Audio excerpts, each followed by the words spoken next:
ETA gets procced as well. The Ket gonna go back for the trade. The snowball back in though, and Xiaofeng does get that W heal and pulls the ignite off Niket. So good start for the volibear into a tough matchup. But oh my god, Xiaofeng is not done. Xiaofeng, that was disgusting. Look at the face. The guy's just laughing. Right he's like, what am I supposed to do, man? I mean, at this point, right, as a player for RNG, you are probably staring down your year being done. The next thing you're hoping for, right, is you put in enough of a performance that some other team picks you up, either to put onto their starting roster or potentially just to be able to sit as a sub and not have no more League of Legends in your future. And so, hey, have some fun with it. This is very much the sort of thing that these kind of teams are doing, right? Where you put your support in on Draven, because why not? Have some fun with it. But this is what we were expecting, right, from the volibear Draven. The Draven has to space out so carefully, but between the flash and the snowball and the slows that come down from that E, it's so tricky to be able to actually space out correctly. I just think that's ludicrous that Xiaofeng had that level of damage early when he started Bramble Vest. He started Bramble Vest Doran's Ring, and he was like really well trading it into Ket. He's playing from the brush with Snowball again. He gets plated to steel caps. Xiaofeng understands these time, and he says, damage is not going to be my problem. It's survivability, and he is maxing armor knowing that. Absolutely. All you need is to be able to get multiple of those W procs off during the fight, and you're just going to be able to out-heal the Draven anyway. Now with that Bramble Vest, the Draven's not going to be healing basically at all at this point in the game. And so you're just going to be able to walk him down slowly. So many shields as well from that Sky Splitter. And it doesn't get better right here for Niket once the ultimates come through, because that's just another bit of gap close available for Xiaofeng. It definitely feels like what Xiaofeng was waiting on as he tries to catch Niket on the recall, knowing he has level 6. Guess just the wrong brush, but Snowball should be up by the time he takes this reset and comes back to lane. Won't greed for any plates. Wonder if how much gold he really has for a buy here. Just going to likely be some components. But the main thing is, unless Niket does get to a full item, I don't know, even if the Ring of Fire comes, how much you favor the Draven and RNG to grab side select. I'm not even certain that having a full item would save him at this point, right? The Draven does decent damage at this point in the game, but you're really just staring down the barrel of an incredibly strong volibear at this point already. Things have slowed down a little bit. Obviously, level 6s have now come through, and this is what we end up seeing from the 1v1s quite a lot anyway, where you get maybe an explosive first kill, but at that point you have to play so safe. Hang on. Uh-oh. That being said... Oh, Snowball lands. Stun over top. He's got Stormbringer, so even if Ket goes back towards his turret, Xiaofeng can just turn, dives back in, stun down, and Xiaofeng making a fan out of this caster the way he's playing the 1v1. That might be the most dominating 1v1 win we've seen in a while. He gets 2 kills. No Ring of Fire needed. Yeah. One mistake right there, steps up just a little bit too close the second that the snowball gets hit. Yeah, that's the reason that you take the snowball and the flash. Gap close is the only issue you're going to run into in that 1v1, and there you go. That is now going to be the blue side for LNG. It's great to see the smiles on the faces of the players too, but blue side so critical. So now we move over to talk about what does LNG really want to prioritize with that B1 pick. You did a good job highlighting a ton of very integral champions, but I've seen, taking pages out of some of these group of Sen teams, top esports I put in mind is Kanavi has definitely been the best jungler of the LPL Rumble stage so far. Do you want to try and be one of those quality junglers for Xiaofeng the way he's playing? He's playing a pretty mean Vi, and that's what Kanavi B1'd in the series prior a day ago up against JDG in game number 1. I would be absolutely happy with the Vi as the B1. I think the Vi or the Xin Zhao are both the sort of champions that you could pick up early. They fit into the majority of these game compositions, and they work very well with the playstyle that you have right here at Xiaofeng. Just get involved as early as possible. These champions unlock you to be able to do that so well. At the same time, though, because there are so many strong pickups that you see something usually gets through from the red side bans, maybe you just end up picking up whatever that strong thing is and maybe leave your jungler till a little bit later on, because it's not like we've only seen Xiaofeng be good on these very aggressive junglers. He's also had some great performances on things like the Lilia, the Neferi. All of those can come through. He's got quite a good champion pool at the moment. Let's see how RNG approach that champion pool like you're talking about as we get into that game 1 draft with, as Bloxer explained, LNG on the blue side. Kai'Sa and Ahri going to come across as those first 2 bans. So we're halfway through the first ban phase, and we have not taken away any of these junglers. Gwen obviously needs a ban, but now you got to think about it, Bloxer. Nefiri, Rumble, Jace, Sejuani priority. Yeah. Like, all of these are going to be up. Maybe lose Sejuani with the Yone ban, but Yes. the point being LNG are going to have a pretty prime B1 selection whenever these bans come down. That's why you get rid of that Yone, is just to stop the Sejuani slam from coming through. It's a very strong red 1-2 combo to be able to pick up. You can fit it into a lot of different compositions as well. Do they get rid of the Rumble right here as RNG? No, the Nico actually going to go for the board. So there's now quite a lot of very strong pickups. The Varus, the Rumble, the Vi, all of those are the sort of things you can pick up. But the Rumble's usually the one that hits the ban table. It is going to be the pickup right here for LNG. So RNG, what is your response? Okay. Interesting. Okay. That's a good turn. I do like this. Galio, you see 1 AP carry, can lock that one in. You can get pretty flexible if you want to be like the Shy and try and throw the Galio top into the Rumble matchup, which can be pretty favorable. But more importantly, you're putting a supportive solo lane next to the Nefiri. Always a good idea. Yeah, absolutely. And it works so well because you can move around with the Nefiri. If the Nefiri goes flying into the backline, you can use that ulti to be able to just keep it alive a little bit longer alongside that inbuilt survivability with the E. The thing that worries me slightly for RNG is that you're going to want to have a pretty aggressive bot lane to be able to play around, because you're not really going to be looking to play around this Galio. It's rare that we see top laners fully indexed over, so you're usually looking bot lane, but with the Kai'Sa taken off of the board, it's that best-in-class dive bot laner that's already gone. The remaining options kind of give you things like the Kalista, and then if you want a winning lane, maybe the MF. I think it would be a horrible idea in this matchup, especially into the Vi, but then again, I've seen teams slam it anyway. Vi comes across. Interesting to see LNG commit to double AP solo lanes into Galio, as we might actually see that Galio go towards the top side into what is definitely the more favorable matchup between the two in the Rumble, with the Akali getting locked in. So Dongguan picks the Akali and marks RNG's comp as a dive comp of their own. Yes. The Fury and Akali are going to be flying on forward towards LNG.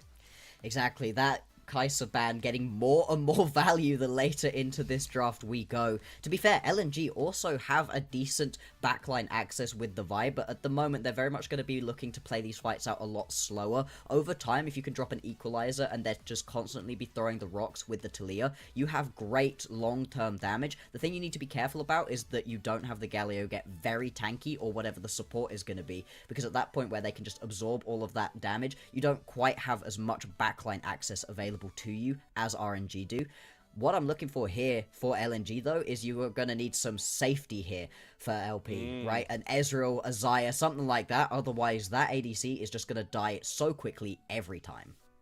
That's why you see the Ezreal ban come across from RNG. Also, love the Renata ban. With Nico already off the table, you're virtually denying Kalista ever coming through here as an aggressive bottom lane for LNG. Kind of the same vein as banning Yone takes away Sejuani. See if a support ban's what LNG want to come through with. You mentioned a lot of really good marksmen from range that are going to be pretty pivotal for either of these comps, but no, Rakan is a pretty good dive buddy, so that ban will go towards Niket. And now we got to figure out what marksmen are best to try and survive both of these backline access prone comps. Gonna have that ADC as the last pickup right here. I like the Alistar here. It pretty much takes the Rel away as something you could potentially have been looking towards. The Rel works incredibly well alongside something like the Rumble. Oh boy. Okay. I'm skeptical again. I am skeptical. You've picking Misfortune into Nefiri Akali LP. Yeah. You know when we said, gonna need a mobile ADC with some survivability? Well, welcome to the absolute, complete, and utter opposite of that in the Misfortune. This champion has been losing so much recently. I think it's bad, in fact. I don't even think it's meh. I think it's a bad pick in this situation. But then again, RNG are a pretty bad team. I do think they've got a very interesting team composition for themselves, though. Like you said, lots of backline access and dive. But also, between the Alistar and the Galio right here, the Jhin is going to have a lot of space bought for him to be able to try lay down multiple rounds of those shots, what you really need on this Jhin. I think the difference of these mid lane picks is why Jhin is a better pick for Jacci versus LP, because Jhin really fit into that archetype you were painting blocks for either one of these comps, but the fact that you have a Talia in the mid lane for Hai Chao that is you know, can deal damage if you get ahead, but isn't known for bringing home like big time damage numbers, is more setup versus an Akali where you can always rely on just burst pure damage. That's why Jacci lands on that Jhin that I think you pointed out well. Will play out pretty safe, but it's important to remember where both of these teams are at given the draft standings. RNG are still trying to put the pieces together to find their first series win of the Rumble stage, while LNG look pretty polished as a team, especially team fighting, skirmishing through their latest jungle acquisition as Xiaofeng looks to try and run Group Nirvana and send LNG to a play-in stage spot. Those are the stakes of this series, and it's time to kick it off with game number 1. This is do or die right here for RNG. They are so close to being mathematically eliminated. They are practically eliminated by a loss right here. Yeah, and it takes a miracle, and it completely takes everything out of their own hands. They're reliant on things going right and wrong for other teams, and then they have to go perfect throughout the rest of the split, something they haven't been able to do. For LNG, they're still trying to fight to maybe have a little bit of a look towards those top 2 spots. I think that's unlikely, but building for split number 3 as well, so important. All about momentum, especially for a team composed of so many young guys trying to find their spot in the LPL and maybe find a team that will like to build around them, like guys like Xiaofeng. A conversation we've had so much with a player like a Milky Way in a very different trajectory is this is something you don't usually see at the level 1 early. We are having an 80 carry 1v1. Jacci gets through an entire clip with a Jhin bullet, goes back into the brush, so he drops vision, gets the reload off, and he's just going to crit shot LP. He gets the barrier, but flashes right after him, and Jacci punishing LP for just straight up disrespect. Oh, I love to see it right there, Jacci. Exactly what you want to be doing on the Jhin. You can't step to a Jhin as a misfortune at this point. And hey, if I hated the misfortune pick beforehand, oh boy, is it looking even worse now? One of the things you take the misfortune for, right, is being able to be a lane bully alongside your Nautilus, get involved in the bottom lane. Well, you've just given some extra gold and power over to your lane opponent. We'll see after this ad drops what exactly he was able to buy for himself. I imagine it was another longsword? Some boots, actually. Interesting, okay.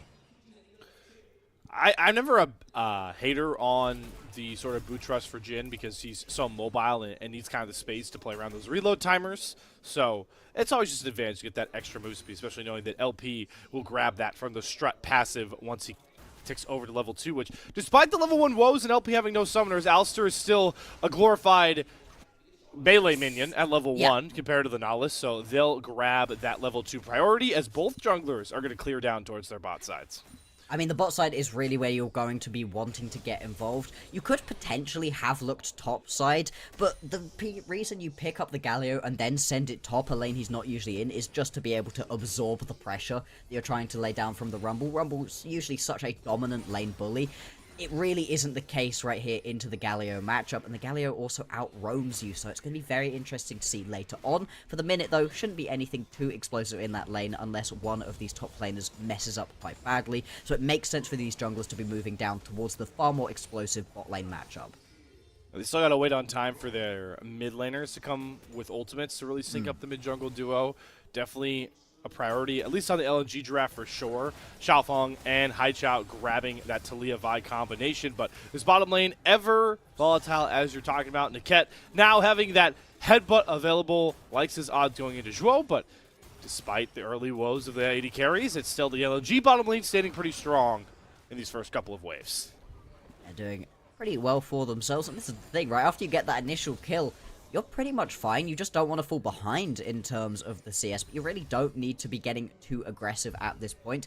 Xiaofeng has managed to clear pretty quickly. We might see a little bit of a skirmish between these two junglers, something that usually the Neferi is going to be pretty happy to engage upon and try take. You can see Tanguan actually going to move slightly faster. Ooh.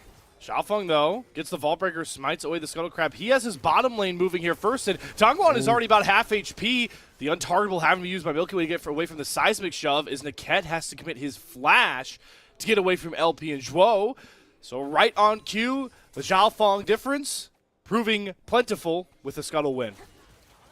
Oh my god, there's no way Tanguan went in for that. All right, the Shroud will bail him out for now, but again, Milky Way and Tanguan have no shot in this 2v2, so they have to be really careful. Those junglers have got their smites. is here. Is going to be picked up right there for Milky Way. So it's just going to be 1-for-1 in terms of those scuttle crabs. Nothing too much lost, just a little bit of damage done between these lanes. Oop. No, whoopsie. All fine, though. 30 seconds now until we're going to have the Infernal Drake spawning. Yeah, once again, looking to roam around, looking to get involved in other lanes. That's something that he's been really trying to do throughout this year. He has been an attempted spot of proactivity out of RNG. It hasn't really been working out for them, as very little has been. But it has been at least nice that he's not just sitting in the bottom lane, allowing the game to happen to him and the rest of his team. He's at least been trying to get things going. Proactive to start moving towards the top side, signaling the swap was going to come through regardless, as we do see both bottom lanes head up towards that top lane. A lot of teleports being used for the solo lanes to try and answer these waves. Gotta think Haichao will take his first reset pretty soon here after getting the wave in, and all eyes gravitate towards that grub spawn that is coming soon. Both junglers don't have a lot of camps to play for, so they'll get their first resets in, and we'll see who wants to compete for the grubs the most and how many members they're willing to bring over towards that pit. To be honest, it's a bit of an odd one when it comes to those grubs, because it's not necessarily either of these teams' biggest forte trying to take towers. You've not necessarily got any big split pushes overall. You can send the Talia to go split push into a side lane and rejoin with the Weaver's Wall, but it's not necessarily as big of a thing as we see a lot of these teams have, where they've got themselves more bruiser-based top laners who really like to have a couple grubs to be able to shred through these towers. These top laners brawling it out, mostly knowing that they are not going to be they're not going to be featured at all on stage in the action of this game, because the grubs are spawning. Neither of them have teleports, so they're just willing to duke it out. We'll see if they play the good old-fashioned game of Ultimate Chicken. As the grubs have joined us on the rift, Xiaofeng beelining it over there, as there is very limited vision on that pit for LNG, but it's a bit of a ruse there for Milky Way, as he's walked himself over to the Drake pit, and we'll see if Xiaofeng, right on cue, will start up with the bot priority. Question becomes, are RNG going to answer? Are they going to give up 3 grubs? The QA does not have level 6 yet, so isn't really going to be as strong in these fights right here. Those couple of grubs are going to go over. Actually, they were only able to grab 1, and they're going to have to back off from this one. This is really well played right here from Milky Way to be able to get himself a little bit of vision down in the bottom side and know that he's got plenty of time to be able to roam up towards this top side of the map. Stops a movement towards the feats from going over as well, and now can potentially move back down towards the bottom lane if he wants it, or can just continue pressuring around this top side for the minute. Both of these matchups will be just fine for Milky Way. Good to see RMG playing on their wave timers a lot better for those grubs too. Tianguan gets the shove in. Even though Jin had to catch a wave, the value of that range with the Deadly Flourish means that Jacci was always going to be a part of that grub play if he lands one big snare. So good to see some proactivity and cohesion in movement from RNG in that early game to grab that small advantage. Something we really haven't been able to see from them so far. Part of the reason that they are one of our 0-2 teams, that they just haven't been able to play as a unit. They haven't been able to hands check in lane. None of the stages of the game have really been working out for them. It's sad to say, but for a team who's staring down the barrel of elimination from the rest of the year, from having their entire year end in May, yeah, it just hasn't been working out. But so far, so good in this game. 8 minutes in, very early on, but we'll see if they're going to be able to carry this one on. Such an interesting situation where I really do prefer the draft that RNG have been able to put together for themselves. It just depends on if they are going to be able to execute on it here. Maybe see an execution onto this dragon from Xiaofeng, who does have his ultimate online finally alongside Milky Way. So eyes definitely have to drift towards these mid-jungle duos, syncing up to find single target kills. The kill yet not coming towards that dragon. Xiaofeng has some camps to clear out and maybe buying a bit of time for his bottom lane to get pushed in, Tianguan to get pushed in. We'll see how competitive RNG want to be towards this dragon, because Milky Way is also here on the spot side. Is, but it should be Haichao who's going to have the priority on moving down. The Weaver's Wall, such a powerful tool to be able to roam around. One of the few champions who can out-roam an Akali if you play it out correctly. So also going to have to keep an eye on that mid lane, see where the priority is going to be there. For the minute, everybody going to be wandering around. Here's the engage. Here we go, support starting out first. The Cat does not have that unbreakable will, so it's easy to slice right through the Alistair. And it's Xiaofeng popping out, throwing down the first cease and desist. He's always proactive, he's always hungry for kills, and he's got LNG on the board. There we go. And also, during that play, it was really nice to see Haichao immediately moved his way down, was trying to get involved in that play, was going to be able to just pop the Weaver's Wall, jump down if that fight didn't go so in the favor of LNG that it wasn't necessary. Really well played overall from this squad, and good to see the proactivity is still happening right here from Xiaofeng. That is now going to be one of the grubs, and the Drake picked up, Infernal Drake, pretty good to grab as a solo as well. LNG going to be happy with the way this early game's played out so far. We're definitely not going to slow back down into a lull, because with that dragon taking a bit more time to get going and getting slain, we're only about a minute away from that next spawn of grubs that LNG, if you thought the dragon was a big priority for them, grabbing at least 2, if not trying to get all of these grubs, is going to be big to try and shut down that early win con from RNG. So not much time to kind of sit back, try and wait for items to come through for either of these teams. Yeah, absolutely. It's a situation right here for LNG where your composition, now that you've got level 6s on a couple of your members, this is the point at which it really begins to come online. Yes, you want a couple of items under your belt for it to really do the damage, but the things you're reliant on for making these team fights work is very much going to be your Vi ulti and your Misfortune, or if you're going to get a good angle on it, your Taliyah ulti. All of those are going to be the key factors for trying to play out these team fights, and now that you've got them, you can start bullying RNG out of these objective fights. Try to use that poke that you've got with the Taliyah especially to be able to put yourself in a good spot before these objectives even start, and make it so it's not even going to have to be a fight around them. Feels like a fight is inevitable, though. Especially the way RNG are posturing. Yeah, we got both junglers as well with first item completions along with the mid laners. Definitely favor Tongguan going with that rocket belt early. The nature of the Akali going to get a lot more value out of Tongguan's broad damage. But speaking of damage, the pack is throwing down onto these grubs. Milky Way grabs and secures 3 with Zika and Zhuo here. Looks like we're just going to handshake 3 on each side unless Milky Way tries to sneak in at the end. Yep, comes right back for seconds, and seeing Xiaofeng smite away the second one means the third one is a guarantee for Milky Way and RNG, so they will have one might going forward in this opening match. You can see Jackie and Niket just moved a little bit quicker. Xiaofeng, what was that? Oh, Niket flashing in to try and get Xiaofeng, but he feels fine and dandy and safe because he sets up a huge bullet time. Jackie has to flash out. Can Milky Way save his AD carry? No, Xiaofeng finds the kill. He does sacrifice his life in tote. Xiaoshu using the hero's interest to join the party. Both global ultimates come online with the Dredgeline 6 for Zhuo into the seismic shell. Xiaohu, is he taking enough on this Galleon to survive the burn? No, he is not. Zika gets the kill, feats of warfare, and a slight win on the skirmish over to LNG. Alright, should have respected the Xiaofeng engage a little bit more. He missed the Vault Breaker and then immediately gets jumped, but still manages to turn that around into picking up the kill onto the Jhin. We'll see it again. I think he was trying to use that Vault Breaker to get out to stop that play from happening. And instead, it ends up working out pretty dang well for LNG. And this early game, again, despite the fact that you miss out on that initial kill, LP getting a little bit too aggressive, it just, at this point where the proactivity is determining how you're going to be able to play these ones out, Xiaofeng is just being a little bit more aggressive so far.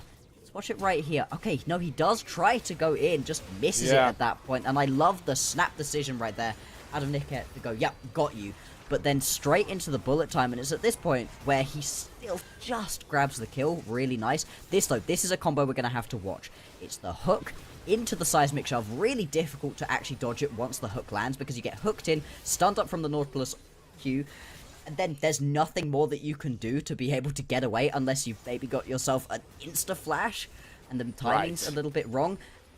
Later into the game as well, the amount of damage that comes through from that combo will be enough to one-tap practically all of the members of RNG.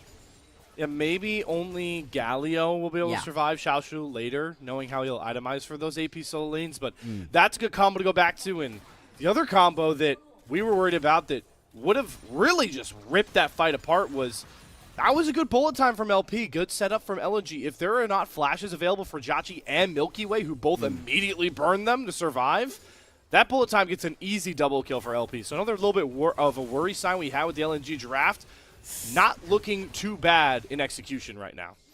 So far, it's been looking really quite well played out of LNG. RNG, loads of members sat together at the moment, Drake coming up. Spawning, yeah, very, very soon. And they've got full priority around this one. It was a reset that just came through from Xiaofeng. He's going to be able to get back onto the map. He's got himself that first completed item, some tier 2 boots as well. So could be in a good spot to try fight onto this one. But I think the reset time has just come through at a slightly inopportune moment. Although the Drake not really being burned through. He's going to get here. And look at Xiaofeng. Ball breaker's over.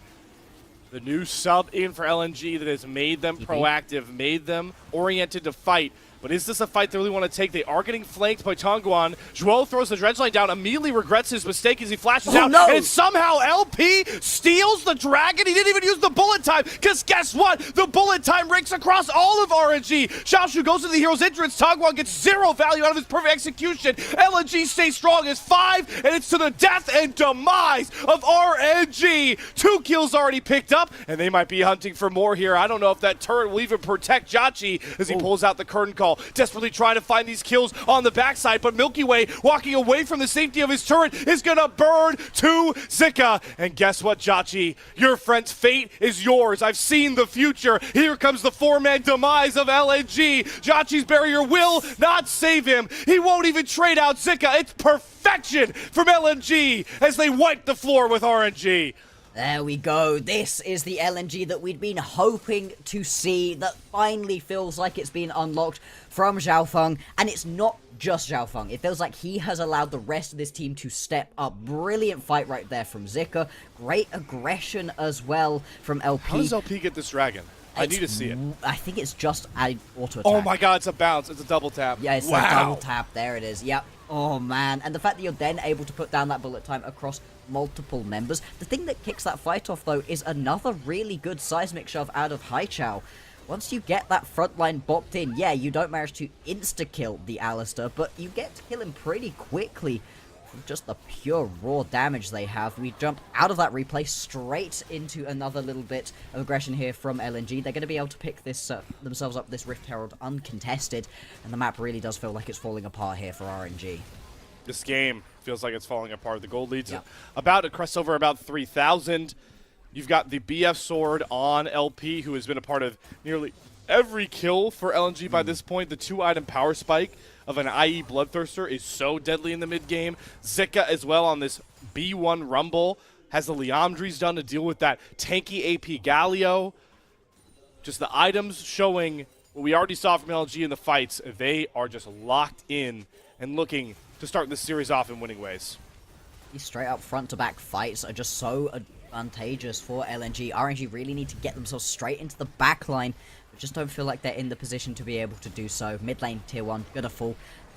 Gonna be any further. In fact, the disengage is gonna come through right here from Xiaofeng, and it has been so good to see from him. Actually, does he manage it?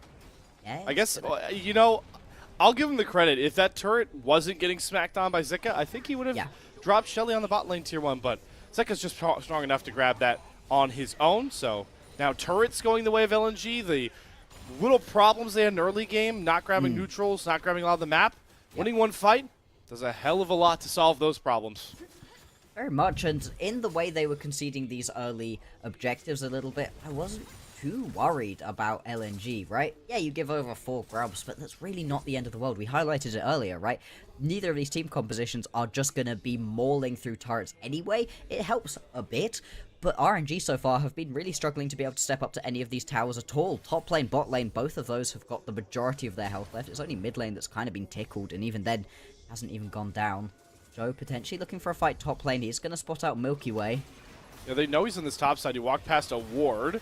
He will mark Milky Way. Nice. He goes untargetable. Bullet time. Not going to hit a lot on the Milky Way. They turn the depth charge on a Tongguan. He does get into the Shroud, but the Shroud won't save him. The seismic stuff still comes through for Haichao. Tongguan will not be able to dash away from the cease and desist. The hard arm of the law, known as Xiaofeng. As Tongguan falls, here comes the big Rumble ult as well. It gets too far forward up. Xiaoshu does get a big taunt. They get the curtain call out. Jachi has enough space, but Xiaofeng says, I'm close in the distance. Flashing forward the Vault Breaker. Xiaofeng in the middle of 3 RNG members, and he still will not die. Dredge line down to Xiaoshu, and it's another kill set up by LNG. They can do no wrong with their new pivotal jungler in the starting role. Zhao Feng is cracked at the moment, just playing with the confidence of a man with absolutely nothing to lose, and it is working out so well for LNG. They put their trust into this guy, and oh boy is he paying it back. Zir right here, just getting so aggressive. The bullet time doesn't necessarily do a huge amount of damage, but for once, I'm not too mad about it because it stops a lot of the engage out of the RNG members. They have to wait for the bullet time to end to then be able to jump up. It's this point, right, where you're just able to say, hey, yeah, the rest of my team's kind of backing off, but it doesn't matter. I am more than happy to go forwards. Zhao Feng just makes it work. And I especially like the confidence right here.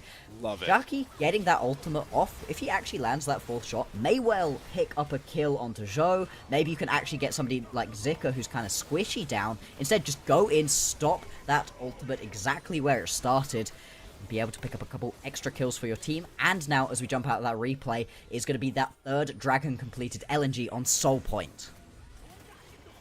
This is like if the way they're taking these neutrals, it's like if your mom gave her credit card to you as you walked into a candy store. Yeah. Like, I'm just buying everything. I want everything. Otacon, yes. Dragons, yes. Hey, maybe we might pick off an Alistair here, get some burgers at the at the mall diner as well as the Ket nearly burns. Unbreakable Will, only thing saving him. Voracious Otacon as well is what is the prize for LNG, so he'll get that false life. And you thought Zhao Feng was playing with aggression before. Wait till he has an easy recall towards his base. At this point, the game feels like it's just falling away from RNG. They're down by so much. 5,000 gold going to be the advantage just 20 minutes into this game. There's not even a Baron. Otherwise, I think that would be the next bit of candy picked up by LNG. For now, they're just going to push through this bottom side of the map. Milky Way was looking for a flank, but just gets caught right here. Does Zhao Feng just have a sixth sense? He had no vision in that brush, and he still is just bodying Milky Way. Hashtag revenge of Zhao Feng for Rookie of the Split as he solos out Milky Way's Nefiri. It's all up LNG. This game is routed. It's so important to be able to pick up this win right here for LNG to show that you have been revitalized. Yes, maybe this split isn't going to be the best for you, but you don't get eliminated for split number 3. You get to go again, and more than anything, these players are still trying to put good wins down onto their resume, show that they deserve to still be here in the top division of China. And what a performance it has been. I don't know how Zhao Feng knew. We'll have to look back. Surely we'll get a replay. There must have been a bit of vision. In that brush. Yeah, Otherwise, is he just, what, does he just know? Is he just a Jedi? I don't know. Like there's some sixth sense going on. Has he downloaded Milky Way at this point? That was crazy. And here's the thing about that is, okay, we'll get the replay. We'll see. I don't. Oh, the dogs! Oh, the dogs betray Milky Way. Oh, that sucks. The Nefiri, one of those champions where you've got to be very careful when stepping into a brush what ends up happening, where the dogs are if you don't get spotted out, because Milky Way sat there thinking he's got a pretty nice flank off, you know, has that eclipse completed, maybe could try to one-tap LP, that could start off a winning fight for RNG, but nope, Zhao Feng immediately nips that in the bud, and now the push just continues on right here, top lane tier 2 gonna fall, and the response, not even a full tower in the bottom side. I don't know how low that tower is going to be, but hang on. Sticks around. Is he just going to... I don't know. What is he doing? Take the tower. Cancel Please. the back. The damage. I don't hate this approach from RNG. They're not going for any plays into the false life unless it's, you know, like a clear 1v3. Zika, though, won't fall. He does have to be careful. The false life drops off in 7 seconds, and Zhao Feng does not care. He's diving under the inhibitor turret. You do not have a recall back to base for free. They do lose the false lives now. These are going to be kills given over to RNG if they're not careful, and Tongguan capitalizes. Zhao Feng makes a critical mistake, gives one shutdown over, and there's a whole lot more standing gold in LNG's pockets. The bullet time for LP, trying to buy space for Haichao, but Milky Way and Tongguan have so many dashes to try and chase down these kills. Zhuo going to survive, burning his own flash, and luckily for LNG, it'll only be their jungler paying the Pied Piper. Like you said, lots of dashes available to RNG, but that Unraveled Earth from Haichao, so impactful in just stopping the ability for these RNG members to actually chase everybody down. I'm still a little bit baffled as to why Tanguan didn't take that bot lane tower. Would have been a nice little bit of objective bounty. Maybe knew that LNG were going to stick around for too long. Knew he needed to be involved in that play. Not entirely sure. Still, though, like you said, was going to be a little bit of a shutdown right there onto Xiaofeng. And you don't really get too much out of having that Atacon. You don't get any false lives come through. You don't give over a ton of gold either. So pretty neutral play overall. The more important thing right here going to be this Drake. Milky Way needs to be careful here. If he goes down, that's going to be this Hextech Soul going over to LNG uncontested. That's a good point to make, Bloxer. Then in all the hectic skirmishing we've seen, LNG are on that Hextech Soul point in 30 seconds. They grab arguably the best soul for them to really try and push this game over the edge. Baron coming up in 30 seconds, so this is a really critical juncture for LNG to close the door on this game because RNG, they have to respond to both sides of the map, and their base potentially being threatened as LP just has all the time in the world to hit on this inhibitor turret. RNG are getting spread so thin. Oh, yeah. I love it. This is good map play from them right here. Get that push going through. You still got more than enough time to be able to work back down to the rest of your team. You also walk through a lot of your jungle, so you see that you're not getting flanked at the moment here. LNG set up pretty well for this. And these slow fights, this is where the Talia can really shine. Watch out for Tanguan. He's doing a very deep flame. Look at Zika. He sniffs it out. He knows it's coming. Weaver's wall down. Does try and cut off some of RNG as they are kind of trapped in the pit. Jachi will come across. The Weaver's wall drops. Nobody really sectioned off too harshly, but they're waiting for Tanguan to go in. Dashes in. Heroes enters with Xiaoshu. Finds absolutely nobody. The bullet time this time comes across with the rumble. That's the wombo LNG drafted for, and they're just popping every single member of RNG. What a clean, dominating start to this series as LNG eyes a 1-0 lead, looking for a spot in the play-in tournament. It's going to be 30 seconds until the majority of pickups are available for RNG. I don't know if this is going to be the full end. It might well be. Yes, you managed to grab the Drake accidentally in and amongst everything that happens here, but going to be a more than worthwhile trade for the base of your opponents. LNG revitalized, looking so much better. 13 seconds now until Jackie's going to be up and available. Same for Zhao and Milky Way. I think they're just about going to be able to survive. Don't throw things away, LNG. Back off. Yeah, Smart just approach. fight for another day. It's all good. And the fight is coming tomorrow. Another day is tomorrow, or maybe even the same day, because Baron is up. They'll take the resets, cash in a ton of gold. Gotta think there's some huge items coming through as I say that. LP grabs a Mortal Reminder. Yeah. But let's take a replay back through this fight, Bloxer, and how well LNG respond to the jump in from RNG. I hate the MF, but this is a gorgeous ulti, exactly where it needs to be. Lands across these key members. Yeah, it's mainly onto the tanky members, but the second that the front line falls, the chase comes through. And so far, the hooks have just been clean. Oh! Don't know what happened right there to hit, but that should turn straight into the Baron. I gotta be honest, Zhou on these hooks has been so clean all game. Baron being started as you called out. Milky Way's here with Tanguan. They're going to have the TP coming across for Xiaoshu. So he will be able to join, but this is still a 4v5 for the team that is very, very far behind. And they have 0 eyes on this Baron. So Milky Way has no idea how low the Baron is. They can't even use the curtain call to get close enough because the bullet time lands this time onto Milky Way. We had some issues with the misfortune, but LP shuts us up in an instant with another clutch bullet time, and Tanguan can't even rescue a kill. Baron not needed. There's your final fight. There's your cherry on top. One of the cleanest games from LNG, not all split, but maybe all darn year.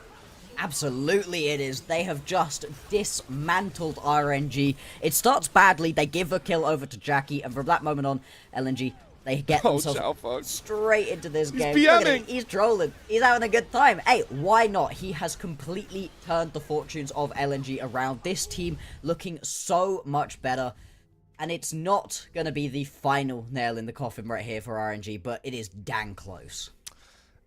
It is a game that they need to adopt the goldfish memory on, because outside of a good movement towards grubs, it was all LNG. And how nice does that feel for a guy like Xiaofeng, knowing that, hey, he was like him and Milky Way, he was always competing, felt like second fiddle maybe for roster spots.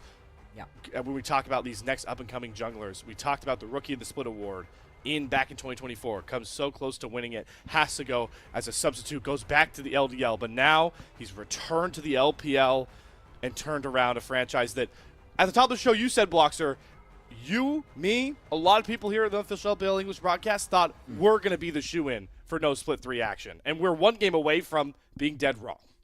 Exactly. They've managed to turn this around in such a great way. A win right here would put LNG at 3-2. That might be, depending on how EDG end up doing, enough to potentially get themselves into those top 2 spots. And boy, oh boy, would I love to see that. I want to see how good Xiaofeng can look versus some of these bottom teams from Group Ascend. Because like you said, if you're an NIP, an FPX, Undertalk, one of those sorts of squads, and you're looking at the way that LNG are playing now, ooh, I don't know how much you favor yourselves in that matchup. But before we get too far out of scope here, it is important to point out, as much love as we're getting towards Xiaofeng, everybody was on top of their game. You pointed out, Bloxer, Zhuo, Nautilus had a lot of good depth charges. LP on this Misfortune got a lot of valuable bullet times. Zika was super far ahead and accelerated. Even Haichao with some clutch seismic shoves. This was as big of a team win as it feels like for LNG that they've had all year long. Absolutely. I feel like this is going to be one of those games where once we get to see the damage graph at the end, you're going to be surprised by just how much damage this Talia has done. But the threaded volleys were landing the whole time, was constantly getting those good seismic shove combos off alongside Zhou. I don't think I could look towards a single member here from LNG and go, yeah, you were dead weight. You were not contributing towards this win. Every single person was able to step up in their own ways, and I think that's incredibly impressive, especially on this kind of composition where you are squishy and a little bit immobile for the most part, and you're into an Ephirian and a Kali. We were expecting them to just get chased around, caught out, but I think the way that LNG played this one out just was protecting these carries in such a good way. There's also, in part, you know, RNG, not necessarily a good team, weren't able to execute onto their composition particularly well. But, hey, I would love to give LNG their flowers rather than tear down RNG. That's the approach that we like to go here. We'll see if we can get the post-game coming through here pretty soon. But we can look forward to this Game 2 draft here and talk about maybe, you know, the fearless aspects of this Game 2. We do lose Vi, we do lose Nefiri. Those are two of the big junglers we talk about, and we didn't see a ton of the like super high priority other solo lanes or AD carries come out of this matchup outside of Rumble. So there still is a lot of quality B1 picks for RNG to look towards, and curious where your head's at with that approach, knowing I know it's a hard ask where this team is compositionally. Where do you want to grant that B1 as we do get to post game? But these graphics just tell the story that we've already been telling you guys. Yeah, I mean, look at the way that LP was able to just shred through people. I'm surprised by how little damage Haichao did. To be fair, we never really got late enough into the game for him to get a lot of items. That probably contributes. Between Zika and LP, you didn't need more damage. You were absolutely fine with that one. Xiaofeng is just so much of this team, right? He's got incredibly high kill participation, decent damage considering the fact that he's playing the Vi, and is just able to take nearly 50% of his team's damage. Survives for the majority of these fights as well. That's crazy. Crazy indeed. Just so fun to see for LNG, especially playing in their home arena right now. They have been really hard to knock down in Group Nirvana. As we'll go back through the highlights, and I think that it is really just the Xiaofeng catalyst for this team in every one of these fights. And it started out with this pretty awesome pick on Ajachi when he actually ends up getting caught in a vault breaker that doesn't land. Every single member of LNG looks better than they did previously before this guy arrived, right? When we're saying, hey, LNG looked like the team that we were expecting to just not go anywhere, immediately be eliminated, that's not this LNG. This is the LNG that had Weiwei, had Photic, you know, that squad, I'm sorry, that was bad. That was a very, very bad League of Legends squad.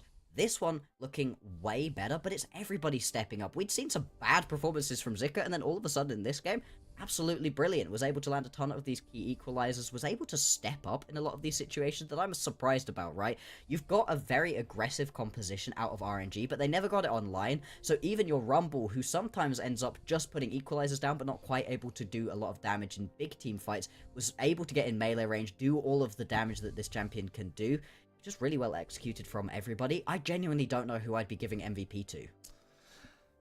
Yeah, I'm totally biased. I'm also just kind of falling completely I guess I don't want to call it in love. That's what falling in love, but like very much on the, I'll say the hype train, the Xiaofeng hype train. So my heart is always going to lean towards there. But yeah, again, I say this sometimes with some of the dominating games we get with how many games we're getting in the Rumble stage. There are games where it just feels like, hey, if we could, why can't we just give player of the game to the team as a whole? This game really feels like that because everybody executed their assignments from draft in this one for LNG.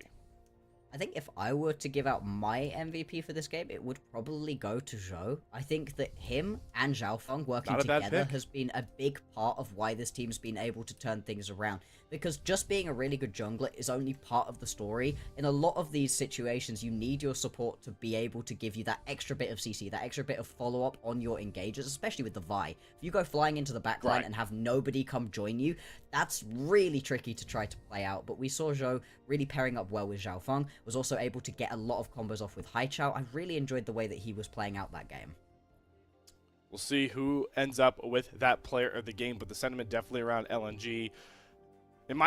Maybe Xiaofeng is one of those proverbial floor raisers that you always really look to find when building these tier 1 level rosters in leagues like the LPL. If you can get a floor raiser to get the best out of your teammates, arguably the most integral role you can find on a team composition. So Xiaofeng, so far in Group Nirvana, playing that role. Yeah. And the more they keep winning, we're going to have to start having discussions of how high can he really raise some of these other LNG players. Yeah. And the other question becomes, how many other LPL teams are paying attention to what this guy's doing? Yeah. Surely, if you are one of the squads right now sat in the bottom of Group Ascent who's having some jungle issues, maybe you start thinking, right? Hey, can this dude do for our team what he's been able to do for LNG? It is going to be Zhou as the player of the game. He was just so clean with following up on everybody else's engages and making his own. Just a really impressive game. I'm happy with that one.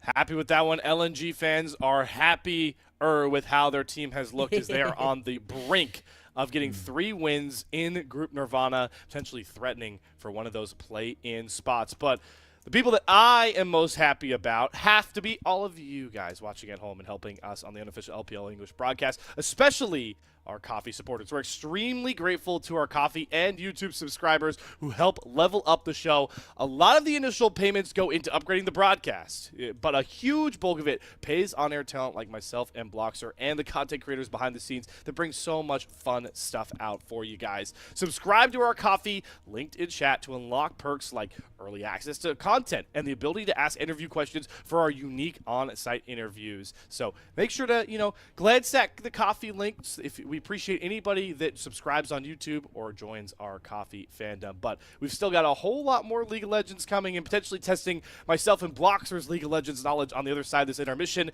We'll bring RNG LNG Game 2 to you guys in just a few.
Welcome back, unofficial LPL English broadcast family. Have you guys heard about Moba Trainer, a new app that teaches you League of Legends with a series of puzzles? Just boot up the program and work through puzzles every day to improve your game knowledge. You select the puzzle from a big tree map that you can do, answer questions, and unlock more features. We're going to do one right now, waiting for game 2. We're going to do the random puzzle just to have some fun here, myself and Bloxer, and it looks like we're getting lane priority decision making. So let's jump right in, Bloxer. It looks like we're playing mid lane LeBlanc. Okay. Let's see what we have to do at the moment. Currently, we're very early into this game. 2 minutes 50 in. Level 3s, yeah. I assume we're going to be doing, yeah, so I guess we're going to be doing, this is just like simple wave management and minion stuff. So you can see you have options, you have a timer. What do we go here with, Bloxer? Are we pushing wave, invading jungle? Where's your head at, knowing we have Viego on the bot side? Yeah, the Viego is moving up into the bot side, and you've also got wave priority from the Corki, so this is a good time to go invade the jungle and potentially see if you can catch the Shaco. At the same time, I don't think push wave's bad, but let's do it. Let's go. Let's do it. Let's see if it's the right decision. Oh, no! So we've made the mistake. So this is what you get. You get a bad choice, and you get a little bit of escalation. Sometimes you get a video as well, so it wants us to wait until the Nautilus, so you want that support. So we don't get any points there, but we have 2 more chances as we now move forward to our Viego coming on up towards mid lane, looking to likely kill some of his top side camps. All right.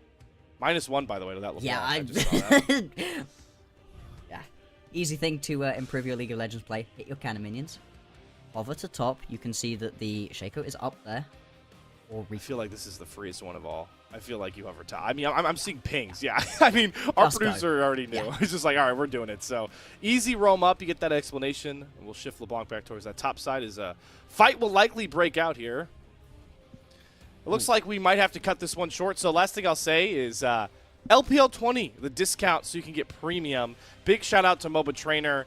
The only thing that will cut us off from learning more about League of Legends is watching LPL League of Legends. As we dive headfirst, Bloxer, into RNG LNG draft game number 2, and we see a lot of those priority champions we talked about getting banned away. This is a whole new different type of approach to this draft. I don't know if we've banned away any of these champions from game 1 except the Nico and the Gwen. Yeah, it's very much the red side bans are the red side bans. RNG, though, what do you want to take as your first pick? I mean, usually it would be something like the Xin Zhao. That's the best in class remaining jungler. It's just going to be locked in right here. Good pickup for Milky Way. He likes this champion quite a lot, and it gives him that proactivity that he's at least been trying to do on the map so far. Let's see if him and Nick maybe pair up, get him another priority matchup in the bot lane, then maybe they can go roam around. What's the response here from LNG? They're going to go towards the Pantheon, right? So they are also going to play a more aggressive style of composition. And actually, with the Kai'Sa not banned out early on, maybe you can go for that full dive composition here from LNG. We talk a lot about these big-time junglers that have arose. We've got Nefiri, you got Vi in game 1. We have a Xin Zhao, you pointed out, but Pantheon sneakily rising up in that priority, and also win rate. So I like that for Xiaofeng. If we get it in the jungle, that's where you most often see in the LPL. Yeah. Speaking of LP, not the L, grabs up that Kai'Sa as a top side of strength and tankiness is building for RNG, as Xiaoshu will land on the Scion. And this is already showing a pretty scale-oriented draft for RNG as they complete their top side. Very much so. Going to be looking towards the later stages of the game. That Xin Zhao is the bridge between the early and the late game. The ulti gives you a lot of extra survivability as well, which is very helpful. Very different kind of composition here from LNG. Much more focused on the early stages of the game, on the skirmishes, on the fighting at the moment. The Ambessa would help towards that. Also has a fine matchup into the Scion. Not really going to be looking to kill him. It's going to be a pretty boring one to watch in the early stages of the game. It's about getting later on, and I do also like the pairing between the Ambessa and the Pantheon, because you could just get that point and click stun from the Pantheon, and it makes landing that public execution so much easier. We talk a lot about ease of execution and the way LNG has been able to really capitalize on what they draft and bring it towards the Rift. We saw it last time with the Dredgeline Seismic Shove. I think you pointed out well, Bloxer. This will be the same sort of style for Game 2. Looking for the Pantheon stun, likely from Xiaofeng, into that public execution. But I'm intrigued to see how the second phase of bans is approached, knowing that we pick different lanes on either side. It's going to be marksman priority, trying to punish Jotchi for LNG, and looks like RNG want to take away Hai Chao's more comfortable champions. Indeed, see if they can just make it so he's going to have to play this one out without quite so much ease, without being able to sit quite so far back. I mean, I think that the Azir works well in these full dive compositions because you can play backwards on Azir, but you can also equally go flying in, use that ulti to be able to bring people back. Also going to be the Ahri taken off the board. Again, a very mobile champion. So Haichao, I know, losing out on a lot of what he really likes to play, what looks best alongside this composition. They can potentially leave his pickup until the last pick right here and just grab a support for themselves. Plenty of dive supports available if they want them. Instead, actually hovering towards something like the Victor. You can't really dive in, you're going to get left a little bit behind. At the same time, you can just drop that ulti and deal a ridiculous amount of damage. It does work. It does work. It's a comfortable lane to be in as well. Both, you know, Talonguan and Haichao kind of handshake scaling up. But I find it pretty intriguing that Victor fits into this composition. My eyes gravitate towards some of these marksman hovers. We are not this deep where you have to pick like a Samira or a Nyla to try and get really crafty. I was going to say, you've got a lot of marksmen up for you, Jachi, so he'll land on the Tristana, which is probably the AD carry that's rose the most in priority since we got to the Rumble stage. Yeah, again, one of these hyperscalers that you can look towards the later stages of the game with. Between the Scion and the Tristana, your late game is incredibly potent right here as RNG. The thing that worries me is that RNG have not been good at getting themselves towards later stages of the game. They've been losing early and hard in a lot of these matchups. So we'll see if they're going to be able to get themselves there. The Rel going to be the final pickup, just works well alongside that Xin Zhao, and a good support alongside the Tristana. But what is the final pickup here for LNG? The best thing into the Rel is always going to be the Alistar. You can't pick that one up. There are going to be a couple dashes you could stop here with the Poppy, and the Poppy has been rising in priority as well. It's so strong in so many ways, especially though around the dives, something Pantheon loves to do too. I really like this pick, Bloxer, because you called out the dashes, but also that Keeper's Verdict, right? You're staring down an RNG comp that wants to create like an unbreakable wall at the front for their range-scaled Tristana and Ryze that's impossible to break through. You got a Crescent Guard to deal with, a Scion, and a Rel. What does Joel get to do on this Poppy? You hit the right Keeper's Verdict. See you later, frontline. Hey, look, the floodgates have opened for this Ambessa. Everyone can now charge forward, and you have the flank angles, and it plays into the fact that LNG as a team are going to have to be the ones that are way more aggressive, like you mentioned, in the early, but most importantly in the mid-game phase to avoid the ultimate scaling RNG comp. Exactly. LNG, they have left a lot on their shoulders in the early game. They've left a lot on their star jungler in the early game, especially with this Pantheon. Not the kind of pick you want to be going into the late game with, but it's not like they can't play the late game. The Victor does give you a little bit of late game insurance that you can potentially try to look around. And as we said, RNG not necessarily great at getting themselves into the later stages of the game anyway. I don't dislike the composition, though, that we are seeing out of RNG. I think it works in and of itself very well. Exactly. It has a good identity. You're looking at the Xin Zhao to sort of carry you through the early stages of the game and help you with those skirmishes. But we just haven't seen RNG really be able to show up on any of these pickups so far. So are they going to be able to put it together right here? This is practically a do-or-die matchup. As close as we're going to get without going the whole way here. RNG looking to find just their second game win of the Rumble stage in Group Nirvana that will save them from the 0-3 slide. A fate that OMG has already seen at the very hands of this LNG roster, who are trying desperately to insert themselves into play-in implications for a split two. Two sides of a very different coin. Two sides of very different momentum-led campaigns so far. But can the tides change for RNG with this scaling comp? We'll find out as we arrive back on the familiar battle arena. We had so many jokes about LNG coming into this split too. So many. The classic, have you won a game in 2025? Yes, obviously, we're 4 months in from everybody in the world bar LNG. All of a sudden, though, they have turned right around. Mainly because of this guy we're looking at on our screen right here. Zhaofeng joins up and just turns things on its head for LNG. All of a sudden, they look like a far more cohesive unit. They've got that aggression and that proactivity that they were sorely missing. And it's just been so wonderful to see the turnaround of this squad. Can they keep the snowball rolling? Can they create the avalanche to wipe out the rest of Group Nirvana? We will have to see here. It's one game at a time, but in this game for LNG, It's all about playing as aggressive with limits as possible in most of these lanes, mostly towards the top side. You're looking at Zika, which he will be pretty comfortable up against that side, and that's maybe partly why Xiaofeng has once again decided to path top to bot on this Pantheon. You can look to influence onto this lane at the very early stages. Maybe you can abandon it, not necessarily keep looking towards it, or maybe you just want to keep repeatedly diving. We highlighted it earlier, right? Pantheon loves a good dive early. The point-and-click stun just makes it so much easier to begin the execution on them. And actually, Poppy loves a dive as well. It's so much easier to land a stun onto a champion when there's a nice tower there stood right around at the beginning stages. Be able to stun into them. For the minute, LNG going to have to push, as you'd expect in this lane. It's very much going to be on the scaling later game for Jackie right here with the Tristana. A pick that, as you said, been rising in priority. Rising through these camps are Milky Way and Xiaofeng towards the bot side. That word from Milky Way early on did spot Xiaofeng, so you can really see exactly what tempo your opposing jungler is at by this point. And we do see Xiaoshu actually grabbing early level 3, gets the first crash into that topside wave. So on the flip side of this game state, as much time as you can stall or go even, especially in these solo lanes, you're happy if you're an RNG fan.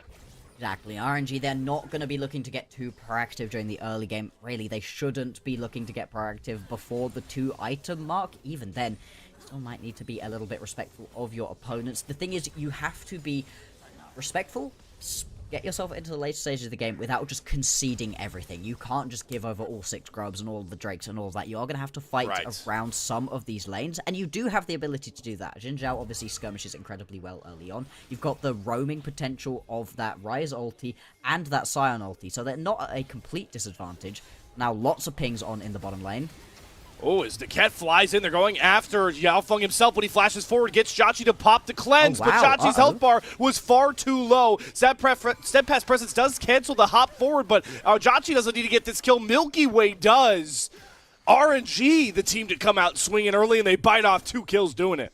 There we go. That was LNG just over-aggressing right there. Yes, you've got more power in the early game, but the second that Xiaofeng just gets jumped and surrounded, your shield can only help you out from a single direction.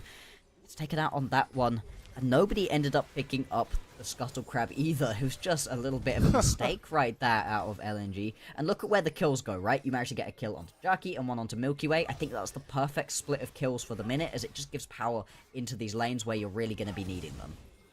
The value of that cleanse really showing through as well. Xiaofeng, with his back against the wall, you're seeing this replay, tries to turn this with the low range of the Kai'Sa, and Jhachi just popping that cleanse instantly makes it really hard for them to push this fight any further.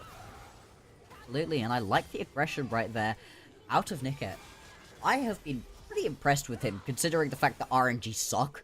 You know, I've been enjoying the way he's been playing quite a lot of his supports. He's been trying so hard to be aggressive. Him and Milky Way have been some of the attempted bright sparks for the team. Whenever something goes well for them, it feels like it's a combo between these two, between the jungle and support, roaming around, getting something done. It doesn't turn into victories for them, but at least it's an attempt. Attempted lane swap coming across here. I like this a lot from RNG. Whenever you have the Scion, you're always comfortable throwing him into the 1v2. It doesn't immediately get responded to by RNG, but their bottom lane will shift up a bit later. So they'll lose some critical minions and allow Jhachi's gold lead to start to grow a bit more, with grubs on the horizon in under 30 seconds, and Milky Way looking to get even more proactive as he reganks this bot side, looking for the target. Zika, the knockup lands, Wind becomes lightning as well. They get the flash out of Zika. And he will get to safety, but a key summoner to find in that best and more room to breathe for Xiaoshu. This is why you pick yourself up the Jhin in this game, where you've got yourself the heavy scaling composition, because the Jhin can skirmish and get aggressive early on. You really need that bridge to be able to carry you through, and so far, so good. Getting the flash out of Zika, you can regank that one. It's going to really help. At the same time, you also just buy extra space for Xiaoju to be able to play this one out. Doesn't have to worry so much about potentially getting aggressed upon. We do now have the Drake and the Grubs both spawned up. It's going to be a Hextech Drake, a brilliant one to be able to get as an individual. You can see Xiaofeng in the area, but not actually feeling comfortable to be able to try start this one up right now. Yeah, Xiaofeng having a little bit of trouble finding the cross map place to respond to. He doesn't really punish Milky Way for going for that bot lane gank. Yep. Doesn't jump on the grubs. Takes the reset. Spotted taking that reset by the Scuttle Crab. So Milky Way says, all right, I'll start this Drake up. And it's going to be a bit before Xiaofeng can really trade grubs. With lane priority, might only be able to get away with one. But we'll see with Shuo and LP able to swing down to help him. In contrast of the previous game, grubs are going to be vital in this one, as LNG, you really don't want to be giving grubs over to a Tristana and a Scion. Those two can mess you up in side lanes. Tristana already going to start mauling through the towers, even without having a couple of these. So far, you can see, like you said, Xiaofeng just going to be able to pick up one, without any more priority to really try to play around. Just going to have to back off here. This is well played during the early stages again from Milky Way. He's been looking good when it comes to his Drake and Grub decision making. Let's see what happens with the second set though, because obviously you do lose out onto one. Right. 3 for 3 would be absolutely fine. That's not going to be the end of the world for LNG, but they really can't afford to be giving away 5. I think 5 over to RNG would really open them up to be in a good spot in this game. And that issue can really compound knowing Changwon is also on the rise, who has a lot of safety inside lanes, the way he builds, and with the Realm Warp later on. So I think that's a great pain point to point out there, Blockster, that LNG, knowing how they have to win the game too in the mid game, I wouldn't be shocked if they just force a full 5-on-5 fight, or at least bring 5 members to that next set of grubs with how the game state looks if they don't. Go for it at this point, right? You want to get a little bit of extra proactivity through. You've only lost your jungler in one fight. You know, you're not going to be too far behind. Here we go. First ultimate from Xiaofeng. Gets Changwon on a flash, but the follow comes across, and there is that proactivity showing through again from the LNG jungler. Getting kills back on the board, inching them back in to the conversation of the gold lead. And that's why you pick up the Pantheon. Grand Starfall going to be so strong at just getting you involved in these lanes. The flash stun does mean that you're going to be missing that combo out on the next couple of fights, but still not going to be the end of the world, and picking up that kill there, especially the fact it goes over to Xiaofeng, I think is exactly what LNG needed to just stabilize this game, stop the gold lead from getting away from them a little bit, now pull it back to pretty much even with that play. See though, lots of pings happening down in this bottom side of the map. This blue buff could potentially be fought over. I think it would be a little bit risky. You do have priority in the mid lane though for RNG. It's already been started reset up. Too. It's LNG bot lane with a reset, so yeah, this blue buff is going over to Milky Way. Small little wins. Stealing just has to concede it. That kind of sucks for him, right? You really don't want to be losing out onto that blue buff. One of the things the Pantheon can suffer from in the clear is just running through your mana. Not going to be able to use the blue buff to come back out on top with that one. And he's even forcing LP and Zhuo to come down, clear out vision, and think about even just pathing back towards this bottom lane turret. Tristana, even with just the touch of the Void, can really burn through some of those plates. Luckily, LP and Zhuo do get back there to cover the turret for now. But the timer is still the same here for LNG. When does Xiaofeng get the Grand Starfall back up? And where can he find a window to impact it? Gotta think top lane is the most tantalizing one. Is Zika has himself somewhat of a CS lead, but you wanted something more out of the Mbessa into the Scion lane. If you could get extra aggression going through, maybe pick up a kill, turn this one into a very uncomfortable lane for the Scion, would very much be a great place to look towards. I think mid lane also another potential option. You know, the flash only halfway back to being available for Tangguan, and without it, the Rise very vulnerable to being jumped in the exact same manner as we saw previously. Lots of good available options for Xiaofeng. Got a minute until the grubs are going to be spawning, minute 30 until the Drake is up and available. One of the joys of picking up that first Drake and a couple grubs for RNG is that they don't have to be pulled around the map. They're going to be happy with whichever side of the trade they're going to be able to get for themselves. And they can coast, and coasting is fine for RNG at this early stage of the game. They are a ways away from their damage dealers getting towards those win cons, even the tanks, right, with the Scion scaling for more health. You want to give time for the Roa and the Seraphs to come online for Tangguan before you can even get damage items. And the Tristana, even though known sometimes as a lane bully, can scale so hard, especially with the current item pathings. So every minute that there's kind of a stalemate, the lead for RNG, the threat of RNG comp continues to grow. They're just looking scarier and scarier. LNG going to need to nip that in the bud. Zhou right now very much going to be spotted. And they don't feel comfortable as LNG stepping up too much further. Zhou This jungle isn't yours right now, buddy. Oh, he's just going to get the steadfast presence to cancel the crash down, but flash burn for Zhuo. Vision Wars. Yeah, proving plentiful. And Xiaofeng, you were also on a ward, my friend. So guessing these grubs is getting a lot more riskier by the second. Oh, no. That never feels great. Not ideal right there. And the Vision War very much being won here by RNG. It's making LNG uncomfortable in trying to step up at the moment. Gonna get the fast track towards the pit. Yeah, all 5 gonna feel so good. Jachi, Zhao, Hangguan, all of them are going to be more than happy to pick this one up. You can see straight on down towards the Drake is going to be Xiaofeng, but I gotta be honest, you can still make this rotation happen as RNG if you want to. You can also just as easily concede this Drake and not worry about it. Yeah, it's 1 for 1, and you got the Tristana Mites and 5 grubs. You got the Scion and the Rise as well. We're going to be plentiful in the side lane, so winning trade. That is the deal here for RNG. As Milky will also just steal away camps. So another impressive early game here from RNG, but the question is always going to become, can they keep that going once fights break out? Because LNG have drafted a comp that in this mid-game phase is really potent and dangerous, especially on 1 items, fighting as a unit.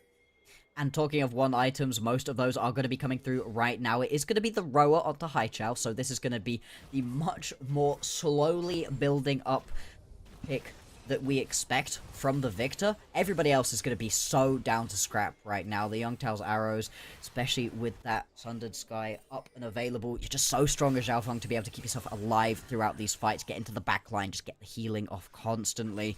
We'll see, though, if that aggression is going to come through, because in the early game, you know, falling behind a little bit in terms of CS, hasn't been able to be quite as proactive as Milky Way. And that's quite a big risk when you're playing this Pantheon. You need to get proactive. Now, you don't have to do it during the first 10-11 minutes of the game. It's at this point where you have to now get out onto the map and exert your presence.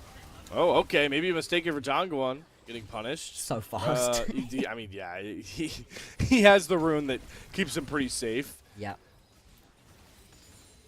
And back to farming creeps on the side lane. This is Victor and Rise Gaming right here. We love it. Just fighting over waves. We're watching it too. That's how slow this game is. And again, that leans into RNG. We are a bit stunned with how LNG are slowly playing this map, waiting for these items to come across. This is the point in the game that LNG drafted to look for kills, to look to at least be forcing flashes, forcing the issue. When is it going to come for LNG? Because they cannot just sit idly, especially down gold. Ooh. And again, it's Milky Way that's looking to make the plays. The Keeper's Verdict does get rid of Milky Way, but Jachi has more than enough damage to get 1 kill. He nearly finds the second onto LP as well. LP thinking maybe he could get a return kill, not going to be the case. And now Xiaofeng also going to get bullied out of his jungle again. That's the second blue buff in a row he's not been allowed to take. Wins across the board right here for RNG. This is a big problem for LNG. When you have the earlier game composition and it begins falling apart like this, not good. Oh, there's the Grand Starfall, though. They catch Jachi recalling on a ward. And with the Killer Instinct, LP picks up that kill. They have Tongguan here who's trying to trade the damage out with the Rune Prism. Xiaofeng waiting on some cooldowns. Just going to go after Niket and get a second kill. The Realm Warp out for Tongguan will at least save him. But mistakes for RNG marring a lot of their games and open the door a bit more here for LNG. And Milky Way, the hero, was not present, and that's the difference when the skirmishes break out. Exactly. As much as you have been decently proactive during the early game, that's all coming off the back of having a good early game skirmishing jungler in the Xin Zhao. There's a reason this was B1'd. It's such a priority pick in the meta at the moment, but without it there, like you said, you just don't have that ability to fight and skirmish. And again, Xiaofeng at least making up for the fact he's not had quite the best early game in finding that kill right there. Once again, using that flash stun combo every 5 minutes that's up and available. And at that point, any of these immobile carries who are in a bad spot for themselves, recalling on wards, for instance, just going to get themselves caught out. Yep. Once again, he just goes to pop a ward in, and Zhou, he's going to be really tanky in the later stages of the game, Slayer, but not at this point. I love that highlight, though. They zoom in on the ward saying, all right, Zhou gets the ward down, because without that ward, this play does not even manifest for LNG. Despite the fact that he dies for it, I think this actually turns into a worthwhile play for LNG. It's worth that ward going down. Worth for Zhuo. He almost comes back in and gets the revenge killing off Changwon if he doesn't have the Realm Warp up. But live in action, we're fighting over the Rift Herald. Zhuo flies in for Duquette. Milky Way popping the Crescent Guard. Zhuo does get himself back out to safety as both top laners teleport in. Shelly is angry. It's soon to reset here. A little far away from her pit, so Shelly crawls back, and RNG are going to actually turn on to the Herald and try and burn through it. With Milky Way about half HP, LNG are able to bully Royal Never Give Up off of that pit and grab the Herald. I really like that ulti there out of Haichao. Drops the Arcane Storm into the backline. Yes, it locks straight on to Zhao, so it doesn't do that much damage, but it dissuades any of that follow-up from the members of RNG. They don't want to walk through it. They don't want to get involved in that fight anymore. They do have to back out. Now, though, we are going to have just 20 seconds until the next Drake is spawning. Multiple members for RNG down towards the bottom side of the map. And actually, Zhou went top lane right now, interestingly, so isn't necessarily looking to be there around this spawning objective. We'll see if that Herald can set up for that Drake take. That's usually always how you like to use the Herald. Drop it mid lane, shift down, you have the priority. And that could be enough to grab this second dragon for LNG, knowing that nobody's dropped any turrets, and to be honest, not a lot of plates have even been taken. There's not even really a weak turret on the map. So we'll see if that Herald gets enough value. Is on point right as I talk about the turrets. Haichao gets to thwack away at this top tier 1. And RNG are first towards that dragon, so we'll see what the Herald play looks like for Xiaofeng later on. There was absolutely no response out of LNG. They were not even slightly interested in getting involved in this play around the dragon. Like you said, they get themselves top lane tower. Actually, they're going to be able to pick that one up first, so that is going to be another move towards the feats. Well, feats are gone off that dragon, though. Off the dragon, yeah, already, actually, yeah. Because they were able to get themselves all 3 of those grubs earlier on, of course. So that's, yeah, not going to be an overall worthwhile play. And interesting that, again, with the slightly better early game composition, we're once again seeing LNG sit back a little bit, not decide to get too aggressive. Very interesting. At the same time, though, we have to reiterate, right? RNG, yes, they've had a decent early game for themselves, but they haven't been able to come out to a lead. Yes, they've got the better late game composition, but they're not a good late game team. This has been one of their biggest weaknesses, is even when they're able to come out of laning phases even, which, I don't know, they haven't managed that often either. They get into the mid to late game, and they just don't know how to team fight. They don't have that same level of proactivity that this new look LNG have. The only players I can think of that have been locked into some late games for RNG, and this is calling back to like the placement matches, has been Jachi, had that awesome Kaisa game, and Milky Way. So good call out there, Bloxer, because we're still a little bit wary of RNG, but Milky Way has been ever aggressive, looking for plays and targeting Zhuo constantly, who is just sectioned off and picked off with ease. As we see Zhuo drop for 3 of the 4 kills RNG have grabbed. We talked a lot about how we really like this Poppy pick, and the Poppy works really well when the whole team is there and you can stop a couple of key dashes and maybe use that ulti to be able to bop somebody away, but by yourself, especially without the flash, super vulnerable at the moment and not particularly tanky at this point in the game either. We are finally going to see the Rift Herald drop. It's going to go down into the mid lane right here for LNG, but there's a lot of members of RNG around. They're just going to get one charge out of it and not even going to be able to convert this into a full tower. Yeah, maybe it will help them later as their mid tower is still looking a bit healthier by this point, but still waiting on the Ambessa too, for Zika to get involved. LNG do have some scaling factors with LP and the Victor out of Haichao, but Zika on this Ambessa, one of the premier picks of the LPL right now. When are we going to see a fight? I've yet to see Zika, and not to his issue, really have a window to ever go for the public execution yet.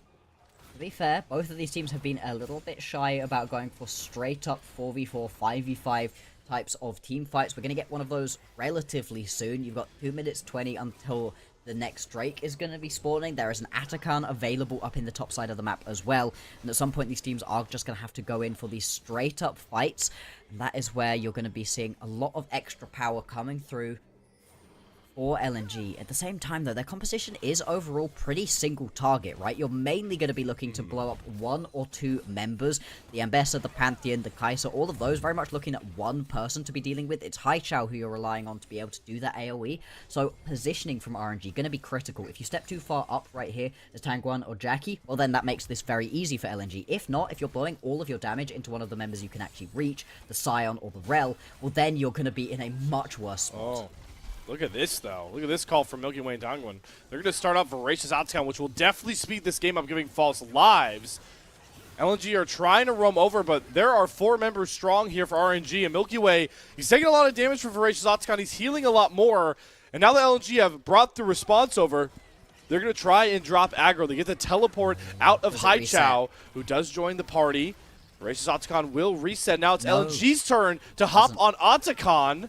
As this chess match continues, it's below 4K. Are we really about just 50-50 this thing? False lives will completely swing this fight. Zhuo sends Milky Way out of the pit, though. That clutch Poppy ult gets the false lives for LNG. And now do they feel confident enough to fight? The Grand Starfall says yes, but Tongguan has already picked off one member. Zika flying into the backline does get Jachi down. They get the big Tristana, but do they have enough in the tank left to fight out? Milky Way certainly says no with his Crescent Guard up, but Zika keeps churning and burning. Gets another kill. There's another recall coming across. All of the gas is out of the tank for LNG. They get the Octagon. They all fall as 5, but it won't end up costing them more than 1,000 gold.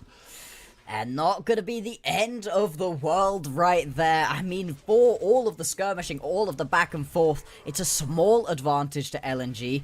You at least managed to take away that Atakan, and the main thing right there is that the Atakan doesn't fully reset. It allows LNG to be able to go and pick that one up for themselves. You can't really use it. You can't grab yourself those false lives and then play around this very soon spawning Drake. But you got a ton of kills onto some key members, and now some key items have come through as well. It's now 2 items on this composition that spikes so hard in this mid game for LNG. They do have first roam towards this dragon as well. Tongguan does respawn with Realm Warp. And with that, RNG can muscle their way back into the pit, and LNG again are willing to sacrifice a dragon. But this one is for Soul Point. They have Zika on the top side with teleport. And it looks like LNG are willing to make this trade. Infernal Soul Point for a tier 2 top lane turret that Zika doesn't even feel comfortable going for. Yeah. Doesn't even feel like he can actually step up for that one. I mean... What a flash, though. Yeah, that's lovely to be able to just bob the jungler away. They lose the fight. LNG lose the fight. Even with the Atakan available to them. That's the saving grace right here. If that gets picked up, if you are in the area as Xiaofeng, if you're actually not able to pick that one up, well, this is a complete disaster here for LNG. Instead, it's fine in the end. Oh, hang on. Oh, boy, but we're fine now with no false lives. Haichao, what is that positioning? The Victor in the worst spot possible. I hope we get a replay on that to see how that manifests, but that is an egregious kill to give over.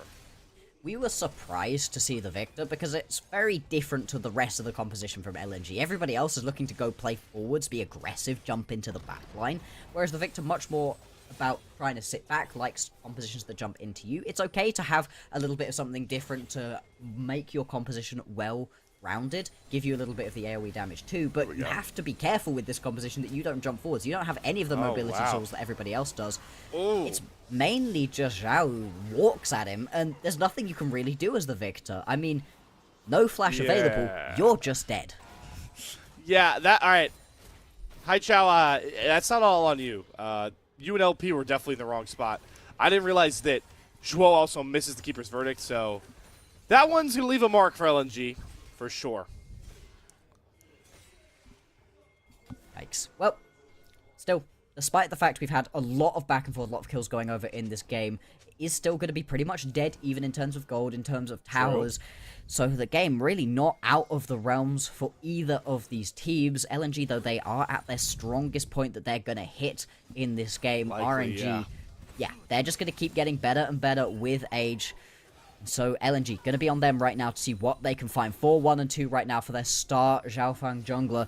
If he's going to be able to win the game for his team again, just another great look for this jungler who's really revitalized what was a struggling, terrible-looking LNG squad.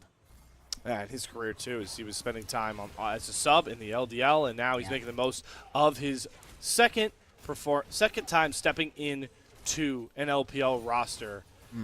But as you called out, the scaling threats for RNG are really growing. This is a 2-item Scion that is super, super tanky. And Tongguan, who's had all the time in the world to farm up, nearly has, 250 CS. He's got the Saris, the Roa fully stacked up, and Azanya's not too far away. So he can really churn and burn a lot of the damage markers as Zika finds a 1v1 with Milky Way with Realm Warp available. It's not a 1v1, it's a 2 versus 1. The public execution does come down. Tongguan might be caught here. He goes into the stasis, but they can't commit to find the kill. Xiaofeng throws a spear, chucks it right at the head of Tongguan. Right when we're talking about the rise being pivotal, it falls and gives an opening to LNG.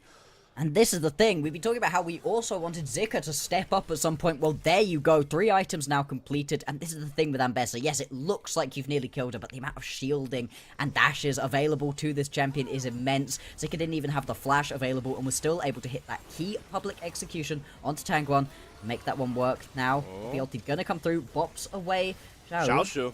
Yeah, so they'll be able to finally take this mid lane tier 1 turret that we go. they wanted this thing bad, Bloxer, so that does open up the map a lot more and will really help towards vision setup for this Baron. Baron going to be key right now, as we've been saying, right? Both of these teams have having a little bit of struggles to actually get on top of these towers. RNG will be able to melt them through if they're able to get there, but so far, really haven't seen that be the case. So Baron going to be critical for whoever can pick it up. LNG looking like they're in a pretty good spot at the moment, especially if you can find some more of these key picks out of Zika, out of Xiaofeng. And these items really are arriving. We will see a replay of this one.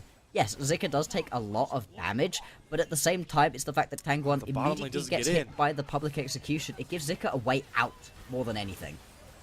I wonder what this looks like if Tongguan waits a little bit longer, Milky Way with the ult up, because what happens if you bring Niket and Jachi with you in Tongguan? Yeah. You don't get singled out. No. And maybe at that point, Zika's already decided he needs to pop the public execution. Those little small mistakes is what really has marred RNG's season, and the biggest weakness the Bloxers pointed out so well has been the team fighting. Being cohesive, making a call and sticking to it. Can RNG put that together in a comp that's designed to win exactly through that way with a huge win con in this Infernal Soul now spawned on the map, and we're all mid lane. LNG need to find this dragon, but will they be willing to trade the Baron? Because RNG, they'll happily take that bargain. Absolutely, and you can see just the utter darkness right now around that buff. There they Death go. Rush. They're going for Zhuo. Does not get the Keeper's Verdict off. He wants Crescent Guard by space. The Ket does get traded out. Watch Jachi Tongguan as the Arcane Storm comes over. Tongguan flashing forward to get the Ruin to Haichao. Public Execution goes on to Xiaoshu. Everybody trying to draw these battle lines, but who's going to dash forward? It's the Killer Instinct from LP. Knocks down Xiaoshu. There's no more front line left as the Grand Starfall comes across. Jachi falls next, but Haichao's being heralded by Milky Way. He can't find the kill. Great flash from Haichao. And Xiaofeng finds the critical kills. LNG in an absolute bloodbath will not relent. And it's a Xiaofeng triple kill to put a star on top. Oh boy, LNG, they were playing that one on a knife's edge. Haichao nearly flashes into the final win, becomes lightning, but manages to avoid it. They're going to pick themselves up this Drake. Baron will live to see another day, but it was terrifying. Zhou had to step up at some point. You couldn't be living with the possibility that the Baron was just going to go down right there. This play is such a mess back and forth. More than anything, though, it's just this Arcane Storm dealing mass damage onto the backline. It keeps these backliners... They have to be careful. They have to keep stepping back. I love LP jumping in there. It looks like it was a bit of a risk, but at the same time, once the front line is down, then you unlock Haichao to be able to play this one. Haichao so nearly flashes into his own demise right there. But Xiaofeng, it's all good. Just able to clean it up. 8-1-4 right here on the Pantheon. Had a slow early game. Was pretty quiet for the first 15 minutes. The following 15, he has exploded onto the Rift. And now, LNG maybe sighing a breath of fresh air, knowing that they can dictate the tempo of this game a bit more. At the very least, they don't have to worry about that dastardly trade, Infernal Soul for Dragon, but they're playing with a new confidence after that fight win. And finally, Zika getting another clutch public execution. It's on the Milky Way of all people. The catalyst, the front of the spear for all of RNG's early game team fight wins has fallen early. And the rest of the team is scattered to the wayside, running for the hills as Zika just burns through the horse and Niket. Baron, a free win here with the pick. LNG back to their team fight winning ways that have won them so many games in series so far in Group Nirvana. There we go. It looked good for RNG throughout the early stages, and at the point at which their composition was beginning to get online, just begin to fall down. LNG, They're finding these fights in such an impressive way, all off the back, like you said, of their main jungler. Man, oh man.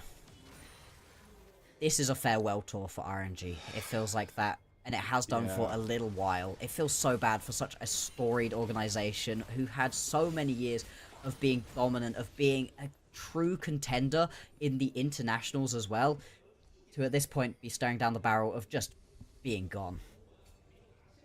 0-3 would nearly eliminate them from Split 3, end their year. RNG have to stem the bleeding, not allow themselves to reel down in this game 2.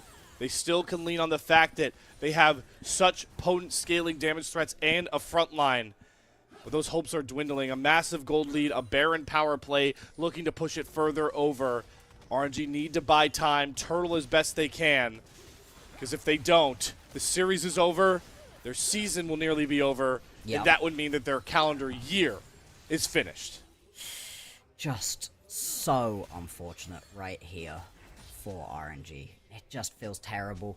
The fact that they were able to get themselves into a good spot here in this game, it wasn't looking like it was going to be a terrible time for them. It was looking like maybe they could play it. Maybe they still can. Maybe they can pull their way back, but with the Baron buff up and available for LNG, with these towers crumbling right in front of their eyes, it just doesn't feel like they've got any way to get back into this game. It's going to take a bit of a miracle engage between the Rel, the Scion, and the Xin Zhao. It's not impossible, but God, does it feel unlikely.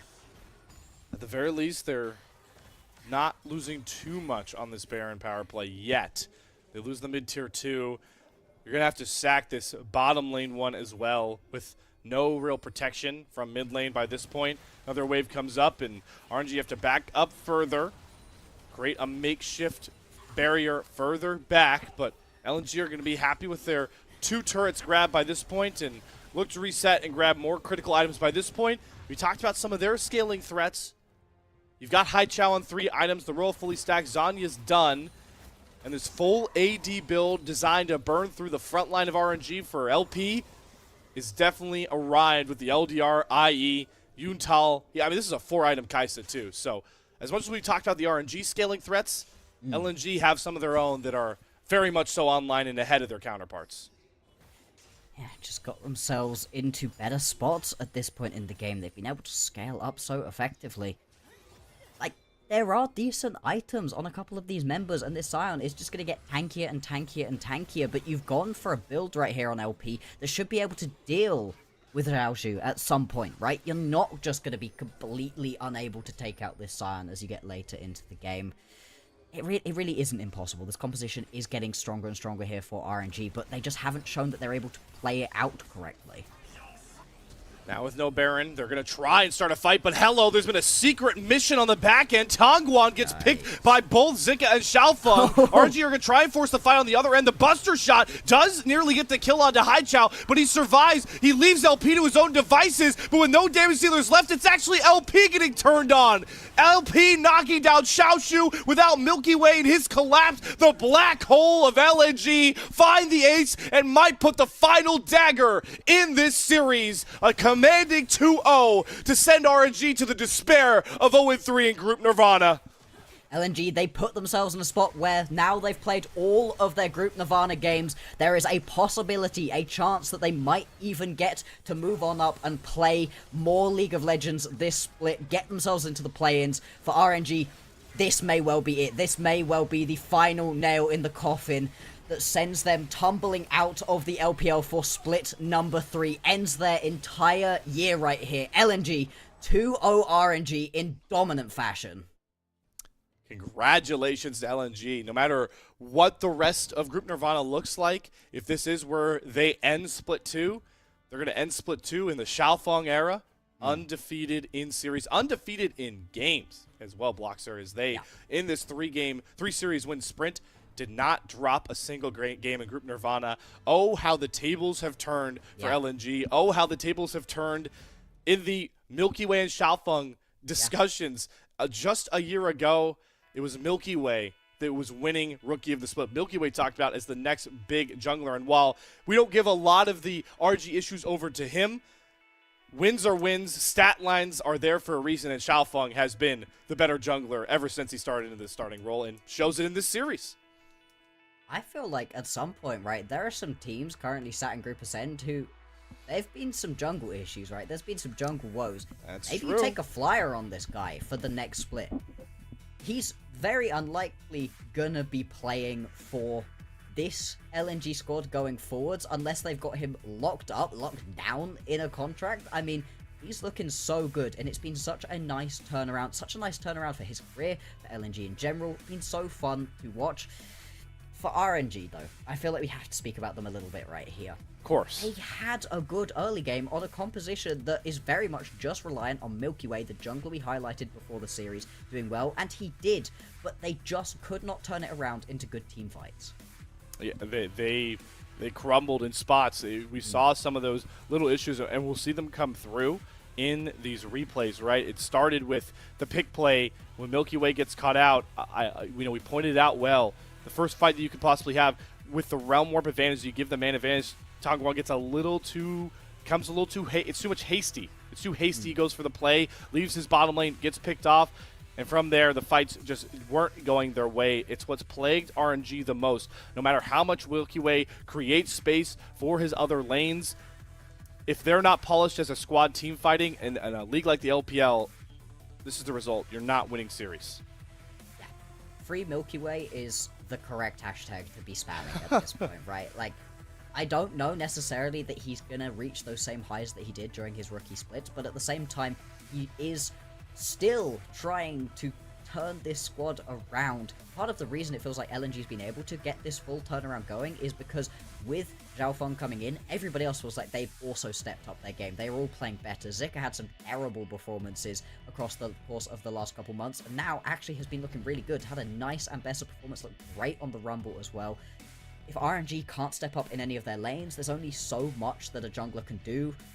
Even then, right, there's more issues to this team than just not quite having a good enough jungle, not quite having good enough lanes. It's the overall team play. It's all sorts of things, And it's the fact that this might be the last that we see of RNG that just, it feels so rough.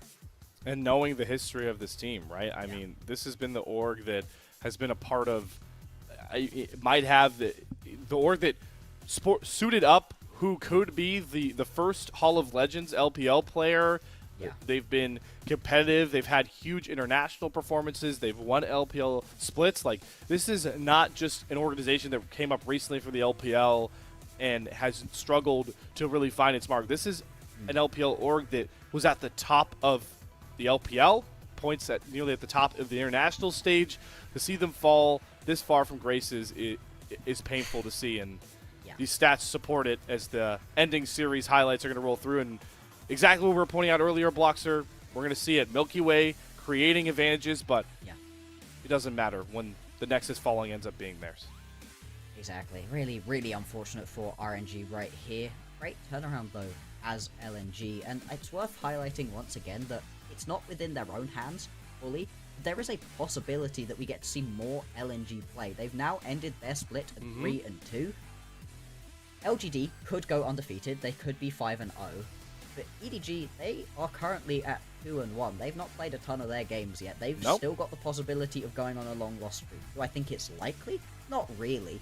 But at the same time as LNG, since you brought in this new jungler, you've done everything you needed to potentially get yourself a couple of matchups versus some of these Group Ascend teams. Exactly what you would have wanted to do with this turnaround, and it's given hope for the next split. Although I don't expect this LNG roster to be exactly the same going into split number 3, getting yourself off of the bottom of the table, putting yourself in a position where maybe you could compete for the playoffs. This is a great turnaround, and it's so fun to watch. It's the same thing, right, that we've been seeing for Team WE in Group Ascend, where the team looked real bad, and all of a sudden, they just get it together. That wasn't a change of players, that was just the team seems to have started clicking at this point. And it's great to see this rise from teams who looked like they were down and out.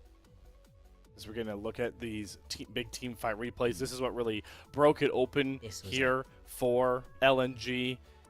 Tongguan trying to flash forward, create some space, but finally we got that big Ambessa, and it's, of course, Xiaofeng, who I think will end up with player of the game here. He has an incredible score line, and he plays this Pantheon so well. to grab another MVP. It ends up with a triple kill in that fight, and it was just downhill. But as we go through these highlights, I do want to point something out that is very poetic as we discuss LNG's fate as potentially staying as that second team going to the play-ins. Yeah. You mentioned EDG, who do have to, they likely have to lose both their series to go down. Yeah. Do you know who one of those series is going to be against? Or who's it against, It's Leo? RNG. It is going to be against RNG. It's going to be their second to last series with them still not mathematically eliminated. So talking about math, to eliminate them from Split 3 and end their entire year, Yeah. they'll have to lose to EDG. So they'll be able to go from losing a series painfully against LNG to potentially giving LNG their berth into more Split 2 action. How poetic is that? It's always a possibility. At the same time, though, RNG and picking up a win in this season, the one you're looking towards really is their matchup that's going to be later on in this week versus OMG. Both of those teams have been looking rough. I gotta be honest, I think RNG have been looking a little bit worse overall. Not that OMG have been looking good either, but it has been a truly terrible time for OMG. There we It go. is going to be the Zhao Feng as the player of the game. No surprises there. He was the bright spark for the squad throughout the early game and then was just a complete menace during those team fights. Big props over to Xiaofeng, who continues to help LNG look like a whole new squad.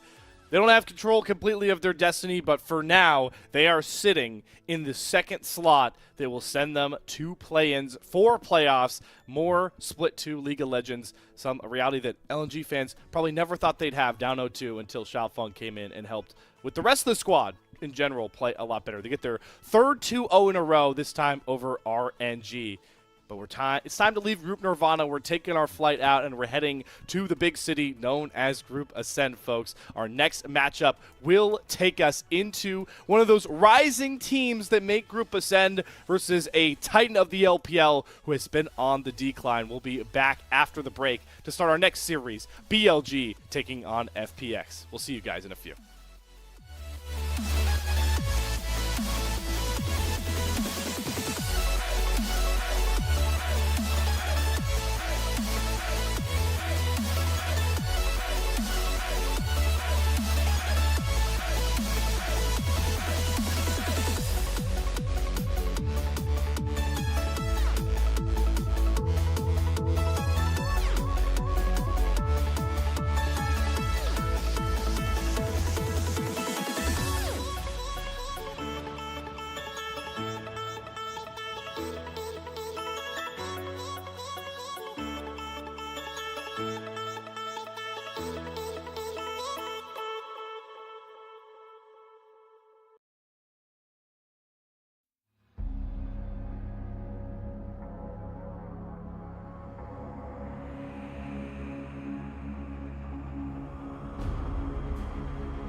Take a moment right here, feeling like it's out gear. Driving towards the sun with a rose and a gun. Feel the wind in my hair, going nowhere I swear. Like an outlaw on the run, dangerous but it's so fun. Running, running, no. Hold on, don't let go. Running, running, no. Keep running.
Told my boss that I'm done. Had no luck with my mom. Say, what will you do with your life? You know it's hard to survive. A cigar in my mouth. Maybe guilty but proud. Now I'm an outlaw on the run. Dangerous but it's so fun. Running, running, no. Hold on, don't let go. Running, running, no. Keep running.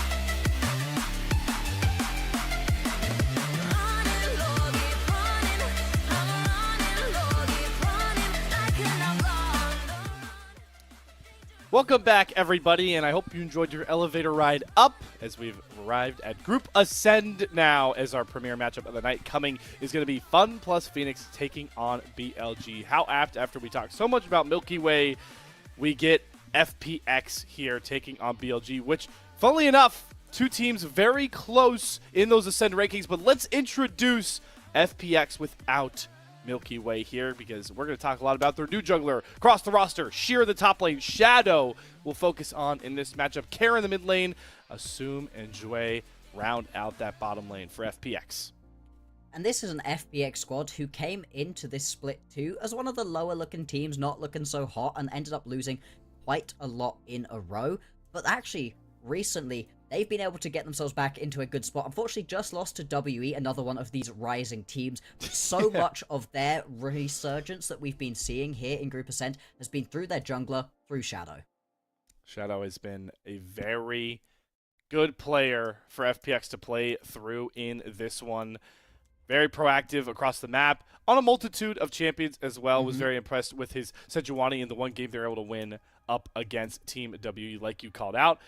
But yeah, they've taken series with this guy. I mean, it's hard to forget. It might have been a while ago, but this team beat JDG in a 3-game series. Yeah. They knocked off NIP, started their grand fall, and I think a lot of it comes down to how they're able to play through Shadow. As we continue to have this conversation, it's always the focus with jungle being the most important and complex role, but especially now where we're at in Group Ascend, the jungler sweepstakes across the two groups, that Shadow is not being in a lot of those conversations, is getting his flowers deservedly so for FPX.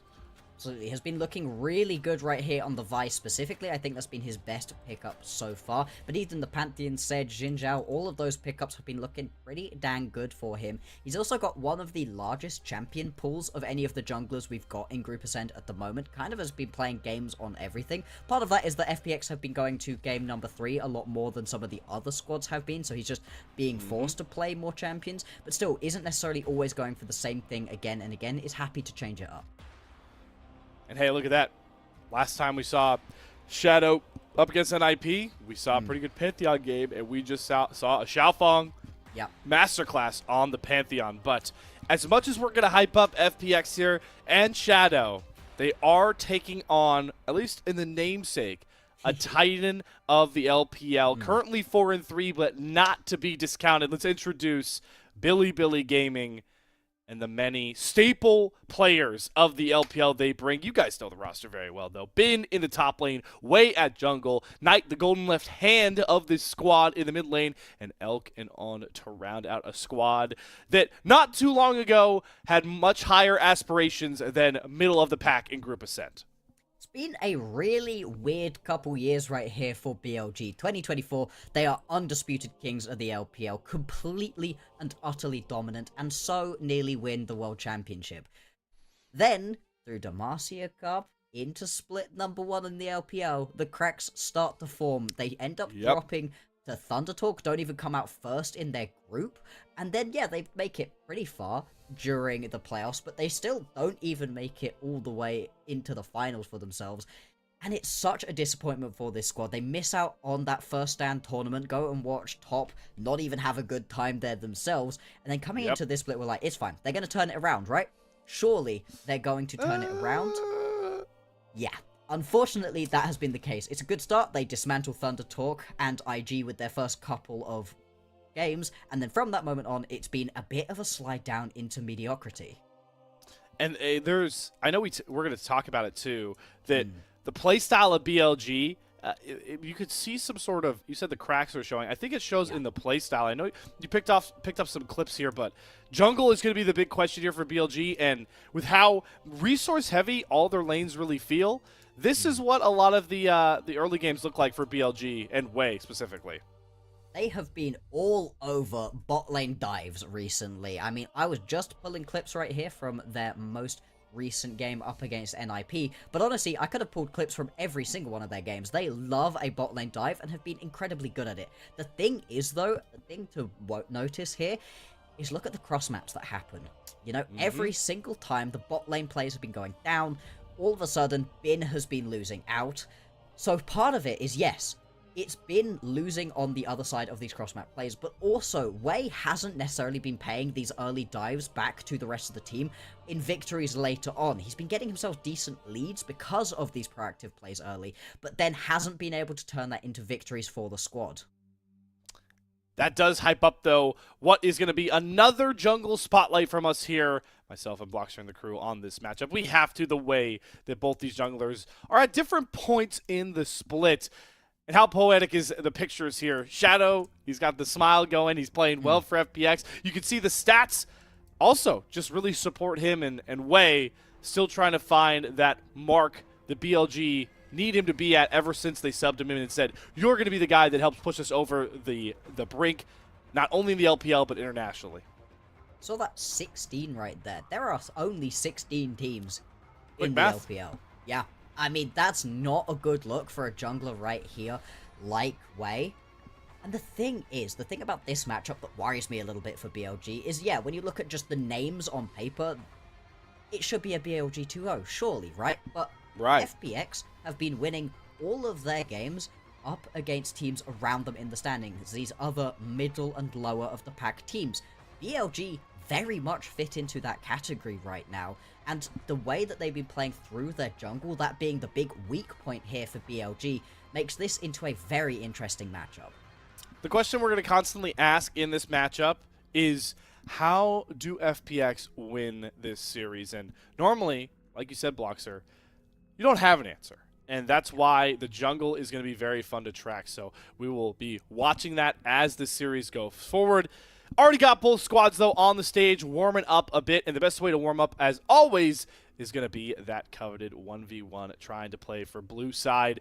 And I hope that we get Bin in this 1v1. We were not able to figure out who is in the 1v1 early. That is on us, so our apologies. But I think the way they're pointing the camera, it is going to end up being Bin. And this guy always likes to get a bit cheeky in the 1v1s if we do have him. And I believe I nailed it. Yeah. I knew the entire time I was pranking you yeah. guys. So it's a top lane matchup for this 1v1. Let's see. I really like it when we actually get to see these lane matchups happen because it can be a little bit of a precursor for what's to follow. Now, because these are both top laners, right? Let's see it. Let's see something aggressive that's a top lane bruiser matchup. I mean, we've had a couple of the really boring things taken off the board. The fact Corki isn't banned and Varus isn't banned worries me a little bit. Ooh, go on, Bin. Gwen would be intriguing. I always... No. Are we going to mirror Gwen? How am I supposed to track this, Bloxer? Go on. Lock the it. Rock? Yes. Oh, my God. All right. All I know is that whole man, Rock and Paper are really upset because Scissors are on the main stage today. Oh, yeah. I mean, look at this right here. This is the sort of matchups that you are looking for in these 1v1s. Who's the better Gwen? Straight up. There's no fancy stuff. Let's see if it's going to be the exact same runes, exact same summon spells of these mirror matchups often are. And then in this case, it's pure skill, baby. Who's going to be better? There's been so much awesome competitive League of Legends ever since this game came around, and arguably one of the most famous clips is going to be, the Faker, what was that, the Zed mirror matchup in the mid lane that we got. That's flashy. That's fun. That's Zed. This mirror matchup's going to disappoint because the end of it is just going to be both guys turning towards each other, snipping scissors, and seeing who does more damage. This is this is. I hope they find a way to make this a little less underwhelming because mirror matchups are always so fun. But these two champions mirror matching, there's no like CC, there's no like big dashes, right? Gwen is immune doesn't matter in this matchup. Yeah, that's the whole thing about Gwen. Yeah. It's just going to be on raw damage, how much you can do straight up in this matchup. Who cares about anything else? I don't know. I'm very excited by this. And same actually, summoners. Oh, it's not same runes. starting items and different runes. Yeah, this is going to be a little bit of a different look right here. Double Dorans and a tome right here for Bin. There's a little bit of extra health. Gonna be the look here for sure. Doran's played Doran's Ring. Only in an LPL 1v1 would you ever see somebody buy those two starting items. At least this 1v1 could go quick as it's double melee, and they're just throwing down already here. We'll see which one's better, the Conqueror or the Lethal Tempo. Both ignites down. Barriers being held. There's his pop by Bin. Sheer does his 1-for-1v1. The autos. Wow, that is as thin as margins as we can get it. Sheer limps away on single-digit HP to find the first kill. How did Bin not have another auto attack up there? Did he cancel one? It looked like he had that 1v1 completed. He was going to be able to pick up that initial kill, and this is the thing, right? With these mirror matchups, once you fall behind, you can't rely on the abilities of your champion to be able to take you further. No, it's just straight up damage. You can see that plate also going to go over right here to Sheer, because he gets that kill, also has that empowered recall, so going to be able to get back onto the map a little bit faster. Grabs a Haunting Guise for himself. Man. It's a moat as well, and yeah, this sucks. The fact that Bin dies so early on that he's not actually able to spend any gold on the reset. I figured it out. We should have favored Sheer from the beginning. It's a Gwen 1v1, and the guy's name is Sheer. He's literally using a pair of shears to win the 1v1. How did we not see this, Bloxer? Clearly, we're trolling, right? Not got that high level analysis, that 4D chess levels of analysis available to us. Sheer gonna use the shears likely pretty soon here to win the 1v1 and grab FPX a small advantage in the blue side that everyone likes to play for. Gonna try and catch this wave. Maybe see if he can get level 6 first, and with no flashes, he can just dash on to Bin and stat check him. I am a prophet. I see the future. Absolutely. The barrier, the Ignite, going to come back very soon for both of these two. Both of the Gwen's immunes are down. The Hallowed Mist really not that impactful in this matchup right here. Might be Bin just trying for a reset right now. Don't know if Sheer is going to let him do it, although this is a very big wave to miss out on attempting to delay a reset. Gets the cannon minion, though. Yeah, he's going to try and pick up as many casters as he can. So maybe this game will slow down a bit because Shear's definitely not going to want to try and fight on even footing items-wise. He's going to have a ton of gold from this wave. He's also going to stack up a wave of his own, though, to go back towards Bin. So we just talked about wave management with Moba Trainer, and while it's hard to apply it to these 1v1s on Howling Abyss, there is some truth to it. I'm actually shocked that Shear does not go for the reset. I guess he wants to make sure this wave crashes, but I don't know if Bin is going to let him with ultimates. All right, we're throwing down the needlework. Poke and prod, and the Shears are falling. They're 2 dole this time for the FPX top laner, as Bin easily takes the second kill of this 1v1. Yep, that's a wrong decision flashing up in front of you. Take the reset, push this wave in. Definitely should have tried to take the reset there for Shear. Bin immediately recognizes that, yeah, he was going to be at a disadvantage if the reset comes through, but the second Shear steps up, doesn't have to worry about that one, and now going to be a couple of plates. Just one plate going over right here to Bin. Does he get Rift Maker? Reset. Yeah, he's got Rifty already. He's managed to pull this one back around, and that's a big mistake out of Shear. Hey, everybody, remember when I said that I was a prophet? I was a liar. This is all about stat checking, and one of these guys is going to have a full item. So yeah, way more stats. Hey, the boots for Shear, right? He's a little bit faster. Boot stiff. Definitely going to change things. For sure, 100%. Yeah. Definitely not going to watch the waves go back to neutral and then just raw. Yep, here we go. Diving in. Getting the bone plating out first. Neither of them have ultimate. It doesn't really matter because Bin is turning out a lot more damage. They both have refillables, so they'll back off for now and maybe try and wait for needlework to come back around. Yeah, lack of ignites. Only the barrier available for Bin, so he does have an advantage there as well. That should just mean Shear's not going to look to step up too far in this situation.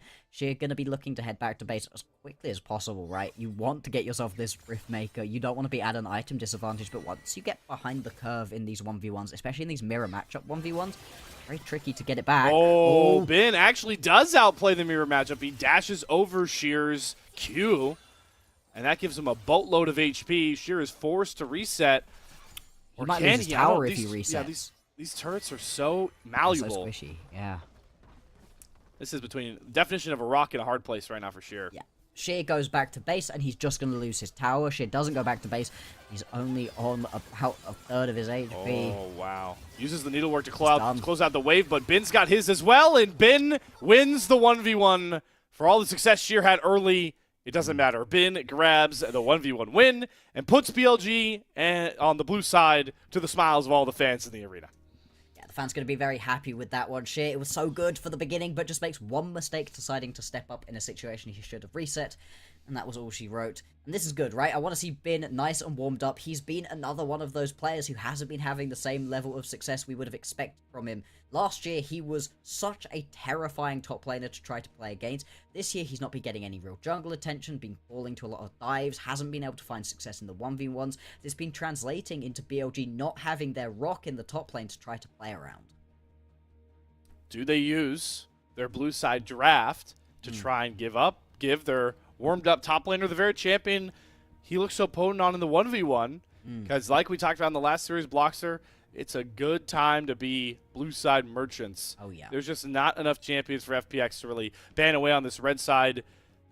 Maybe they don't let the Gwen through, but something pivotal is going on to this very veteran, such historically successful team in this matchup against FPX.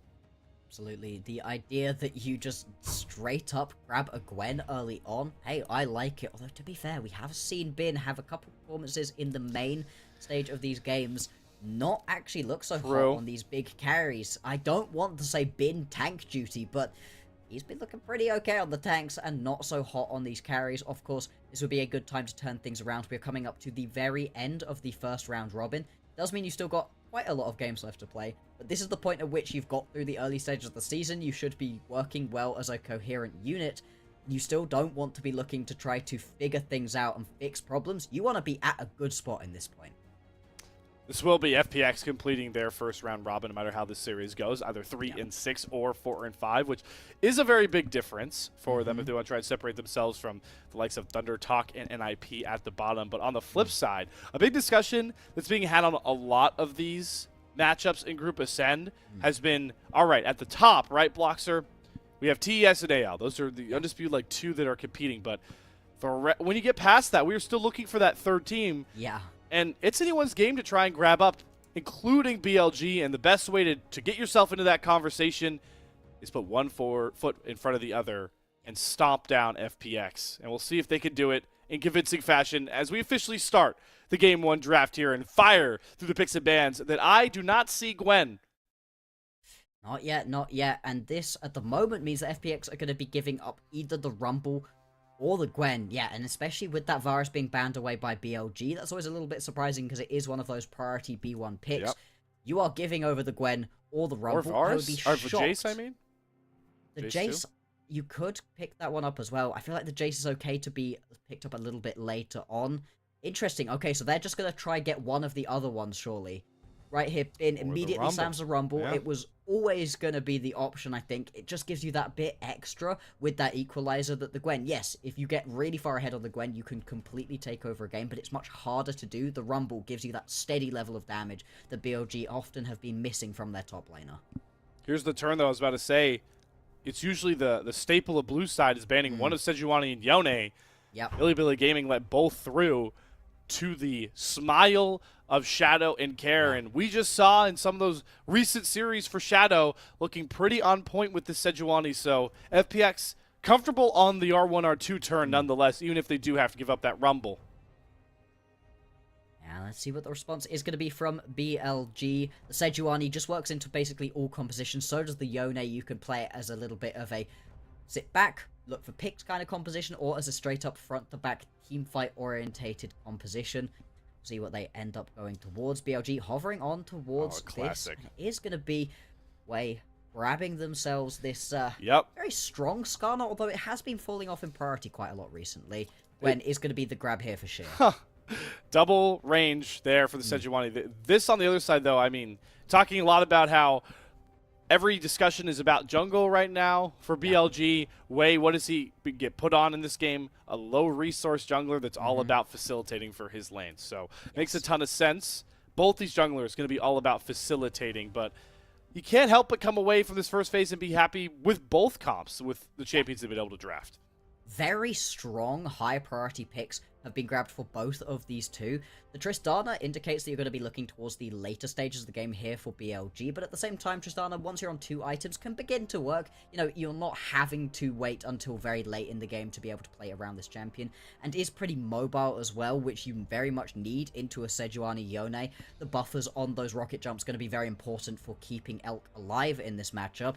Again, safe bot laners are going to be important. Actually, interesting that FPX decide to ban away that Israel. That means they think Knight might actually be the one to pilot this Tristana. The Tristana into Yone matchup, you can kind of bully him out. You just have to be very careful once the level 6 is ticked that you don't get caught out. Very flexible champion nonetheless. And Knight has a ton of Tristana games under his belt. Both Knight and Elk can play that champion. So virtually a respect ban going over for FPX. But the rest of the second phase bans are going to be bottom lane centric, as the Renata also going to come off the table, which is intriguing knowing that the Callista has already been banned away. Maybe trying to deny a good Lucian pairing. But FPX, I do like the misfortune in this spot. I will say blocks have come around. You've got Sejuani, you got a Yone, a ton of Wombo, you know, centralizing ultimates. Gives a lot of space for a big bullet time. This is the thing, right? As much as the misfortune, I think, is bait in a lot of situations, if you build around it, it can work, and you said it perfectly. You have built already quite a lot of good champions. You also ban away the Alistair, meaning that you're not going to be so worried about being able to grab yourself the Rel if you want it in a second. BLG may well just take that one away to stop the ultimate wombo combo bot lane from being available. BLG are hovering on towards another ADC, so it does look like it's going to be this Tristana into the mid lane. Jhin will be the lock-in right here. BLG, their comp very much is going to be looking later on into the game. It's going to be on way to carry them through this early game right now. The support you pair up with this is going to be very important. Nautilus, Leona, Rel, all of these are good options, but the Nautilus doesn't really stop the Rel from potentially being the option here for FPX. Yeah, you have to pick it if you want to deny it. And it's got to be just a slam here for Joy. I mean, Rel has to come across. Rakan is... This works too. Yeah. This does work too. I am a little worried about... Yeah, I was going to say, not another tank alongside it. So I would like the Rel. On the flip side, though, I think this is also a good spot for Jhin as Elk. You don't need to be the main damage dealer with Rumble and Tristana as those solo lanes. We will get the Rel lock-in, so very clear and concise comps from both teams. BLG going to be looking early on to play for their solo lanes, as they always do. It's Knight and Bin put on that pedestal, but FPX have drafted the gold standard of a LPL Wombo draft. This is the LPL draft that we know and love. But also with a couple of pickups that you usually don't get to see. You know, you often don't get to see the Gwen and the Yone and the Sejuani. Bits of that are usually taken off of the board, often by the red side team. This is wild to be able to get this many high priority picks over on the red side right here. FPX got to be very happy with how they've gotten away with this one. BLG, this composition is much more about standard front to back, and in order for that to work, Wei and On are going to have to be very tanky, because if they're not, if they just get immediately one-tapped by a composition that's pretty good at getting through tanky champions, especially that Gwen, then this composition just doesn't work. Very big game for FPX. You talked about how many priority picks. You rarely see them all come together. That really leans even further into the credence that they've got to win this game one, because you are wiping so many LPL priority champions off the board. You don't want to do it with a loss. The prevailing question that we have going into this game one, how does FPX beat BLG? Because if you had told this was a matchup after placements, knowing where BLG are, knowing where FPX are as a squad, this would seem like a wipe. But the question remains, is this a new LPL? Is this a new group ascend where FPX can really threaten former pillars of the LPL? We'll have to see. BLG getting back to winning ways, or FPX causing more chaos. The two options for this matchup. And we start with the opening match on Summoner's Rift. Game number 1 coming our way. FPX, they had their win streak that was 3 games long snapped by WE, another team on the rise at the moment. They'd love to get back to those winning ways right here, take out BLG, make it so they fall even further down, not just being the gatekeepers of that top 4, but instead down in the mires of the mid-pack that we've got in Group Ascend at the moment. As we get to soak in a bit louder Gios, as BLG definitely bring a lot more fans to the table. Sorry, Group Nirvana truthers. That's just the reality of the Rumble stage.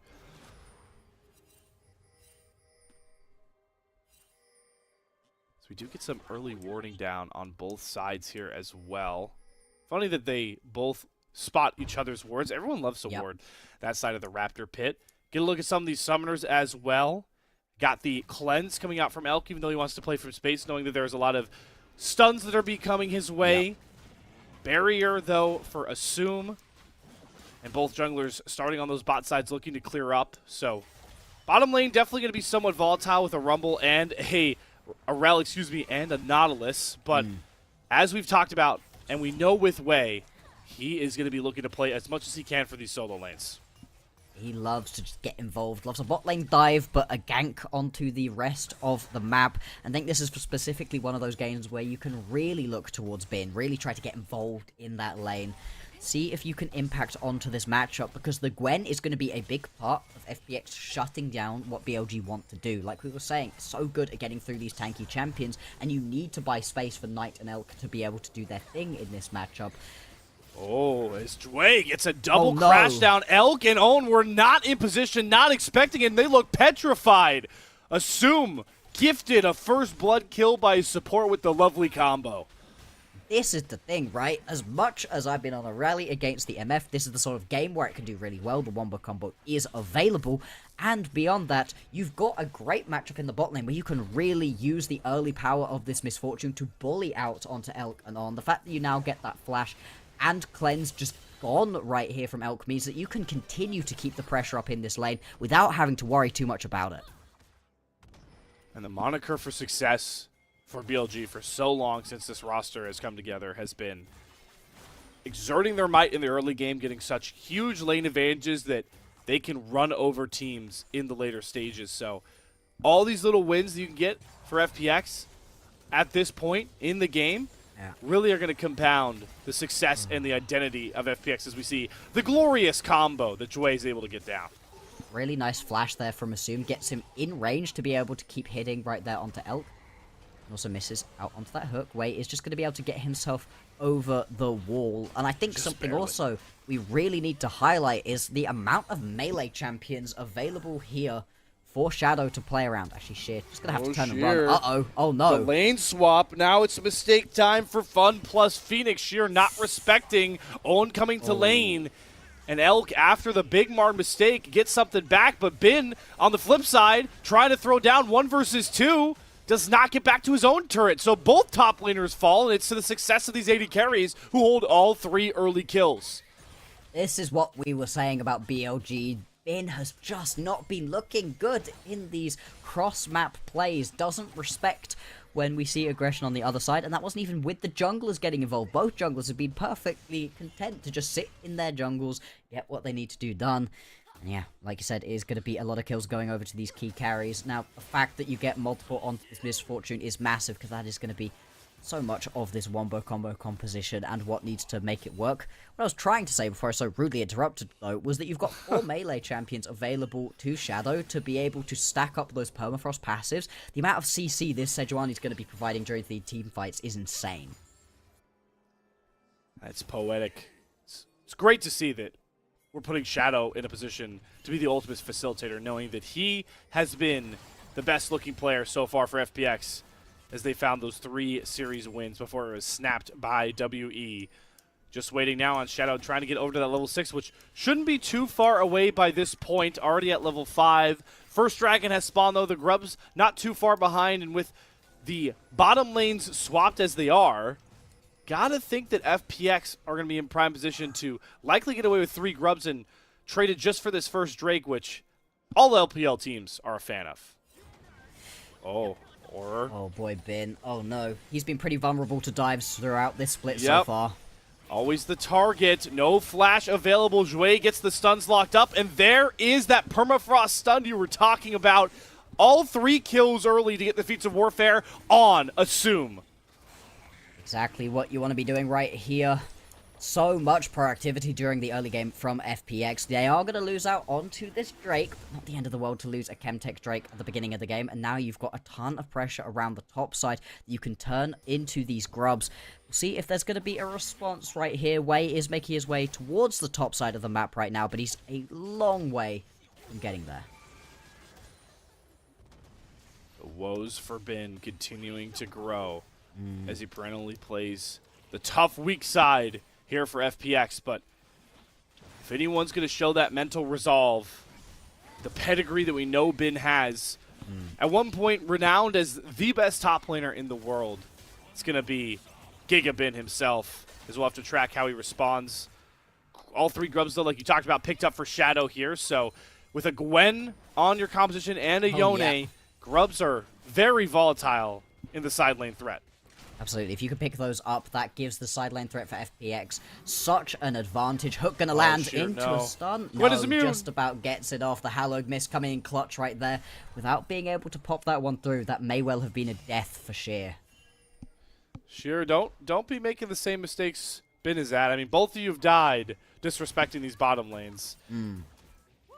Luckily, though, for Sheer, he will just become Exodia at a certain point with itemization, but putting Gwen behind always hurts. You'll be able to try and collect a lot of this wave up, but this is what we always know BLG for. Bottom lane dives, but guess who's here to kind of stunt it? Yeah. Shadow sniffing it out and protecting Sheer from a very obvious way dive. Oh. Maybe he's the target now, though. Or just this unfortunate Gromp who is going to get smited home. Oh, 11 HP Shadow. We miscalculated. Wei didn't even have a smite available to him at that point, so that is just a miscalculation from Shadow. Is a little bit unfortunate. Still, though, this is not going to change things too much. Bin now going to be another dive. No permafrost available, but Care still has his own CC. Somebody order another dive, and somebody order a delicious wombo combo served up fresh, hot and ready. They hit the bullet time into the fate sealed, and it's been going back to the bin for a 3rd time. FPX, a team on the rise at the moment, looking to get themselves back to 500. They've played a ton of games. They've already played one of those super weeks some of these teams have, where they play 4 games in 1 week. they've already completed their first round robin, right? It's a crazy amount that they've had to play already, and the fact that they have been able to begin to pull it back, 3 wins in a row up until what was a loss against WE, and now already taking BLG to task. They are up by 3 kills and also about 1,000 gold. This is a pretty good look for FPX so far. It's so wild to think about where this matchup would have been, what it would have looked like just a split ago, where these two teams are at. Last split, we would have never thought FPX would be able to compete with BLG, but so far through the opening 10 minutes, as little as that really means for the stakes of this series, FPX have looked much more polished. Absolutely, they have, and it's just making it so exciting looking at this group ascend, watching these teams rise and fall. The Circle of Suck has been very strong recently as well. Lots of these best-in-class teams still dropping random matchups for some of these top teams. Like we said, the JDG victory for FPX, a massive one for them to be able to pick up right here. Now, Shadow jumping in onto On. Oh, that's Flash. Can we get some of these melees down? Yep, Flash. Too scared of getting stunned up and locked through with the Glacial Prison. Gonna nerf On's ability to create a bit more for BLG in the next 5 minutes. Indeed. 1 minute though until these next set of grubs are going to be spawning. FPX grabbed all of the first 3. Now FPX potentially looking for a dive before that set spawns for themselves. Knight, a slightly harder target to grab. On is in the area too. Yep. Is he gonna be able to catch Shadow before he gets the push it out? No, the hop still has the stun land. But assume Gang get close enough to try and push the bullet time across. Teleport's coming across. BLG are angry, and they want to try and shut down this dive, and at the very least, they're going to get a ton of flashes out. But guess what? Elk's got some slows. The curtain call is looking to sunset this dive attempt. The equalizer as well. So many slows. On trying to get close enough for the dredge line, but look at the turn there. Coming across from Jway. The bullet time heals all wounds for FPX, and somehow, on the complete back foot, they come away with the 1 kill. That does mean all of the members of FPX are now down in the bottom side just before these grubs are going to spawn. With Way right there. Maybe that's the trade. Elk is just dead, okay. Surely. Fade Seal doesn't land, doesn't matter. Care Soul Unbound gets out, and that's the fourth flash burned. There are no flashes available for FPX, and Knight is on the flank. The golden left hand trying to silence this torrential run in the early game from FPX, but it's still just so pandemonium, so messed up.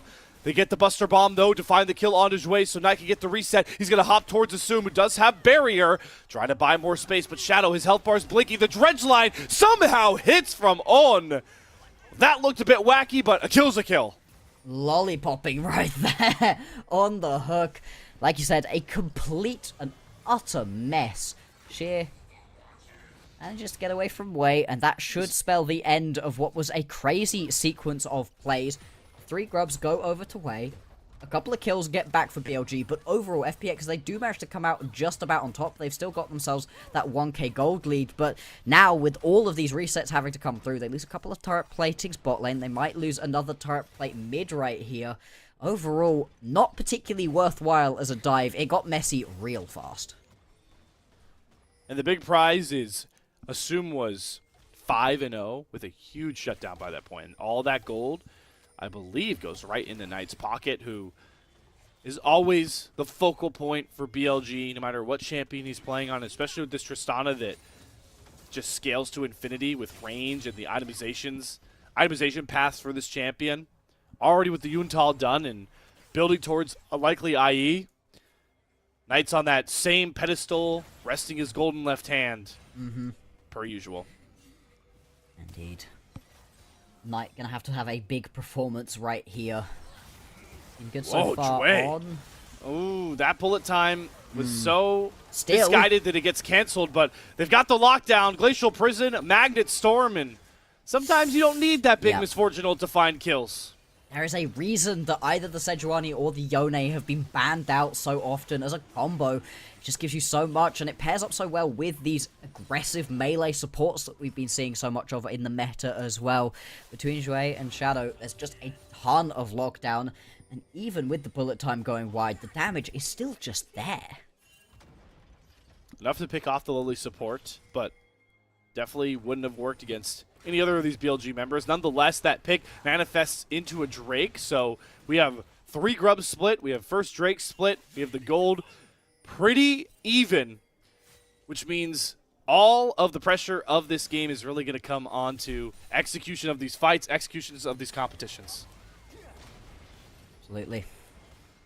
Right now, got a little while until the next big objectives are going to be spawning, and when there's time, dives are apparently what these teams want to do. This is a really risky dive you want to go for. I think it's much more likely the Shadow just steals away some of these Krugs, although actually Sheer and Assume are coming down as well. Oh my god. Oh, whatever bug BLG have for dives, it's spread to FPX, and poor On is going to be the sacrifice. They once again, that's the second time in 3 minutes that 5 members of FPX are on the bot side of the map. Yeah, they're going to pay for it with their top lane tower. You can see in the pip, although who's going to be able to pick this one up first? This is actually pretty important. First turret's already down, I believe, in the top side. It is, yeah.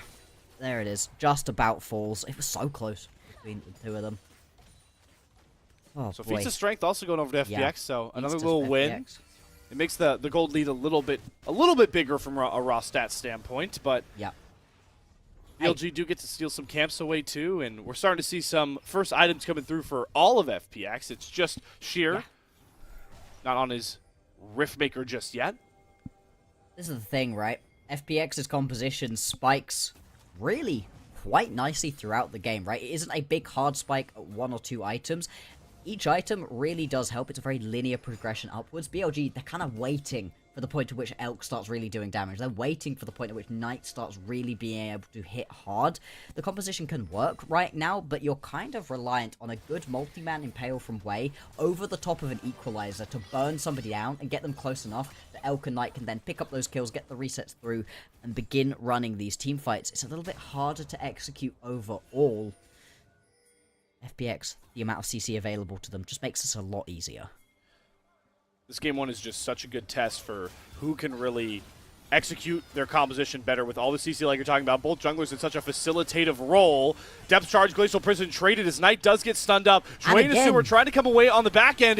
We also have Care flanking of the Sentry. Bullet time goes down onto On, but look at the Equalizer. It burns down Sheer. Care finally arrives to the party and sections off Elk. First marksman is down. Knight trying to 1v1 up against Shadow. The Heartsteel pop nearly finds him, but it's Care over the wall. Uses the Fate Seal to cut down the angle. We ask the question, how does FPX beat BLG in this series? And so far, they're showing you exactly how in game 1.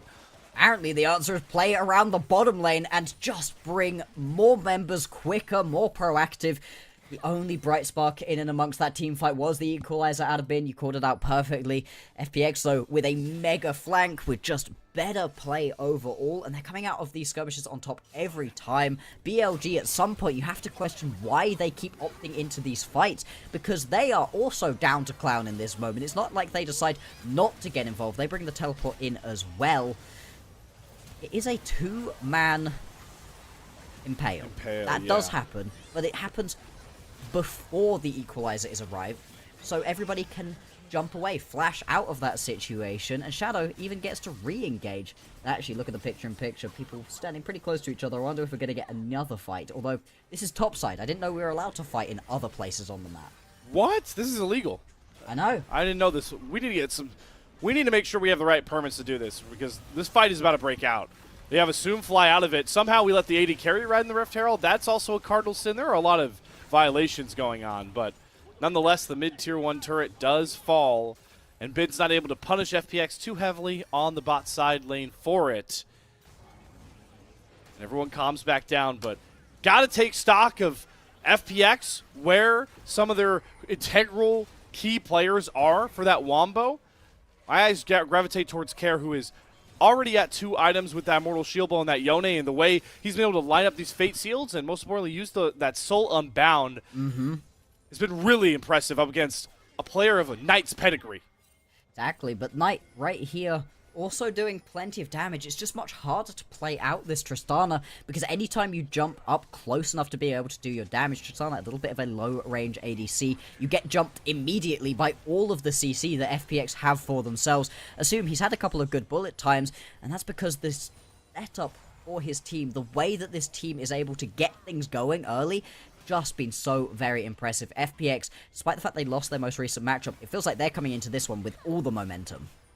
All the momentum, all of the vengeance on the mind. As this Wei starting off with a crash down. Impale from Wei does land just onto Shadow, and the crit shot from Elk finds its mark with a huge equalizer from Bin, and just like that, the former two-time champs bite off and leave their mark. Elk, completely untouched, is starting to try and run this fight, but the topside melees do trade out Jway.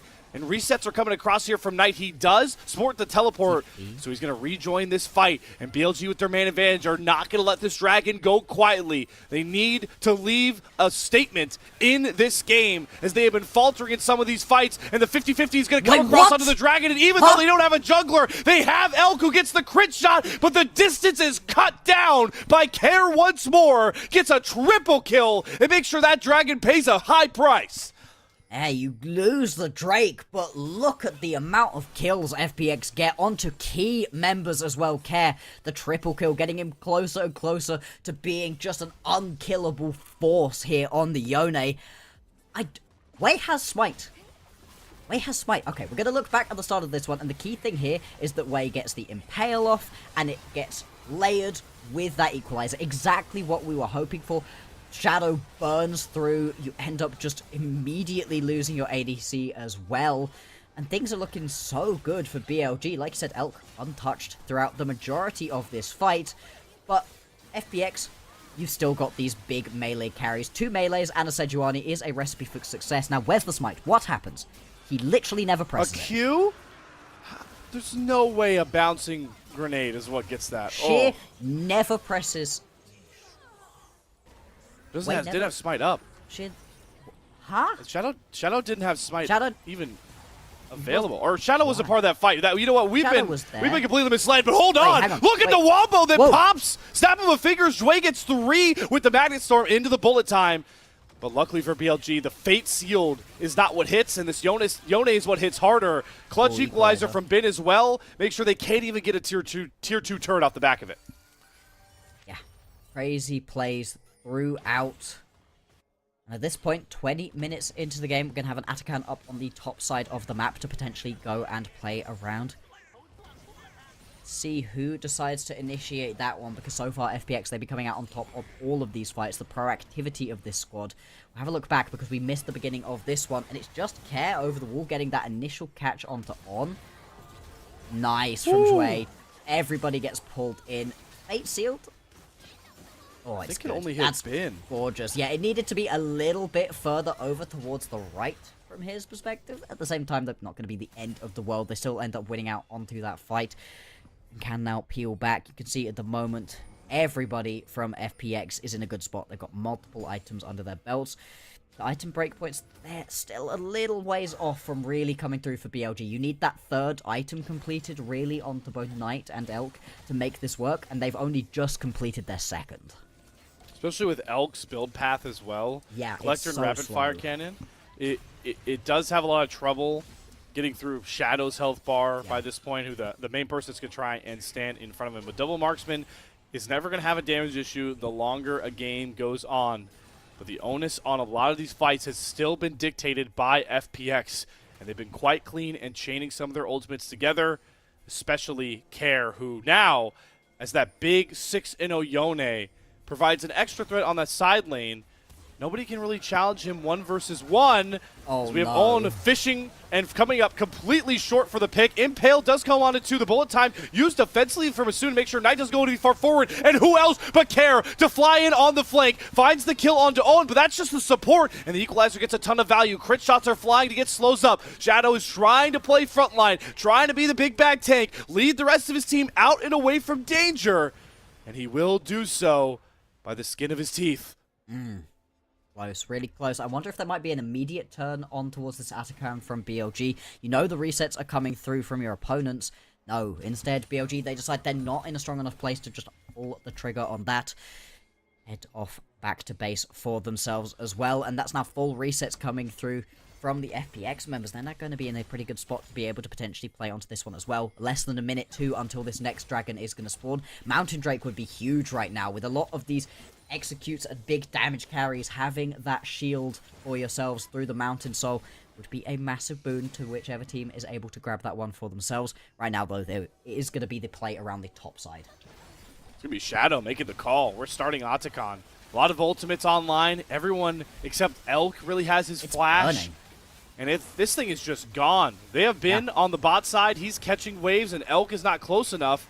It's still important to pick up those petals, pick up those flowers, but even that won't be contested. So, an Otacon for no price. Except maybe Care. Big flank. Yeah, Care is 6-0. Remember, this is the Golden Goose with a huge shutdown. Dredgeline perfectly positioned from On. It's both the tanks, but Wade does have the Impale if he needs it. Grabs Care, and Knight is going to be gifted a huge bounty. Watch the gold add up. He does have to burn the flash, but cashes in 1,000 Gs to the pocket. The perfect pick found for BLG. Exactly what they needed to do, and I really liked that from On, was setting that one up the entire time that the Atachan was going down. Now, is it fully worthwhile for the Atachan? We'll have to wait and see. You obviously get extra on towards these Drakes if FPX are going to be able to grab the rest of these. So this buff from the Atachan may well get better and better. We'll see. We'll see. For right now, like you said, that 1,000 gold going to be massive. Hasn't gone back to base to be able to spend it quite yet. We'll see what this turns into right now. Ooh, just components towards being able to grab that LDR. Big components, though. You're filling out most of that LDR. And Knight will only really start to increase his range by this point, and 3 items with a armor shred item will make it so that Shadow can even fall weak and prey to Knight. Just like this dragon did. Yeah. Double marksman difference, man. Oh, yeah. Just shredding straight through these things. The decision from FPX was to not contest for that one. Instead, try to get this mid lane tier 2 tower down. It has the smallest amount of HP. Yeah, there we go. Ooh, Bin has to flash away from that one. The Glacial Prison that lands from Shadow, that would have just been one dead Rumble. And I think in this game, Bin has very much been the key. Every single time we see these team fights begin to work really well for FPX, they have to back off and play it slowly because an equalizer lands and just starts melting them. And while FPX have given up, you know, that dragon on the map, some priority in the side lanes, I do think with the style of their comp relying so much on multi-man ultimate grabs, getting flashes out of those solo lanes from Knight and Bin is super integral. Flash is what's been spoiling the perfect bullet times, the perfect fate sealed. So now, if you're BLG, if you're Knight and Bin, you have to be a bit more careful about how you position around these fights, especially with Baron now in the cards. Yeah, Baron, like we've been saying, both of these squads can just melt through these neutral objectives. So you've got to be careful to not miss position, not take too many resets all at once, and leave yourself vulnerable to just having this one stolen out from under you. 3 apiece on the grubs, so nobody's going to get any extra benefit from that. Still, though, FPX, they've been a lot more successful with taking towers so far, 4-2. Means that they've just got way more space to be able to play with. You can see right now, Jouet, assume, just going to step up around this Baron. They are fully on a ward, though. Yeah, there's a lot of good warning coming down from On. And he gets a Dream Dredge line. Hello, they catch out Assume. There's no cleanse available. He flashes the Buster shot with the bomb ticking over Assume. Wow, mere single HP points to keep him alive. But what does FPX look like without that clutch bullet time? I've got the answer. Mincemeat. Sheer goes down. Pick found. Knight does fall. But it's a 2-for-1 as both soul lanes of FPX drop. And is that enough for BLG to say, time to dance with the purple worm?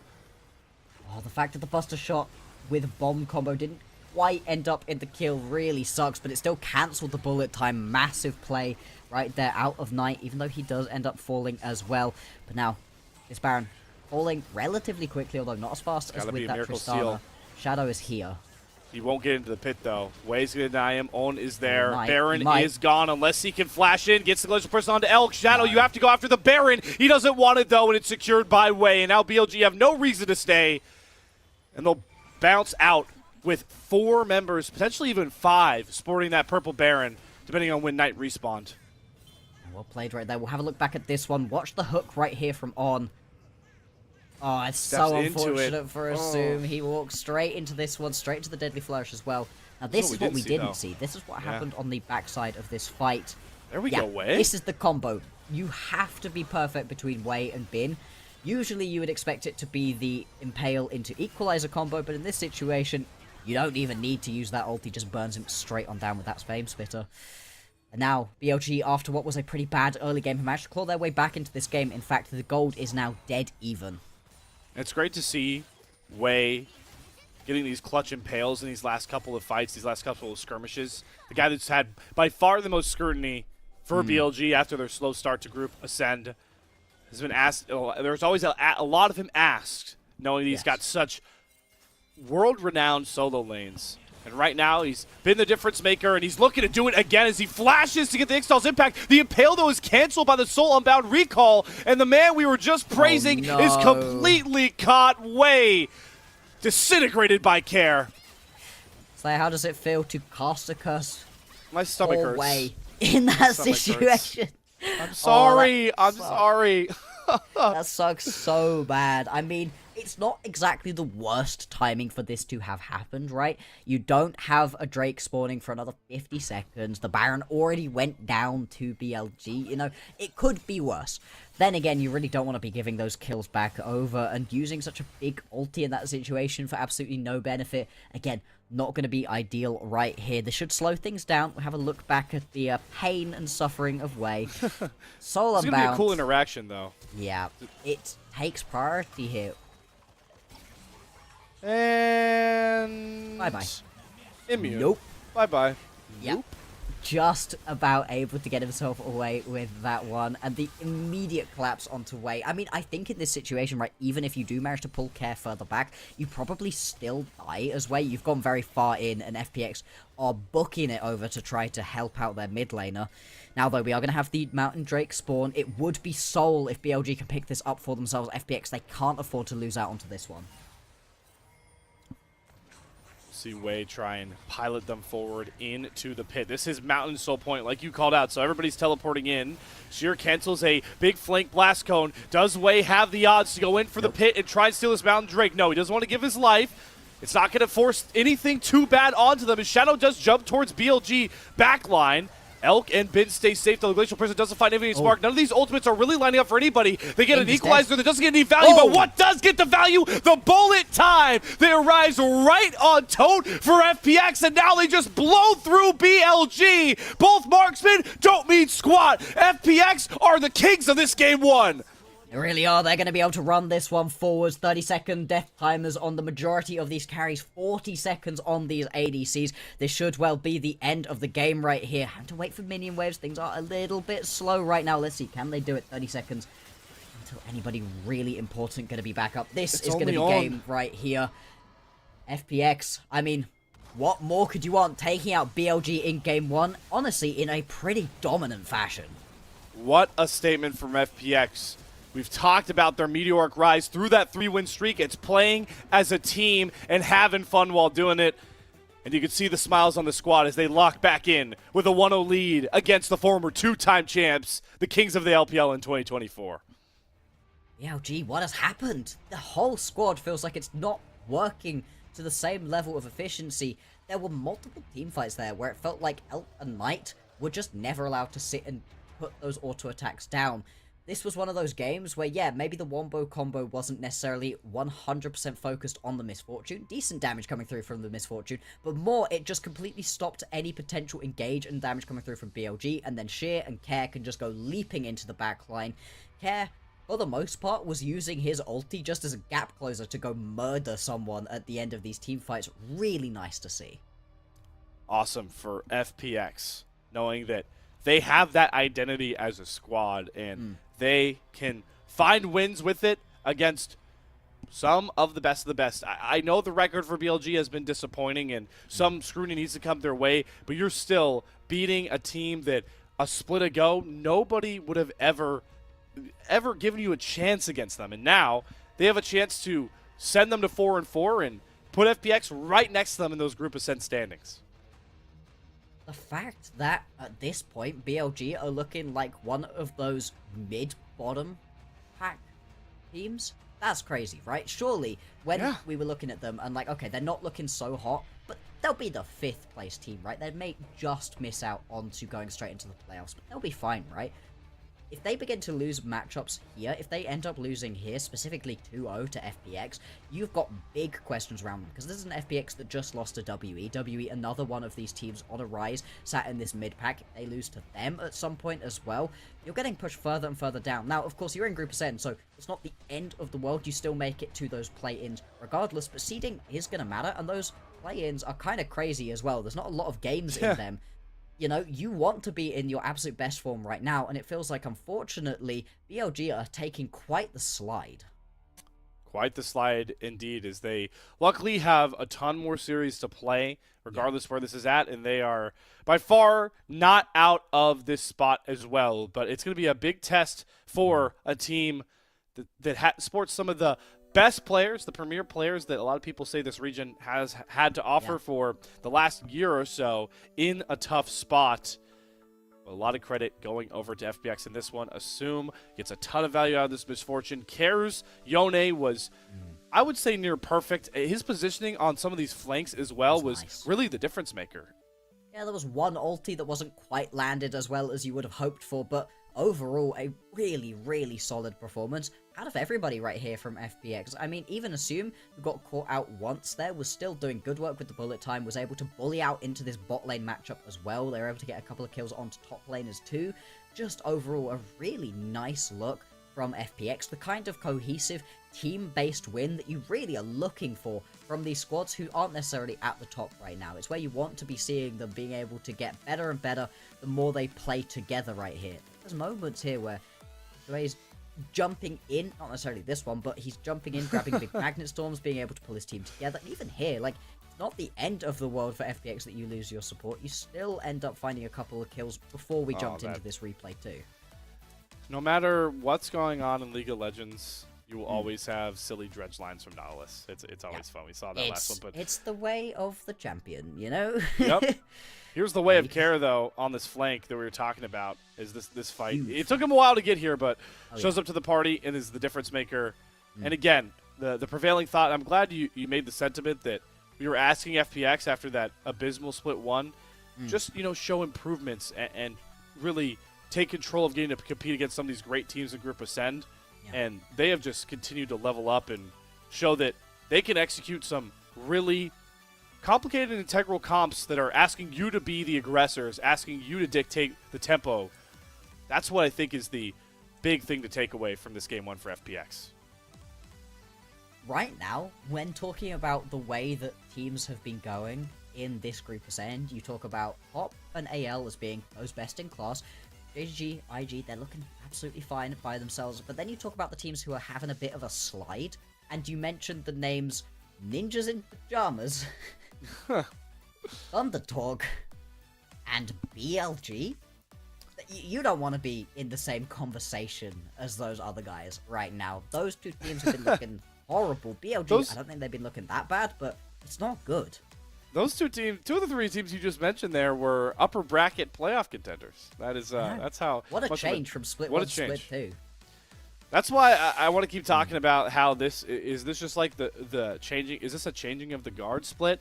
Again, I have to preface that this is a unique format that is so grueling on every team. They're playing so many games. They're playing 18 best of threes is mind-boggling. But it does, it is best to show who is really the most informed. This format does not, give freebies. Whoever is playing the best League of Legends at the time will prosper, and whoever is slacking off and dropping games, dropping series will be punished. And unfortunately, that is where BLG is at right now. Yeah, I mean, whoever comes out on top of this is going to be a toughened warrior of a team. Should hopefully give the LPL a better look for themselves going into the next international tournament, MSI. That's the hope.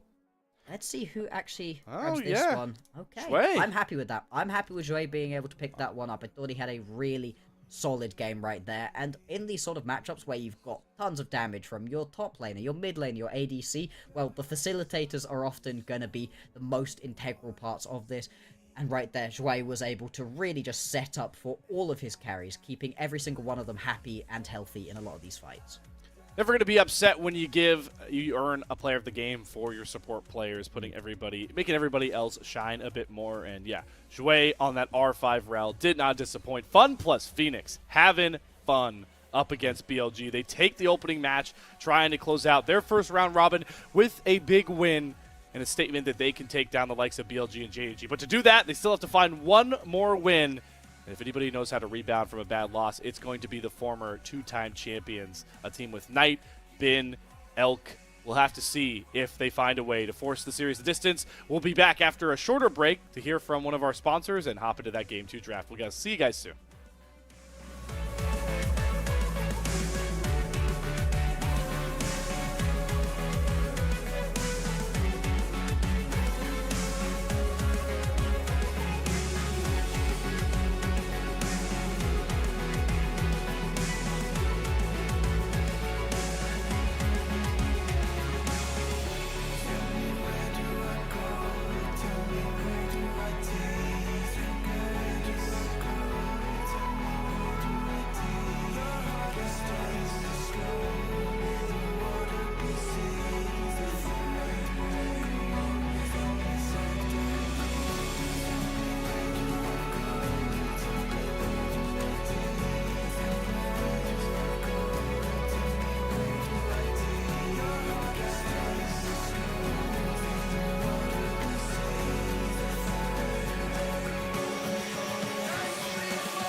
Hope you enjoyed that nice little break as we return to the unofficial LPL English broadcast. But before we jump in to the very fun matchup between FPX and BLG, with FPX taking game number 1, it's time to polish up on our League of Legends knowledge once more.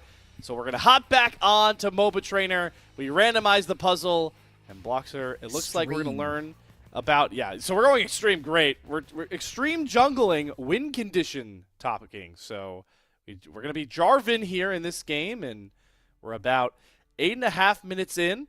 If you haven't seen Moba Trainer before, it's going to give you a puzzle and a timer to choose what to do. And Bloxer, take this one away.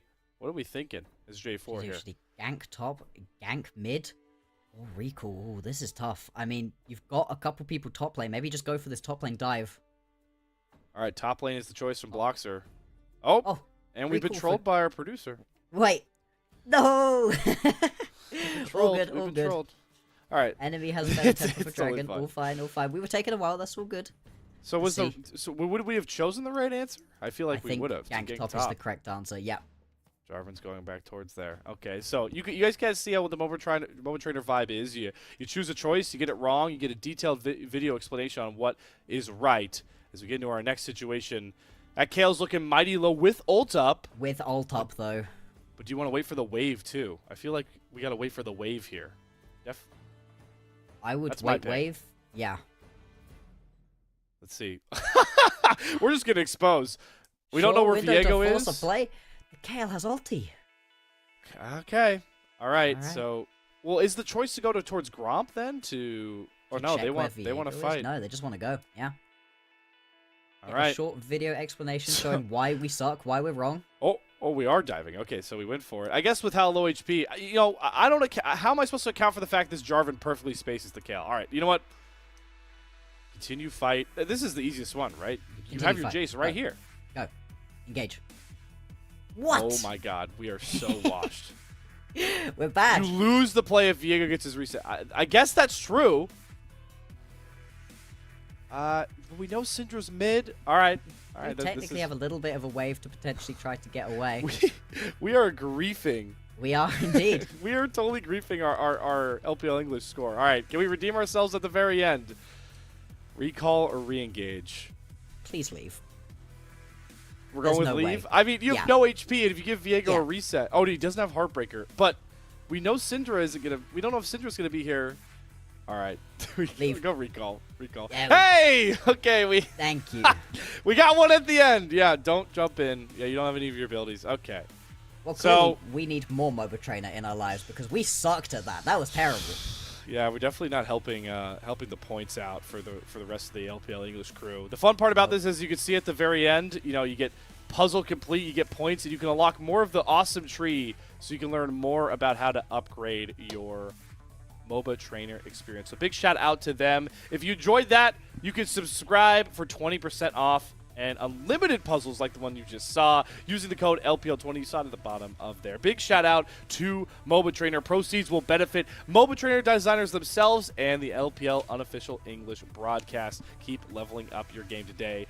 You could do a lot better than myself in Blocksters, so hope you are able to get on a Moba Trainer. We're still waiting to get into that Game 2 draft, though, and we can refocus on the stakes of this matchup, Blockster. We asked the question at the start, how does FPX beat BLG? And they answered in that Game 1, I would say in the exact way we thought the answer would come.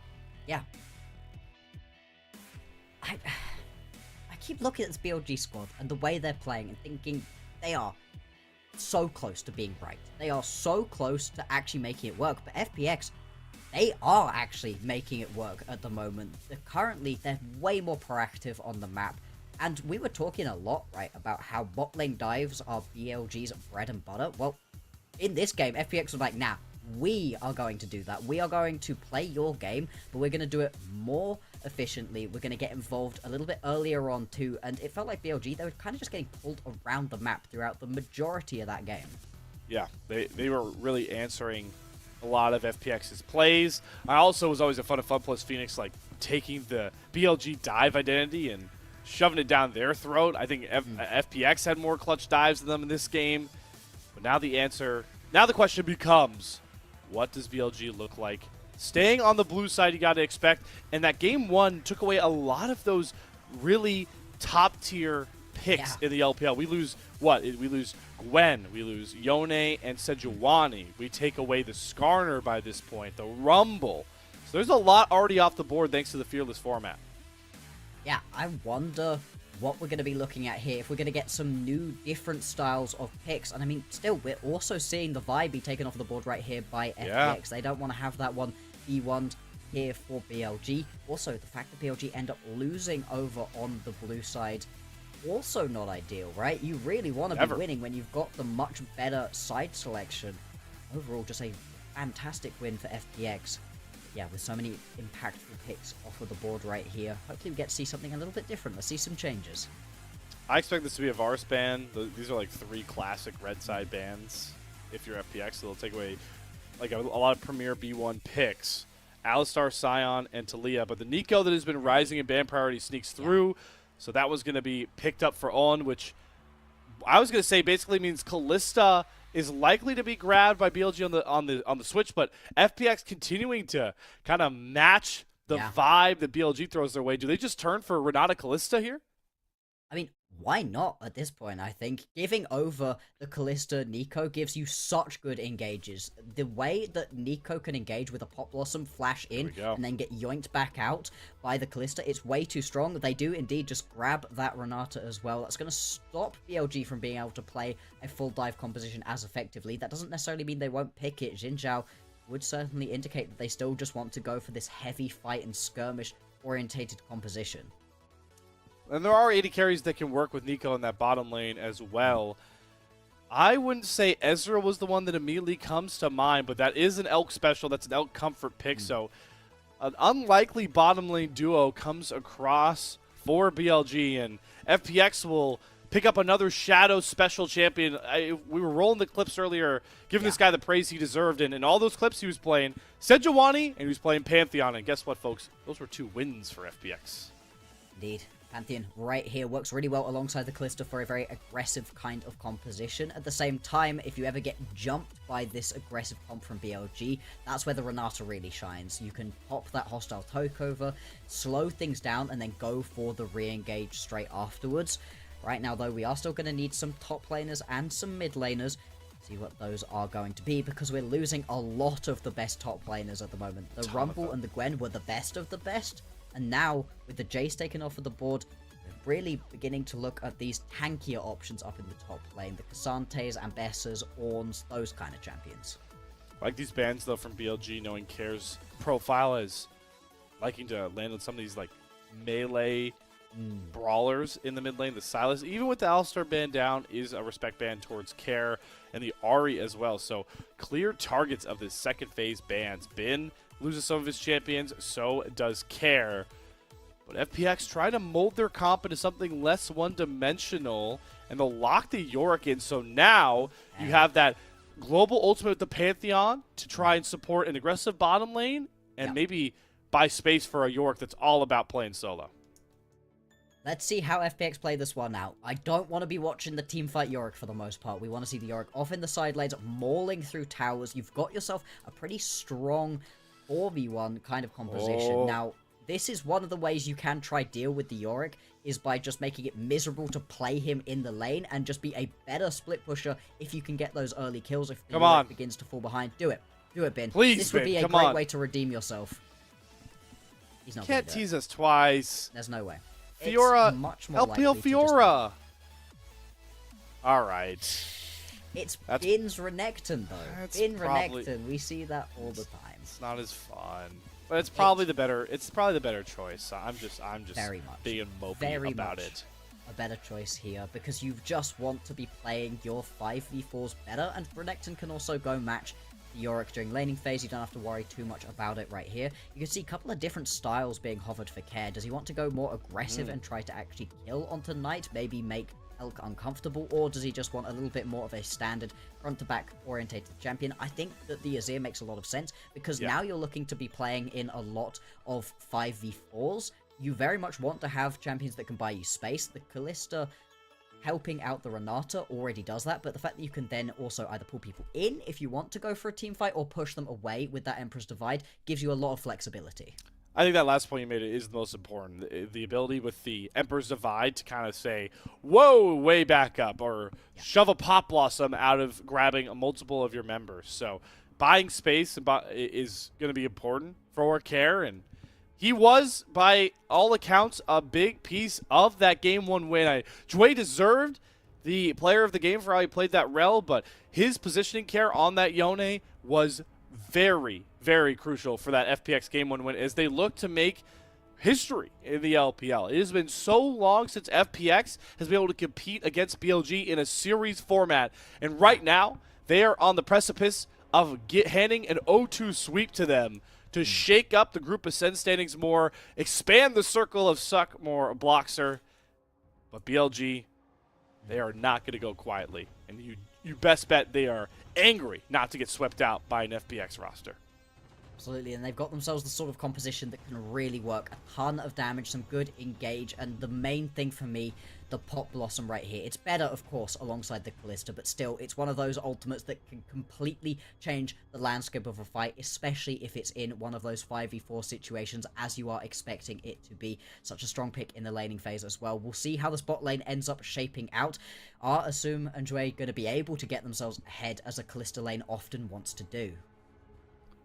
And of all the teams that are all about early game dominance, to do that into BLG makes it a little bit harder, knowing how their big-time carries like to play out through the early game with leads. Elk, Knight, and Bin Players that have been regarded as the best the world has to offer in their roles at one point need to muster the strength to bring this series back for BLG. As we're live onto the Rift, soaking in the gyos and maybe looking to see that aggressive bottom lane. Blocks are pointed out, already hunting. Slow gonna land there. Assume gonna start stacking up those spears. Gets the Ren slow, but they have to be pretty careful not to get wrapped here. Ondo will not start the Tangle Barb. It's just some early damage wins here right now, but a win nonetheless for FPX. Absolutely, and this is what you want to be doing right here on the Kalista. Any Kalista lane, really, you want to be getting as aggressive as possible. Into the Nico Ezreal, there's quite a lot of poke that you have to be careful about. Joy hitting as many of those handshakes is going to make this 2v2 a lot more playable. I think once you hit that level 6, that's where you can specifically look to go very aggressive. But already we can see some decent levels of trading. Both of the junglers are going to be starting towards the top side of the map. They recognize that the bottom lane is going to be where it's at. Will they be able to get down here before fireworks start coming? I don't think so. We've already both traded heal for speed ups and HP gains, but the winner is going to be Elk and On as they get control of that first wave and should be able to cruise towards level 2 first. And that's going to make Assume's lane a lot harder for these next early levels. Yeah, you can see it right here. Assume Joy, they're just going to have to back off for a little bit. You really can't afford to step up and get mauled once those level 2s are hit. And yeah, it's not going to be too bad. You know, you can catch this wave. It's not like you're in a range v melee matchup right here. Shadow going to be spotted out by that ward that, as you pointed out in the last game, everybody's been placing recently. It's very surprising to step up to your chickens and not get immediately spotted at this point. Dichotomy of bottom lane is non-existent, but for top lane, it's very prevalent. This matchup is really going to swing a lot depending on how much space Ben's able to get in the early phase and how much Sheer can buy time for the Maiden and company as Shadow has set up his own little spy operation as he watches his own blue buff get taken. Knight has first from over Care. Can hop over with the blast cone. Wade dashing forward. Maybe just to push Shadow off of his blue buff. Shadow flashes forward, tries to secure it, but it's Knight that is able to grab it for Way. A lot of damage buffered there by Shadow. They have the bailout if they need it. Care dashes as well. Flashes galore, but Elk finds first blood onto Assume, and he's going to make it a double up. Elk and On, the difference right now for BLG, and Care can't even find a straggling hope of a kill. Just like that, 3-0. Feats of warfare to Billy Gaming.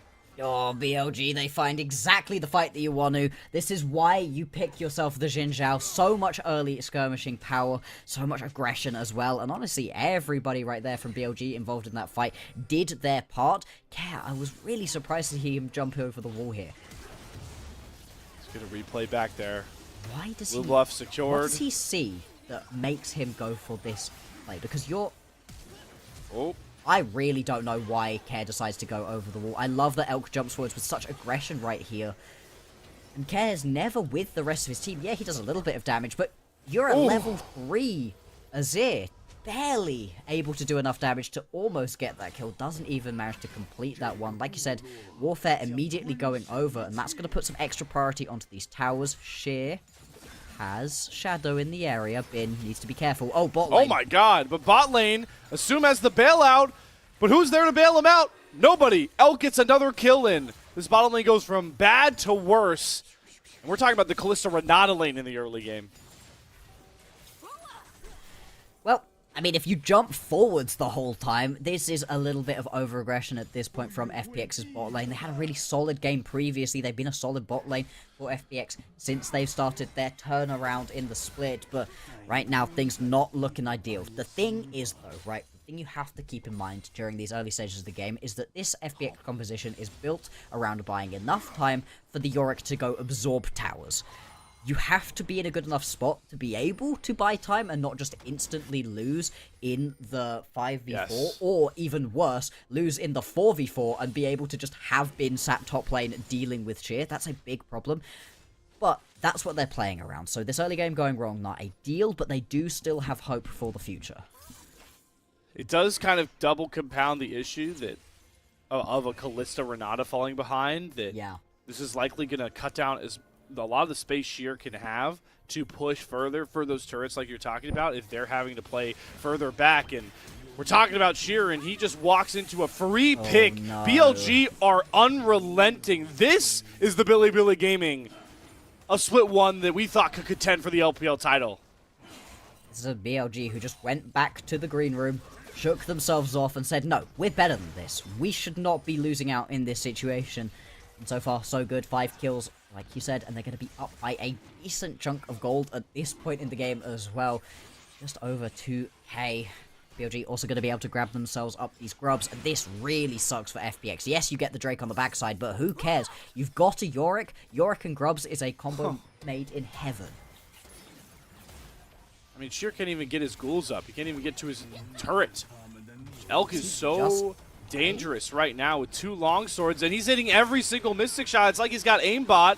Sheer does take over level 6, so he gets the main to at least buy him some space, but Wade says time to close that gap. Great Tangle Barb from On, and Elk is quietly now 4-0 on an Ezreal that is going to hit like a truck. So this is about as bad as it can possibly be in the early game. 4-0-1 for Elk already. He's already got nearly 300 gold shutdown sat on top of his head. And the fact that you're not even able to step up to your minion wave right there as Sheer really sucks. And this is the thing, right, with the Pantheon jungle. It's good in the skirmishes, but you kind of need that level 6 to really be able to pop off. We've seen a lot of these Pantheons kind of need to wait. Hang on. Oh, here we go. A little bit of a Shuriman shuffle. The alley-oop into the dunk. Bricks off the rim for Shadow. Knight survives and doesn't even burn his flash. Now, unfortunately, there just was not another one of those spears available to Shadow. And now Wei gonna sit in the wings. Shadow doesn't know he's here. Yeah, Crescent Guard for the knockback. Like that style point. Shadow does have flash, so he's alive, but definitely terrified of going into his own jungle. Needs to be careful in this situation. Now we can see things going on up towards the top side of the map. We've been loving some dives. They were all bot lane dives previously. Assume. I don't know if you want to be here, buddy. I mean, just look at the difference in items if this does break out how we think it's going to. They've also got Wei not too far away. He is on top of the Krugs. And Helk even sniffs this out, hits the Q. They're playing around the Grand Starfall. Shadow is waiting to churn that ultimate. Assume jumps forward. Watch the Pantheon flying at some point, or maybe he doesn't. He says, this is a lost cause. The Fate's Call does come down from Assume. He throws Wei towards Elk, but they don't get towards that Ezreal. It does leave Wei to his own devices, but there's just not enough of a pack behind the punch right now for FPX. And with the Realm Warp in from Knight, the even odds are completely obliterated. Another win for BLG. 8 kills in 8 minutes for him. This is the unfortunate thing about having the Pantheon ulti, but Arise on the other team. Just able to immediately arrive, and Knight did so much damage in the brief moment he had to interact in that fight. Can also just teleport back into the middle lane, so doesn't even lose out onto any CS for making that play. This is terrible. The only member who's behind in gold right now is your top laner. On is ahead of Assume and Care and Sheer and Shadow in gold. That is a terrible start to the game.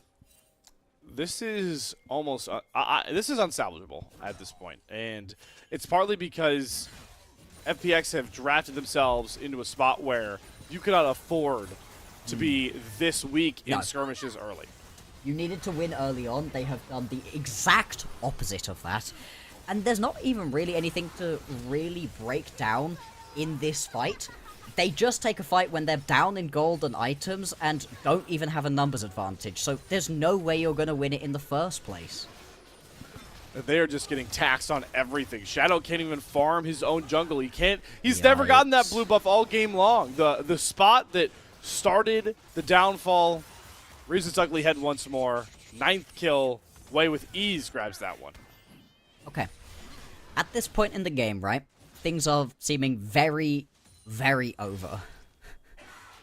Yeah, you good, buddy? Yeah, okay. Every time I see a BLG and FPX member on the same screen, I'm immediately worried for their continued existence on the Rift. Joy proving that to me right now as he takes a huge chunk of damage. This is a 10-minute Trinity Force block. So this is a 10-minute Trinity Force. Damage off the charts. Maybe that doesn't even define Elk's damage right now. usually what I would say at this point is, so what's the ways for FPX to get back into this game? And we will talk about that, sure. But the other thing I'd like to talk about right here is how quick do you think this game ends? Do you think this is a less than 20-minute game? I think this is definitely a contender for quickest game in the LPL, and I think it's poetic because we casted the longest game of the LPL already. Yes. Bloxer, so we have to even out the odds, right? Oh yeah, of course, of course. I love seeing both sides of the spectrum. What was that, 57 minutes that game was? That was crazy. 55? 55, something, yeah. Something towards the high 50s almost, yeah. Absolutely insane. As you can see, every single time any member right here of BLG steps up, just chunk people through. And that's not even with your strongest member. Elk isn't even here right now. He was busy taking a tower up in the top lane. Gonna attempt for the snipe. Assume does step up, so it's not gonna be the kill there. We've got a Drake spawning in a couple of seconds' time. FPX at least were able to grab the first one of those. They lost out onto all 6 of the grubs, and I don't know that they're going to be able to step up for this upcoming Hextech Drake. We got info coming in from our prized LPL English information team. The longest game that we did see, the NIP Top Esports Game 2, was 54 minutes. 54, the shortest game was also already given to FPX. They are the losers of the shortest game, I'm pretty certain, up against Top Esports. 23-29 is going to be pretty hard to beat, Bloxer. Yeah, it's very funny that NIP and Top keep showing up in these games where there's just stuff going on back and forth, back and forth. Let's see if this is going to be one of those. 10-1 right now. I mean, they're so far ahead in this game. 6:02 with a fully completed Trinity Force this early on into the game means that you just can't step to these waves. You can't put yourself near your opposition. It's a 2,400 gold lead in bot lane. So, Bloxer, was this what it was like watching the Super Bowl as a casual fan? Yep, pretty much. Although with the added joy of watching the Chiefs lose. I don't know. I'm not feeling as much joy watching FPX get dismantled here. It's a little different. That's a good adage, but I mean, I don't know what we're supposed to say. It's a 6.5K gold lead. The thing to take home from this is, we always talk about with a lot of these teams right now in Group Ascent in the Rumble stage in general that this format really displays floor and ceilings for teams super well. And I feel like already in this series we might have seen the floor and now the ceiling of BLG, and that's why so many people just want this team to work, want this team to find their form again, because they look so dominant when it all clicks.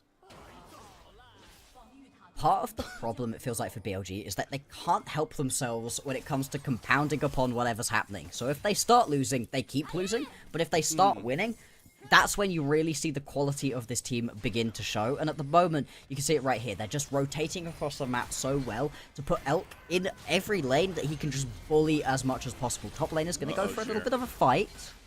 All right, so this is not just a fight with Sheer. It's a fight with the Maiden, set of ghouls. And it's still just dead. Oh no! It's enough to at least not have Sheer die. But if Sheer is not, if Sheer's not winning that heavily with the maximum overdrive of Yorick's kit, you know you're in a bad spot. Very much so, but I don't think anybody's going to be surprised by that one at the moment. We're going to have another minute 40 until the Herald up and available. 2 and a bit until the Drake. For now, it's just going to be the bullying of BLG. They can just go in here. Assume and Jue are really trying to make this work, and they actually do have Wei kind of caught. There's the Emperor's Divide, throws Wei back into his own team, but he does fall. Shadow flashing out to safety. Knight going to try and chase him down, but not going to be able to through the 2 turrets. Okay. So we finally get a trade of kills, and that is, folks, a win for FPX. Just about, but it is now going to turn into this mid lane tier 1, getting at least massively chunked. The next wave now a little bit slow. Yeah. Does have the TP if you wanted to maybe move up towards the top side. Nah, just going to lose this one out. And yeah, this is the unfortunate thing when you're this far behind. It takes so long to be able to pick up your kills, and you don't even manage to kill onto the most important member to get down. It just means you lose out on the rest. Care now needs to be careful. He's got both Knight and Elk here. Does have Flash. There's the Pop Blossom, though. Oh, perfect follow Flash. Nice. Own Reed Scare like a book. Yep, easy. Gets another kill for BLG, and it's more turrets time with 6 grubs. I'm slightly worried for Shadow. If he had stepped up a little bit quicker there, I wonder if Elk might have just turned around and one-tapped him too. So very strong. I love watching the Nico play. Just sneaking through, right? Getting into these positions at the Pop Blossom, it's so difficult to get away. Yes, you're usually trying to hit it as a 5-man ulti during a big team fight, but in a specific 1-on-1, 2-on-1 situation, it's almost impossible to avoid. This was slightly better. The hostile takeover specifically out of Dway is the reason that this is almost playable for FPX, but they still end up losing Assume off of the Night Flash forward. Not going to be able to get away with just a trade most of the time up against BLG, but Jouet, hello, handshaking and verbally agreeing to his own death warrant, bailout down, assumed to fall once more. Karis teleport just a little bit too late to the party. The Sand Soldiers will find its mark on Dway, but Knight is here, and most importantly, Elk is here on an Ezreal that is so inflated it would blow your mind, and he just auto-attacks down the last two straggling members of FPX for another multi-kill. Gonna be an ace right here. Just 16 minutes into this game. You can see the look on the faces right here of the members of FPX. They know this one is pretty dang over at this point. Elk even using those 6 grub Void Mites to be able to step up to that tower without the mini wave. Little tech like that. So nice to see. 8-0-2 now. And I mean, Trinity Force. At the point at which Elk arrives, it's over. Now, we'll see what ends up happening here. Oh, Sheer sweet wants to teleport. Could not have even slightly done that in this point. I don't even know if Sheer arriving in that fight particularly helps. You know, this Yorick isn't particularly strong at the moment either. Bin uses those dashes to perfection as well. We were talking about how Bin needed to step up. He's playing much, much better in this game, but this game very much isn't about the Crocodile. This game is about BLG finding their form together and having fun again on the Rift. Not making it so difficult to find the wins that they've been known to get with ease in past, and it's plays like this that have made BLG so feared in the LPL as it's just rinse and repeat, sending these guys to the gray screen as quickly as possible. And Grey Screen Simulator, very much the name of the game here for FPX. I guess one good thing you could say is it's not a perfect game. They've had a couple kills. They managed to get themselves a Drake. It is also at least not a situation where an FF would have been faster, you know. They have at least taken 18 minutes off of the clock. I think we'll go over 20 minutes. I don't know this is going to be a less than 20-minute game, but this is complete and utter domination. This is BLG speedrunning, getting us to a game number 3. That is very exciting for a matchup with so many implications for the standings. Really trying to shake up that middle of the pack as Shadow dives into the middle of BLG. Crescent Guard gonna block a lot of damage. Hostile takeover again from Joy is pretty good, but the important member is untouched and free hitting. It's Elk, and he does not look like a deer in the headlights this game. He looks like a man with a mission, and that mission could be claiming the quickest game of 2025 in the LPL. With Grubs and with Care and Shadow only up, they might try for it right now. They got the middle inhibitor down. They pivot towards topside, and they won't go for that award just yet, but they still got time. They've still got 4 full minutes, 4.5 minutes at this point to be able to complete this game, and feels pretty likely. Elk just going to go for this play right here. They're even able to move away from the Emperor's Divide. This is just a disaster. They do lose Bin, and Elk has a low health bar, despite how many items he does have. Oh, lethal tempo. Finds that shutdown for Care. Quicker reset for Elk. Cost him 1,000 gold. And Knight just nicks away that red buff to end things out. Jouet also potentially under threat right here. I think he's going to be okay. He's going to step down, right? He's not going to walk up into that bush, surely. Surely, right? Oh. Bloxer, what have you done? Bye-bye, Jouet. Oh, the limp away bailout. We have pushed way over the 1 kill per minute for BLG. Oh, yeah. Exceptionally bloody game at this point. Usually when we say 1 kill a minute, we're referring to combined rather than per team. BLG really just are on such an accelerated path into this one. 20 minutes have now ticked over. There is an Atacan available if you want to go for it for BLG. But at the same time, they've managed to take themselves down this mid lane inhibitor. They're very likely to want to just end this game off as quickly as they possibly can. I'd be very surprised if they need to wait another 5 minutes for the Baron to spawn. If things are stalled out that long, maybe FPX are able to get themselves back into it. They do have a mainly early game composition, but at the same time, Care is getting to the point where he hurts. Bloxer, your hope is so sweet to hear. but it is so misguided, it feels like, in this one. Hey. Well, we're here at Atacon regardless, but I just think this is going to be the fight that might end the game. There's a lot of traps being set in those brushes. Nico pretty good at sniffing him out. Knight is going to be the one to face check, and hey, they do get to Knight. Goes into the stasis, though. Does have the flash. Going to try and buy some space. The Seraphs, will it save Knight long enough? No! Assume gets the first kill. Waits the next one to get hopped on. Flashes with the Crescent Guard. Will his turret protect him? He tries to dash back in. He's buying a lot of time. The turret is starting to really ramp up. And Elk is able to trade back the 1 kill onto Sheer. Look at that base. And FPX have bigger things to answer for, like that base and maybe the toy croc that's trying to crack them all one on the flank. But BLG are not going to try and chase and overexert themselves, so FPX do get a couple more shutdowns. This is good. This is them beginning to play their way back into this game. I mean, nice of them to show up 20 minutes in. But still, you take it. You don't even actually lose that inhibitor tower. Sorry, that Nexus tower right there. That will slowly tick back up. Actually, not the end of the world of a play. FPX, they are fighting. They're showing that maybe their fans should have a glimmer of hope left. As BLG, it's risky, right? You really don't want to begin to give these things over. And the fact that you get that massive shutdown there as well onto Elk in the previous play, then you're able to grab a couple more kills. Wei has died half of the times of the FPX kills, right? He's been dying quite a lot so far in this game. But it won't hurt them just yet. They still have a ton of cushion. Gold lead is still almost 8,000. And while we won't get the quickest game of the LPL in 2025, Baron will force FPX to go all in or all out of this game too in about 2.5 minutes time. And no, it's not going to be Otacon that they're going to have to do that at. Please do not contest this Otacon, FPX. Slayer, don't say 22 minutes later. Don't send us to a 40-minute game right here. It's going to be the Atacon started up by BLG. You do have members in the area, but not a lot of them. I think they're just going to concede this one. I think that's the right decision. There's no reason to step up right here. Part of why FPX have been able to claw their way back into this game just a little bit is because that inhibitor mid lane went down so early on. They've had these big minion waves pouring into their base constantly, very easy to farm as well. It's allowed them to get slightly closer into it, but only now we're going to see the Rift Herald popped, now looking to crack open the base in the top side of the map. Hold on, though. Assume was going to back. He canceled it. So this is going to be a 1v2 that I don't think Bin signed up for. Assume's going to get to throw as many spears as he wants into it, but maybe Bin wants the 2v1. Can he heal enough through for Assume? No. 1 for 1, but look at the top side of the map right now. It is Grub again as Rift Herald brings down another inhibitor. So Bin's 2v1 death costs a whole lot of the FPX base.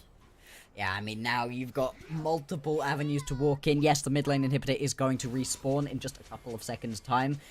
Still not gonna be the ideal situation to sit in for FPX. They're never gonna be in an ideal situation again, right? Their base is always going to be incredibly vulnerable, but they're at least finding kills back. Not ideal that Sheer just dies. This is the thing, right, with these Yorick compositions. When it works, when you're able to get ahead and you can just leave that Yorick in the side lane, mauling towers, and you're still fine in the 4v5s or in the 4v4s, wonderful. But when you fall behind, this champion provides you so very little, especially with this kind of build where you've just got the Trinity Force at this point. There's very little you can actually do. Sheer is kind of just a little bit of extra help during these team fights. He cannot split push on his own. There's no space to do so. You've lost a lot more of the map you can control on. Your own jungle is now something that can cause you a death if you're Sheer. And wave states are never in your favor, so you have to take really small pockets and try and capitalize on them. But all it's really gotten them is one tier 2 turret on that bot side, but the bottom lane is the one target of BLG by this point, the last inhibitor standing, and with 6 grubs, with how strong Elk is on 3 items, why not go to knock it down? But Hui again is the target of all of FPX's harassment. The Crescent Guard will buy him space for now as he tries to throw Jue at him. The hostile takeover is going to hit onto Elk, but not before he takes Assume away with him. Knight goes into the stasis at just the perfect time, And with no health bars aplenty, FPX have to back off, but they won't let them. Knight will not let them. He wants to bludgeon them with his golden left hand and his golden boy of an AD carry known as Elk. Just like that, the finishing touches have been put on BLG's most dominating game of Group Ascend to send us the distance in our matchup of Group Ascend. That's it. We're gonna get 3 games of this matchup. Hopefully the next one gonna be a little bit closer. FPX, honestly, kind of dismantled BLG in game number 1. BLG, though, come back swinging in this game number 2. It's not the fastest, but it's dang close. 25-minute game. No Baron needed to be able to pick up that victory right there for BLG. How fun is this going to be? The moniker of this matchup coming in was asking the question, how do FPX win this series? But also, how do FPX win a game up against BLG? We saw that in game 1, but we also saw why we were so hesitant to give this matchup over to FPX, say that they weren't the clear underdog. It's because when BLG are clicking, that is what happens. And that doesn't just happen to teams like FPX. That will happen to anybody in Group Ascend. Absolutely. I still feel like BLG could take a game, a full series, a 2-0 kind of series up against someone like Top Esports. It's just not consistent, right? If you made them play each other 100 times, I feel like BLG would completely and utterly smash Top 5 or 6 of those times. But across the course of it all, you know, those are more consistent teams. There's a reason that those teams are currently sat at the top of Group Ascend right now. For the minute, though, going into this game number 3, I don't know how much you can really take away from game 2, right? I don't know how much you can go, this was the mistake, other than saying all of it was the mistake immediately. Yeah, it fell flat from the jump, right? Yeah. You had a Kalista out of lane that made a mistake and fell behind, and you needed that lane to index the rest of your success, picking scaling solo lanes or split push oriented solo lanes. So putting the eggs all into one basket does not bode well when you drop the basket off the side of a ledge, and you saw that in game 1. But I'm glad you, Blockster, you made the point to say this doesn't really define FPX too much, because we already saw what they look like when they don't kneecap themselves in the first 4 minutes of a game. Exactly. The kind of composition where you've got yourself a Yorick, the early game has to go well enough for you that the Yorick can get to a point where he's allowed to touch a tower. I don't know how much I actually saw Sheer look at towers at any point throughout that game. That's a horrible state to be in right here as a Yorick. So, hey, you kind of take that one, you boil it up, you throw it out the window, set on fire maybe on the way out, you know, ignore it. This one was bad. Moving on to the game number 3, we've got quite a lot of power picks off of the board. A lot of them went off of the board actually in game number 1.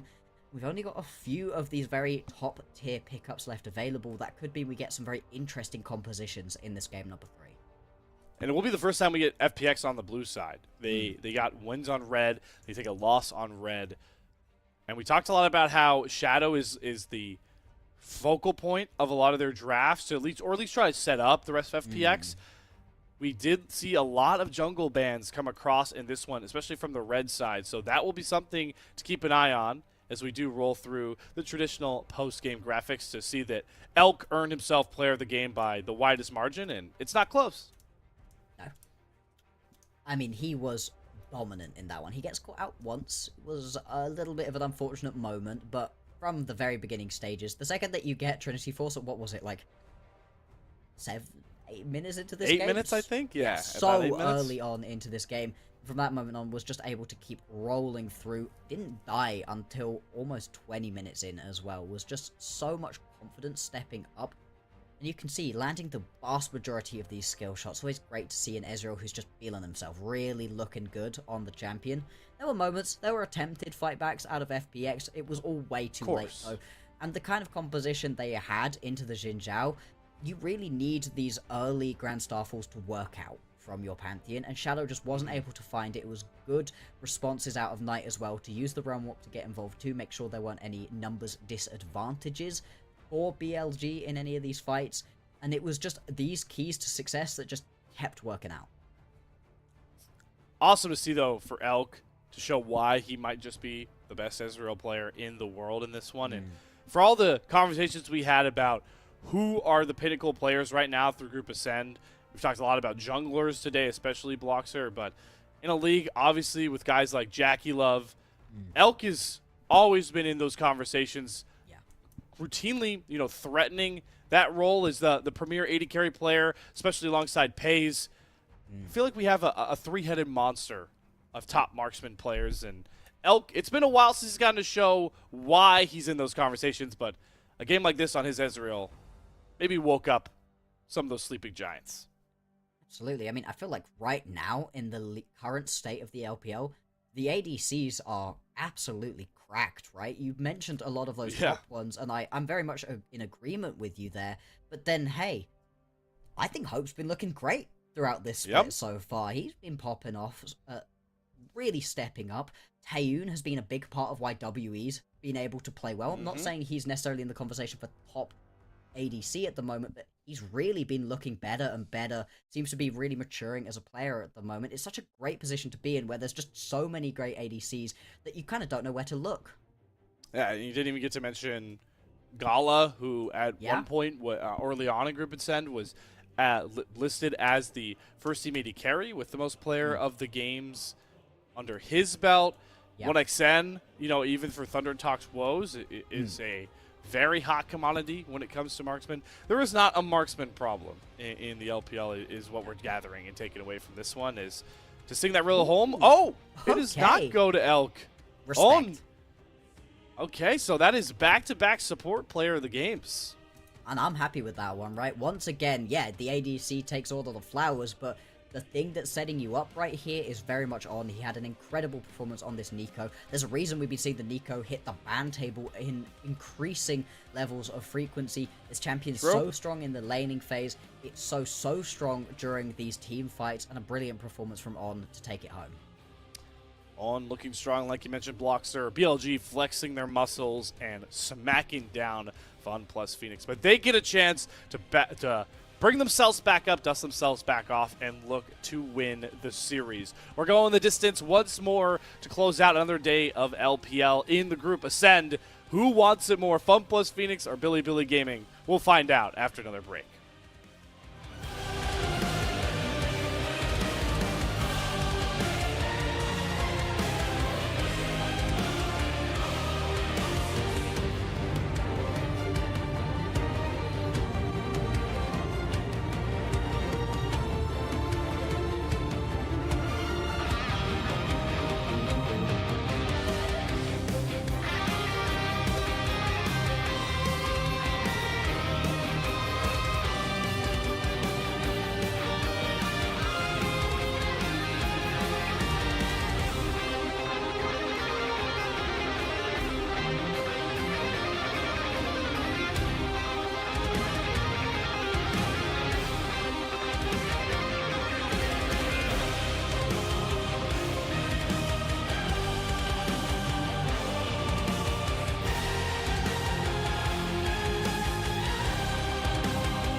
It all comes down to this, ladies and gentlemen. The final game of our Group Ascend matchup of the day. Fun plus Phoenix taking on Billy Gaming. We've had two very starkly contrasting games. FPX was much in control of game one throughout basically every phase, and while it took a bit longer to get the job done, they dominated, deservedly grabbed that game one win. And then BLG said, hold on, we'll show you what actual domination looks like, as they were having us contend that they were going to have the quickest game of the LPL Split 2025. Yeah. They didn't grab that one, but they grabbed another win in BLG fashion. So, Bloxer, my question for you is, who budges? Who makes more mistakes with everything on the line? I gotta be honest, I feel like FPX have been looking slightly better. Like, I know that previous game was complete and utter domination. Wow. I would not be shocked to see BLG take this one 2-1. I think that's the expected outcome of this series. But I don't know, something about FPX, the way they've been able to bounce back from losses, the way they've been looking so far, I think in a more even early game state, they've just looked better on the team fights. You gotta always love an underdog story. They are still the underdog, so I don't hate it. But if things have just clicked here for BLG, yeah, then that's we might be out of here pretty quickly. Yeah. And that's where I'm intrigued to see FPX's approach to this draft, because I respect the idea of, hey, we saw them pick Nico. All right, you know what? We're going to steal your Kalista. We're going to play Kalista Renata. We're going to try and be aggro in the bottom lane. Trying to be aggro into the team that thrives on winning lanes and getting advantages in lanes sometimes can bite you in the butt, and that's what happened. So do they try and approach, you know, a slower paced early game now and learning from their mistakes?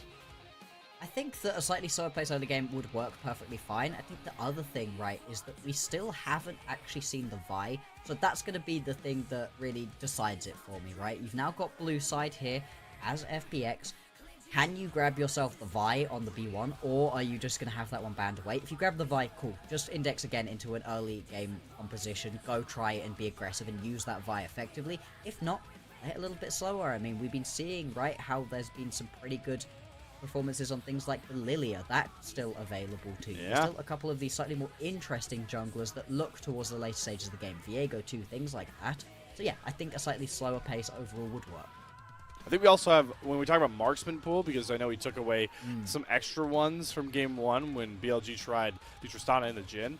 Yeah. That pool is pinched pretty decently hard, and the ones that are remaining are a lot of those hyperscaler AD carries, right? We still got Jinx, we still got Zeri to play for. We've seen Aphelios come out sometimes.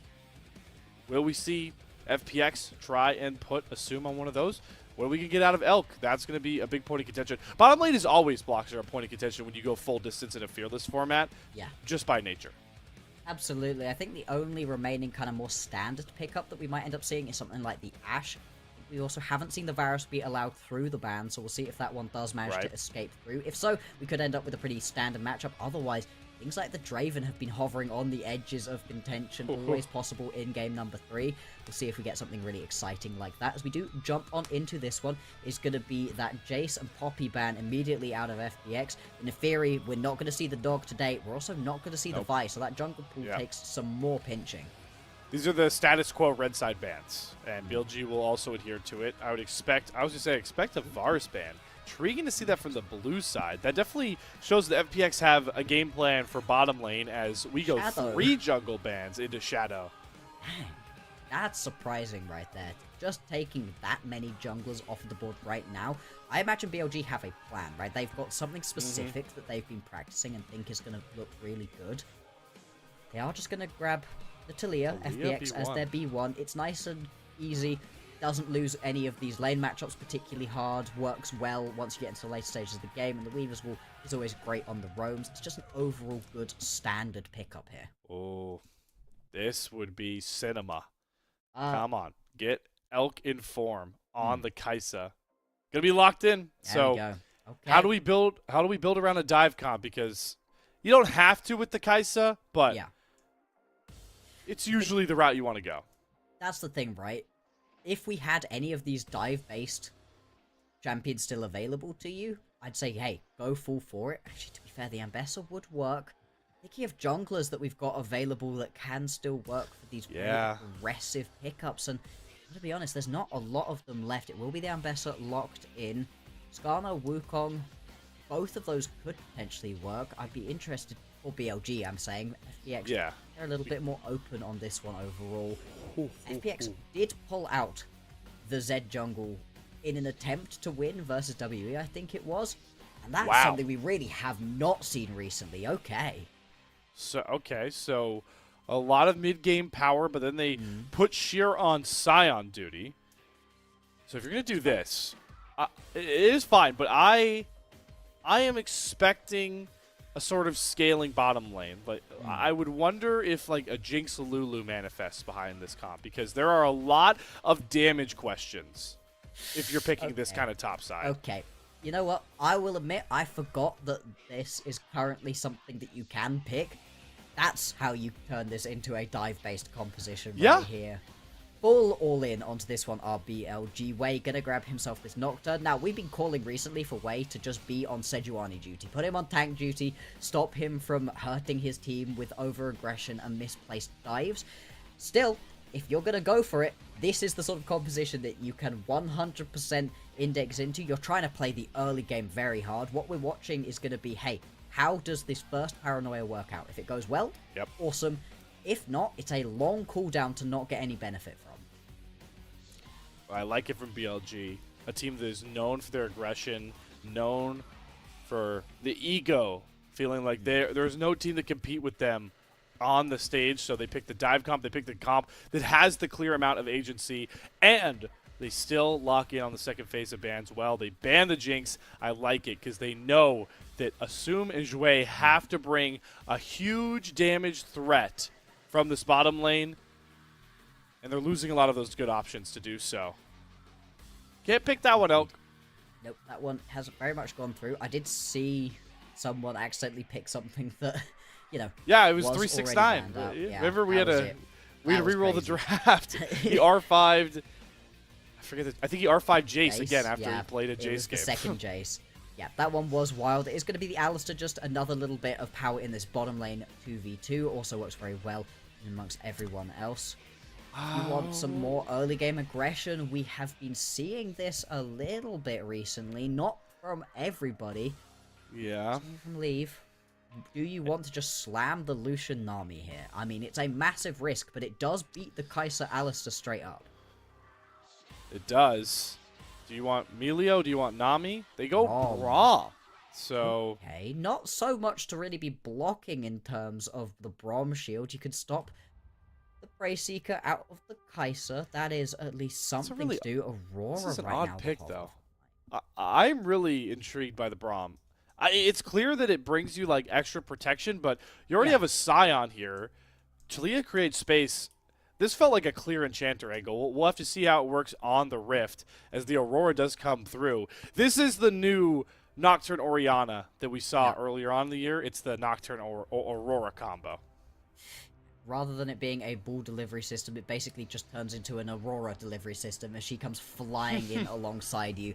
A lot of damage available too. Doesn't really get a lot of solo kills during the lane into the Talia matchup, but very much you're looking to get to the later stages of the game, find the Lucian, and murder him in a straight-up one-tap. If you get far enough ahead as Knight, not even that far ahead, just far enough ahead, you can completely reduce this Lucian to absolutely nothing and make it so he never feels comfortable to really be able to step up and land one of those full cullings into some of the squishier members.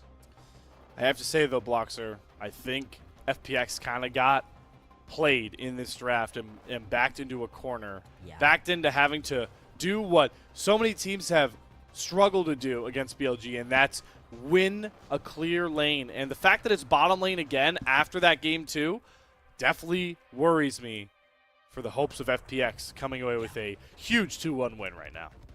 Very much preferring the composition that BLG were able to put themselves together. I mean, there's some level of anti-dive that you can try to make work here for FPX. You know, it's not completely doomed, and if they're able to get themselves ahead in a couple of these lanes, hey, potentially this could work. If your Scion can get tanky enough in the late game, awesome, but, you know, the Lucian wants to play early.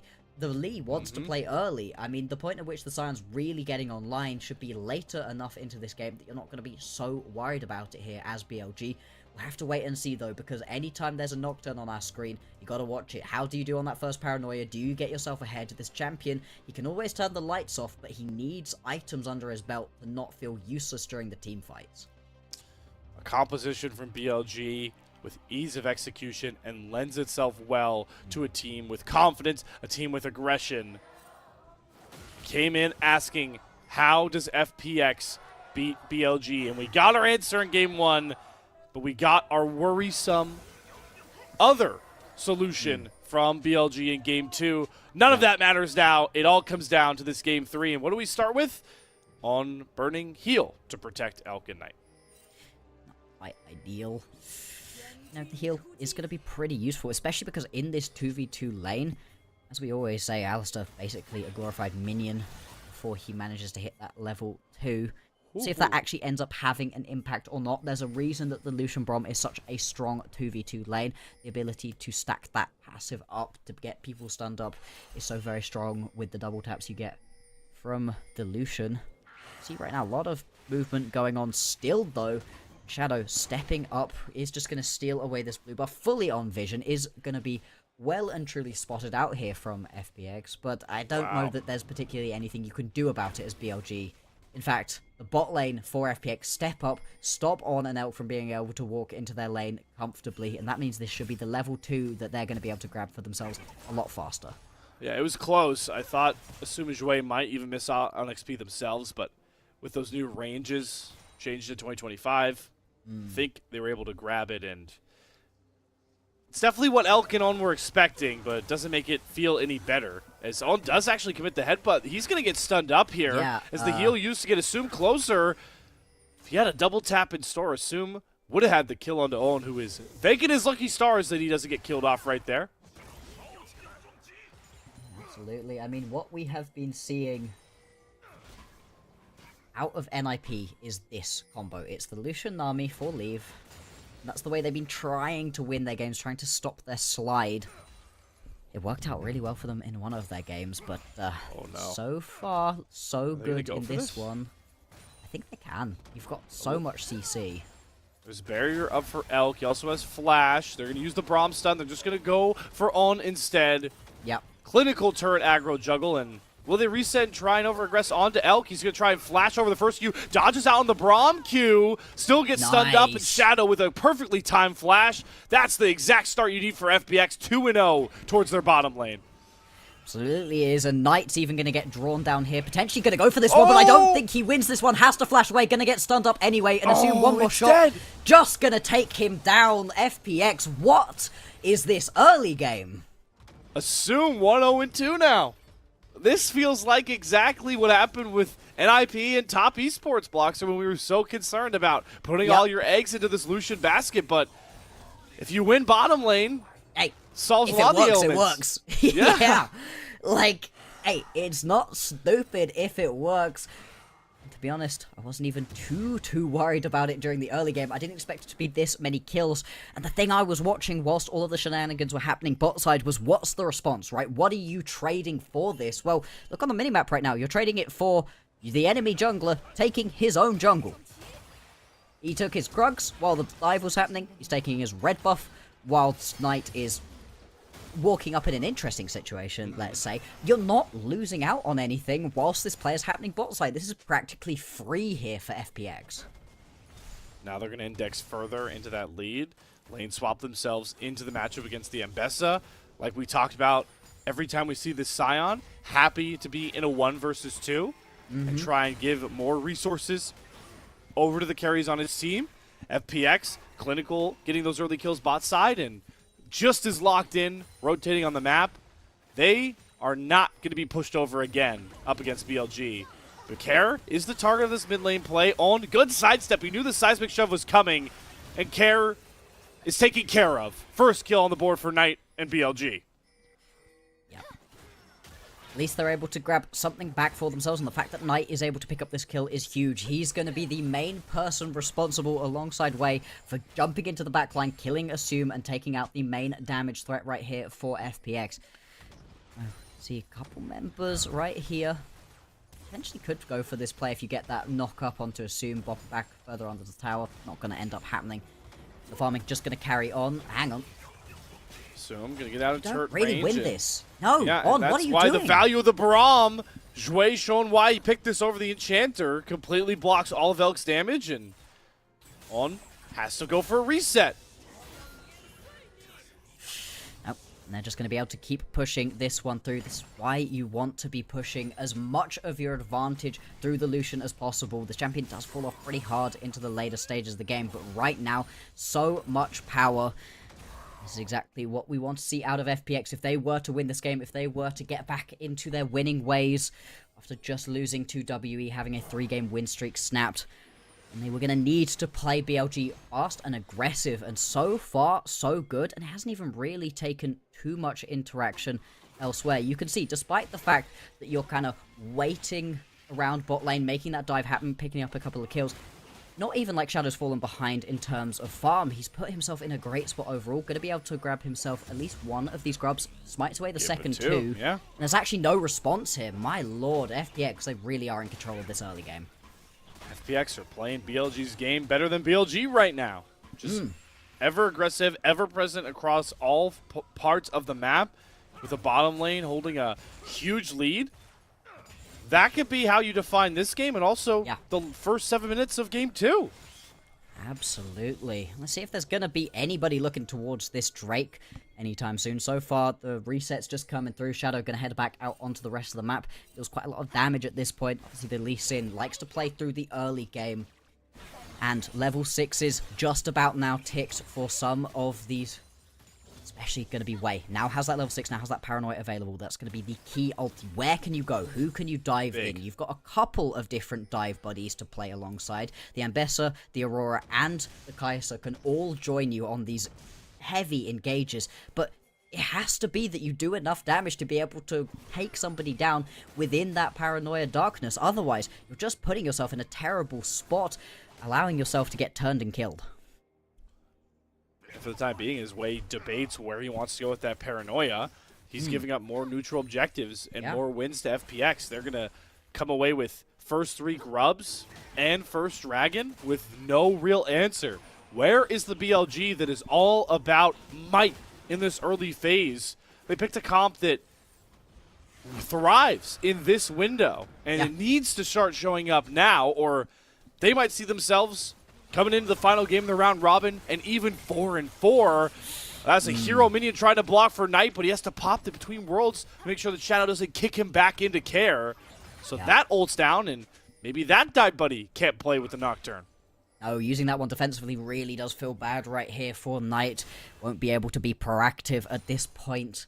Still, things have slowed down just a little bit for the moment. Doesn't look like we're going to get any explosive dives or anything right now. Instead, you can see people just mainly farming up for themselves. Shit, I mean, this isn't fun for the Scion, but again, you really don't mind it overall. Even if you fall behind a little bit in terms of CS and XP, Scion will get tanky eventually, will still just be that front line that you very much need to buy space for care and assume to be able to do their damage. Alex going to be a long ways away on a likely pretty AD-centric Kai'Sa build to burn through the likes of Sheer. So we got to continue to give credit to FPX for these lane assignments to try and nullify, not as much nullify BLG being able to farm up well, but push further the leads towards Assume and mostly Shadow for Windows to play through with this Lee Sin that is playing that sort of bridge role. Yeah, absolutely. We see that be Shadow's role quite a lot for FPX, where the composition works when they're their more best towards the later stages, and he's just good at getting them through. Obviously, this composition far more about playing through the early stages of this Lucian. The next big thing you're going to be looking to play around is the point at which that first item is completed, very close to that breakpoint coming through for Assume, and you can get very aggressive. Second set of grubs going to be spawning in 50 seconds, still 3 minutes until the next Drake, because we were very delayed in the pickup of that first one. So with this next set of grubs, if you could pick up all 6 for yourselves here as FPX, it's going to make moving towards these towers so much easier, especially for Scion. If he ever gets alone time in the side lane, just begin melting through. Yeah, Demolish proc, get those mites going. You can slip in and grab some pretty coveted turrets.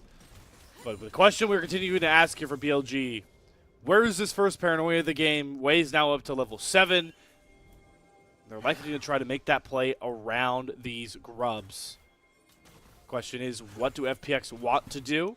They've got options. Could give up these grubs if they like. Try and steal one away and back off. It's really what Shadow wants to dictate as he gets back onto the map. With that first item completed, he has Sundered Sky.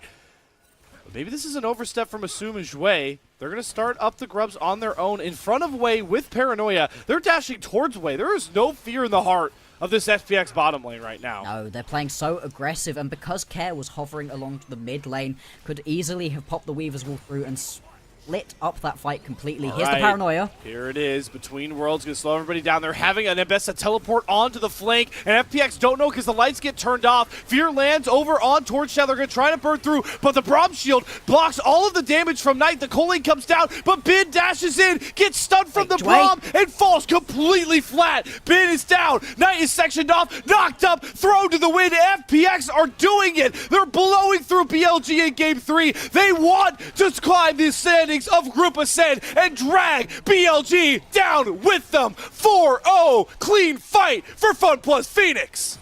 The fact that Jue doesn't even die there is just salt in the wound here for BLG. They are getting bullied around this map at the moment. Assume he's a runaway right here. He's going to lose a turret plating over to Elk, but this is a small little bit back for BLG. All 6 of the grubs go over to FPX. They are in a dominant position in this Game 3. They're rich. They're soaking in the glory, and who is at the helm of it? Shadow. 3-0-3. As Blockster, you walk us back through this huge fight win for FPX.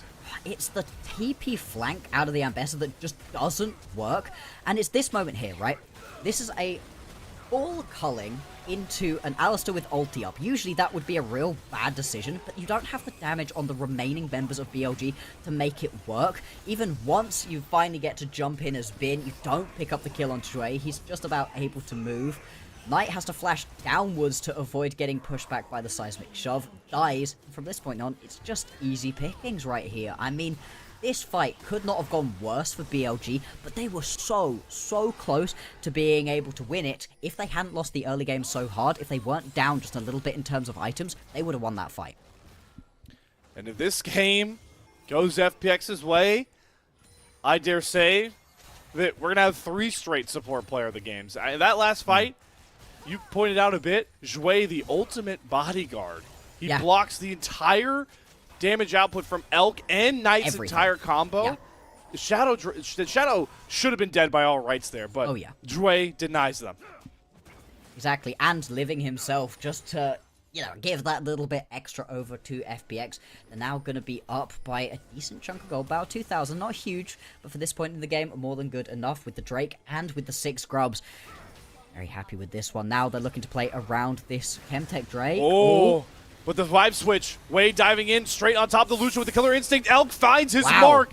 The veteran C for BLG showing its true colors. They find an opening. They break it wide open. And how does FPX navigate this fight without their true damage dealer? Shadow dashes in with the Sonic Wave. Tries to go for Elk with the kick, but Elk is better. The public execution saves them. Bin bails out Elk. Knight sure stuck in a 1 versus 3, but Care can't step up far enough. His health bar is far too low, and Bin knows it. Eviscerates him, flashing forward just like that. BLG do not go quietly. They bark back.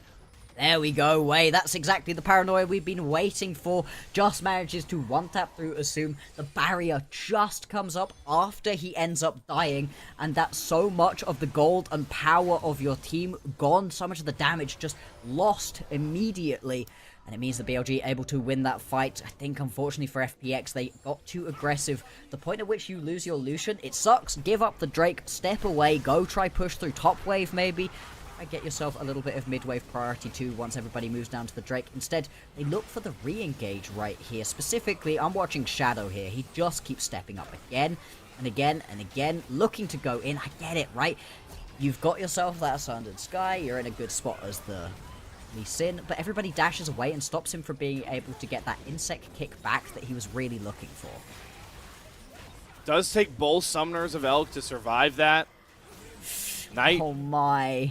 Oh, Knight. The heal from On. Just the minion Alistar passive kill. heal. Yeah, that heal is nothing. That is a tiny little heal that is meant to get your ADC through the laning phase, but it comes in clutch right there. A lot of adversity being thrown FPX's way. We talk about a lot of the ways this matchup is tied together. We highlighted the jungle matchup. The standings put them pretty darn close as well, currently in Group Ascend, but what definitely separates these two rosters is how they respond to pressure. We know BLG can bounce back. They just showed it in real time that last fight. FPX, that's definitely been a question mark for a team of young players that don't have as nearly as much experience together as BLG. So what do? They continue to be as aggressive as possible with a culling from Assume that does get the flash out of way, and that might just signal Rift Herald in the hands of Fun Plus Phoenix. Yeah, that takes a lot of the survivability away from this Nocturne and also takes away the ability to flash follow to make sure you get the fear off after the paranoia. Really good pickup there, but still looks like BLG, they want to fight this one. Here we go, where there's smoke, fire coming next, and BLG has lit Assume ablaze. Once again, the Lucian drops, the dive comp executes flawlessly. And Shadow and Care looking to pick up the pieces here. Does Shadow take another aggressive Sonic wave? No, this time he learns his lesson. But it's rinse and repeat. BLG have found the formula. Knock down Assume first. Yep. That's the reason that you go the Hex Plate here as way. You're just trying to get these ultis off, constantly get into the back line and make so Assume can't play. You can see there, he blew the flash, he blew the barrier, and it just did not matter. Oh, be secured too. FPX, this is a Rift Herald that you have to give. Hang on. It's so hard for them to fight without Assume. At the very least, they do fry up some burgers. On does drop. Actually, Shadow stepping up quite aggressively right now, trying to cut off any member who's trying to step to this tier 1 tower in the mid lane. Give Assume and Care enough time on it to be able to pick this one up. 6 grubs means that this one should be melted through and fall. It's something back right here for FPX. Will give them the slight gold advantage right here, but after being about 2,000, 3,000 gold in the lead just 5-6 minutes ago, BLG, they've been able to claw this one back. Partly because they've even been a lot of time alone on these bot lanes to scale back into this one. He's even levels now with Sheeran. You can see Bin likes the tasty gold that Sheer's sporting on that bounty. Maybe he wanted to test if he can finally fight this Scion, but he's not at that level just yet. You need at least 2 items, my guy. Yeah, absolutely. We'll have a look back at this one. The second that you can go in, you do. We talked about there being lots of different dive buddies to go in alongside Wei. This one was Elk. Just heads straight on in, and between the two of them, more than enough damage to be able to cut through this Lucian. You can see, though, this is now going to be a 2 items completed Lucian. Assume very, very strong when he's allowed to sit and deal damage. But FPX, they're going to have to spend a lot more time and energy on trying to keep him alive right now. Between Sheer, Jue, and maybe even Shadow, you should be able to, right? You can kick somebody away, you can seismic shove somebody away, but with the Nocturne ulti down, without the ability to see, you've got to be stood very close to Assume to be able to keep him alive. It's going to be a very big-time game of chicken.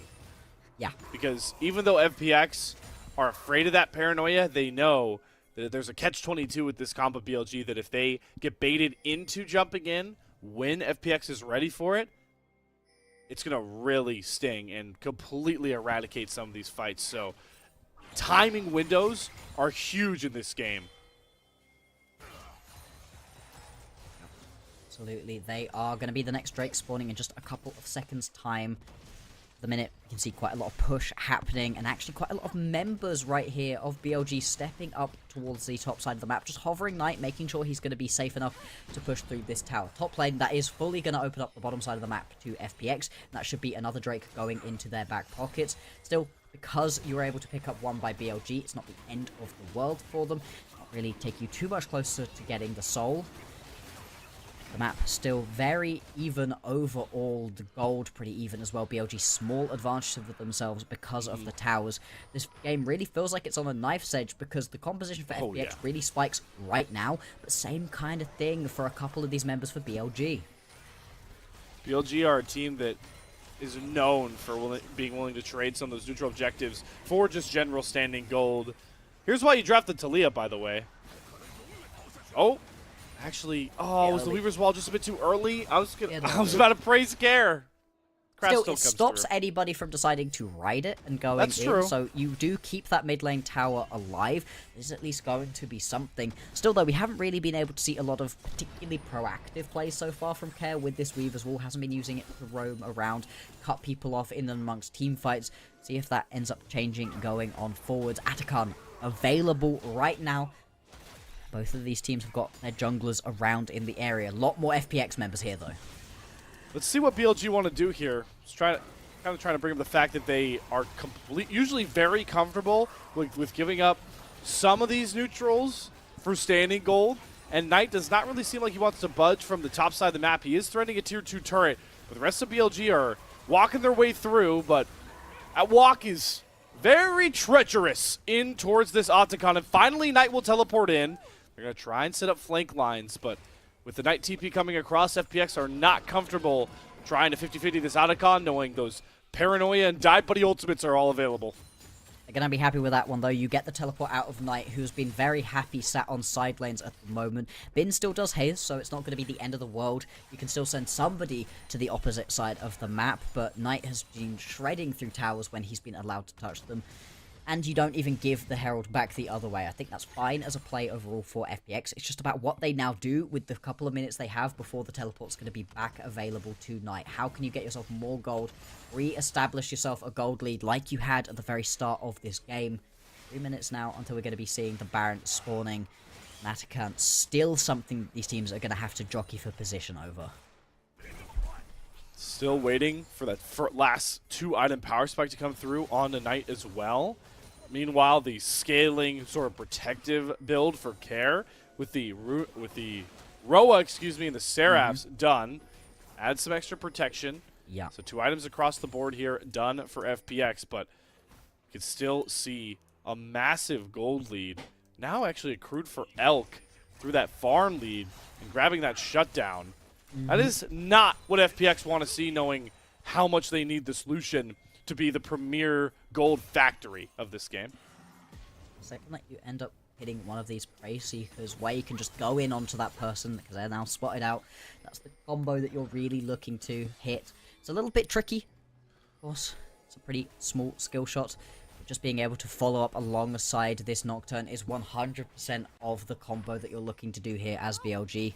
Right now, they are sat quite far away from this Atakan, not really looking to play around it. A couple resets coming through as well. Feels like these teams don't really know where the next moment they want to fight over is. No Minute idea. 40 until the Drake pops up. Once we've got a couple of objectives down here and the Baron up on the top side, this becomes a very interesting trade, potentially. It's the complete push and pull from FPX, knowing that TP is not available for Knight, and Sheer can just match Bin. With the Talia, that Weaver's Wall, and TP, FPX are really trying to play overloads and man advantages in this window, but they haven't been too great moving around the map, and it's kind of why the turret advantage is in BLG's favor, despite them having no grubs. And I mean, if Elk steps up there, feels comfortable enough, he probably gets that mid-tier 1 turret too. Yeah, absolutely. And being able to just grab that away have been really useful. For the minute, not quite going to be able to do so. These teams kind of just standing off against each other. Not fully pulling the trigger. Less than a minute now until these big objectives are going to be available. Item breakpoints hit for a lot of these members. Some decent components towards the third items as well. The main thing to watch right during these team fights is how does Assume do? Does he just get immediately killed by Wei? If so, these team fights are just not winnable for FPX. At the same time, if he lives, if he's able to get a good culling off on some of these key members, well then these fights are looking so hot for FPX. It's the main worry because FPX have drafted some good protection, but they're also playing Shadow on Lee Sin, who his entire goal is diving backline. They need to be succinct on their identity. Are they going to follow Shadow on these deep flanks, on these deep dives? Why not when he finds Elk? Good killer instinct to cut the distance back down, but he does have to burn the flash. Paranoia comes up. This one is used defensively from Wei. Yeah, that's huge. As Shadow finds a huge double ult and flash that maybe slows down BLG's Dragon take, but FPX seem like they have other plans. They're just taking the control of the midway for now, and for the moment, it feels like BLG really can't contest this Drake. Are they willing to give over Ocean Soul Point? Yeah, it's a big risk to give this one over, especially on a composition with a Scion. Wei is stepping up, though. Can he get close enough to steal? No. This one is just going to go over. Now, do you want to keep pushing forwards as FPX, try to find a fight, or are you happy to back off? Looks like they are going to choose to back away from this play. The second that the Paranoia is down, used defensively here, it opens up FPX. You no longer need to worry that Assume's just going to get dove and one-tapped. And you now know as well that Elk is much more of a sitting duck whenever you go for these plays.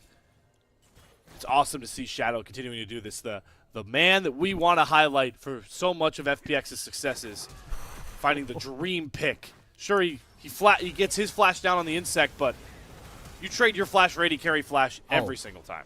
Especially on the Lee Sin, right? This is an especially good trade right there, and Elk now has to be very careful for the next 3 and a bit minutes.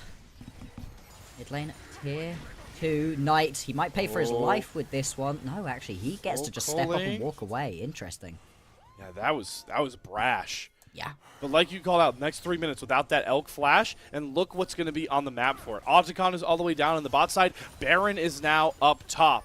So this is the window where you think the FPX want to go for the fight, but here's the dive onto Assume. This time they protect Assume well. Joy gets complete value out of this Braum, and it's the flank from Sheer trying to break up the BLG fighting lines. Gets the knock up onto but the seismic shove onto Wei. What a clutch W from Care. Down goes Wei. The dive comp falls flat, and now they've got to head for the hills, but there's no hills to be found when the Weaver's Wall comes up to cut off all your escape routes. On is down next. FPX survive the dive, and boy, do they reap the rewards. And they're going to turn this one around to pick up the Baron right here. FPX, they do not want to slide down. They want to get themselves back to even. They want to show that they're one of the better teams we've got in the mid-pack right here of Group Ascend. Wei is down, so the easy steal not going to be here. So you need to be careful right here as FPX, taking decent amount of damage from the Baron at the moment. What does the golden left hand of the royalty of LPL have to do here? It's Elk flying in with the Killer Instinct. Great flash, though, to get FPX all bundled up together, and they secure the Baron. And now they can find out because Care has found the pick of a century. Bin steps up too far, and the earth under him unravels, and he brings Knight down with him. Baron and 2. It's dessert right now for FPX. That's how sweet of a game they're playing. Absolutely, they had a great early game. BLG fought back for a little bit, but now FPX back in firm control of this one. Pushing up very far, a couple low health bars. You do have to worry a little bit. The Paranoia is back up and available for Wei, and it looks like BLG potentially want to go for a fight here. But they don't have any Killer Instinct. Elk can't really cut down the angle. It'd be Wei flying in by himself.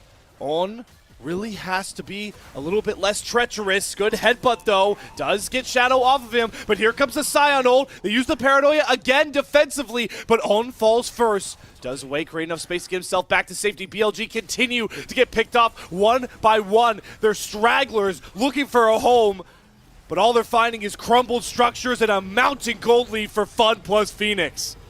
This is now going to be the Baron plus 6 grubs. Soul point as well off of the back of 2 great fights around objectives. And this second one really gives them all their flowers. Like you said, it's all about watching what ends up happening right here. Just dashes away. Got no ability to actually kill onto Assume. And you can't afford that. And then it's that seismic shove. Yeah.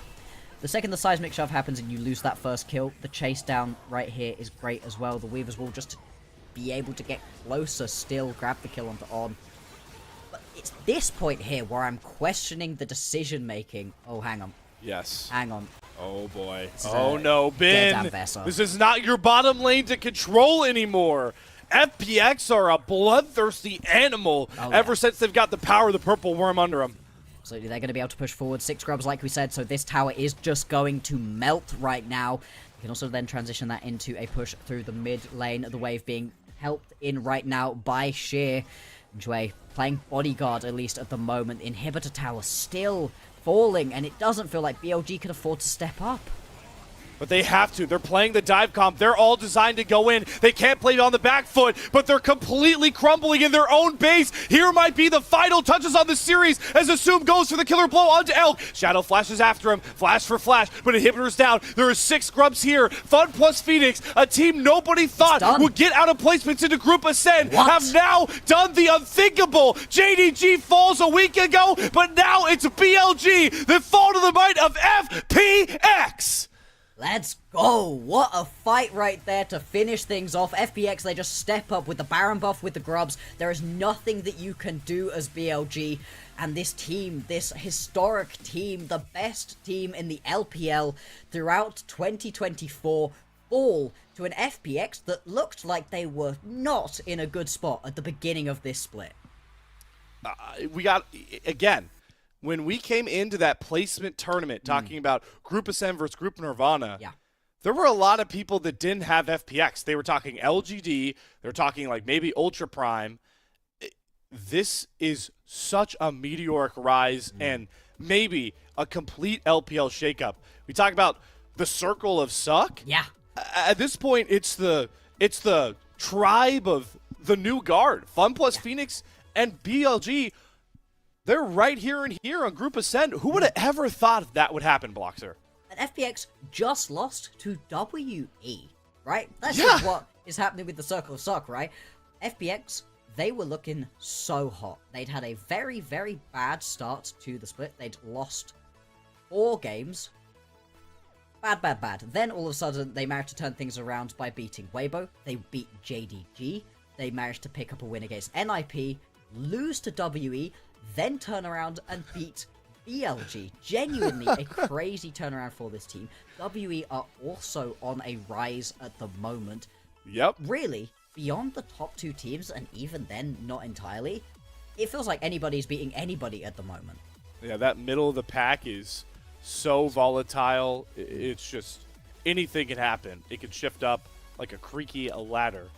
But it's just wild. I'm glad you read out all their wins and losses because, again, I want to go back to where we were at with the LPL in Split 1, which is not that long ago, like a couple of months now. If you had told LPL fans, like 2 months later, that Fun plus Phoenix would be taking best of 3 series off of BLG, Weibo, and JDG, you would have been laughed out and sent to the loony bin. For good reason. This was not a particularly good-looking team during Split 1, and all of a sudden, they've turned it around, and it's not like they came into the placements and smacked everybody, and then they've joined, and they've been destroying people. They've had to come back from being in a really bad spot, 0-4. Talked about as the worst team right now in Group Ascend. Oh boy, would they even beat some of the top Group Nirvana teams? Well, currently, yeah. It looks like they would. They are putting themselves in brilliant spots, and the narrative just keeps changing for a ton of these teams. Right now, the only teams who it feels like we've got a real read onto, in my mind, is Top, AL, and Thunder Talk, and it's not a good read onto Thunder Talk at the moment, unfortunately for them. Yeah, I don't know how far I'd even... Yes, with Top, they're 8-1. I understand with Top Esports. They are allergic. They are allergic to 2-0 series too. They've actually played the most games for the amount of series they've played so far because they throw 2-1s. It is wild. It is wild. The wild, wild west of the LPL is I would like to put it. But on the flip side of these conversations, Bloxer, BLG, I feel like again in that game 3, they just forced fights that because they felt like they can't lose. This is kind of what we were saying during the early stages of this game and during the pre-show, right? Problem with BLG, yes, we can have some blame on Wei, we can put some blame on Bin. I don't think Knight played a particularly good Aurora game either right here. But it's very specifically their team play where they compound upon whatever happens. Early game, they start smashing, they keep smashing. We saw it in game 2. For games 1 and 3, they begin losing, they go for fights they're not necessarily in a good position to win, and they just start losing. I've not seen a lot from BLG of an ability to be able to come back from an early deficit. It feels like they really need the momentum in their hands. This is not the same as the BLG that we got to see even during Split 1, but especially during 2024, where this team, even if they did fall behind, which was rare, they could still pull it back. They were still more than good enough to be able to make losses into wins and keep themselves in games. It's a combination of the belief that they are just always going to be able to fight through adversity in some of these games and get away with things that they're used to getting away with. And the new mantra you're kind of speaking on, that you kind of have to be worried for a BLG game if they're not incredibly ahead out of lane. Yeah. But it's not happening. It's not coming together every game. You get flashes of it. We saw a flash of it in game 2. Yeah. But that is not going to cut it in the current LPL, and certainly won't cut it against the other teams that we talk about as the premier LPL orgs. You are not doing that against Top Esports. You are not doing that against AL, and you probably aren't doing that against JDG.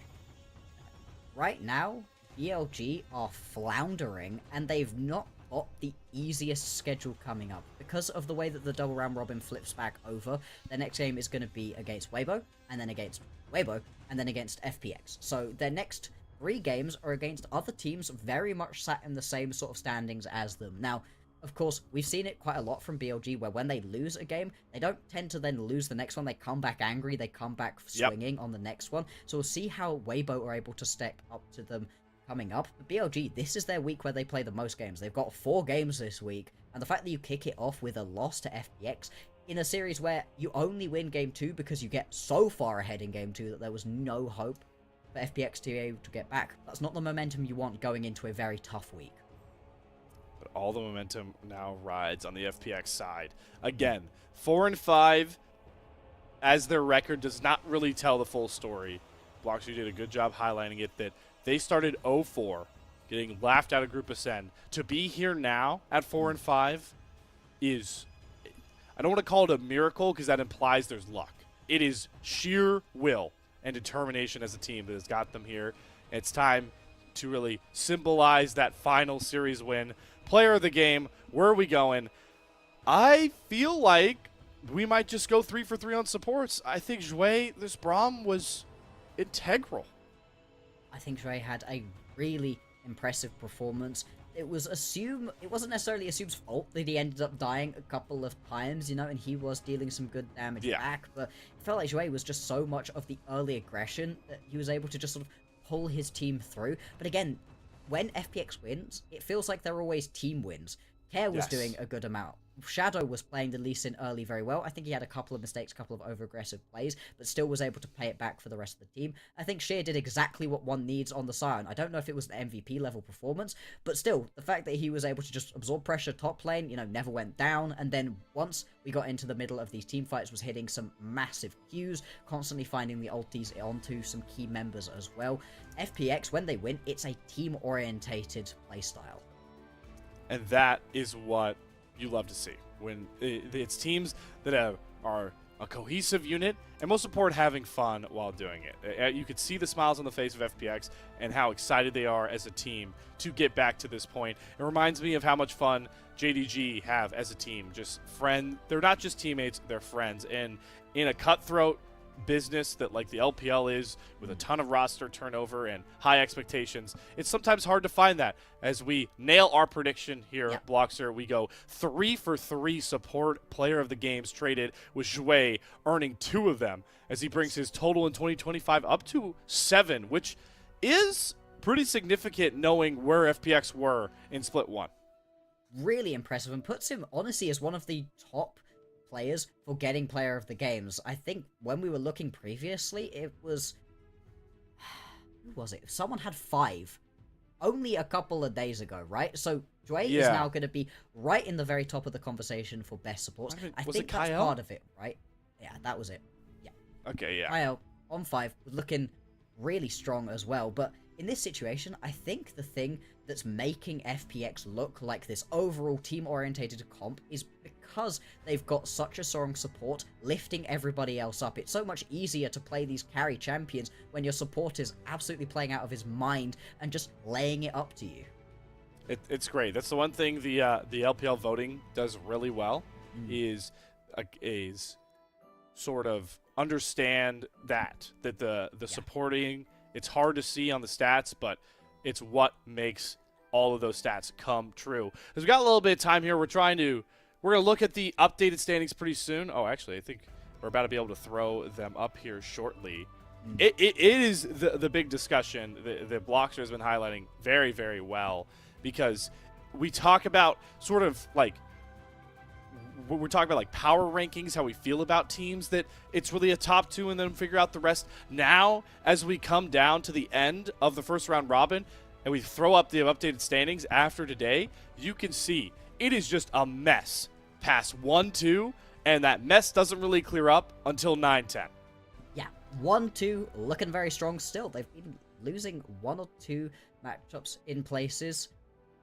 And then the bottom, NIP, Undertalk, they've kind of been sliding down. Yeah, this is not fully updated. All good.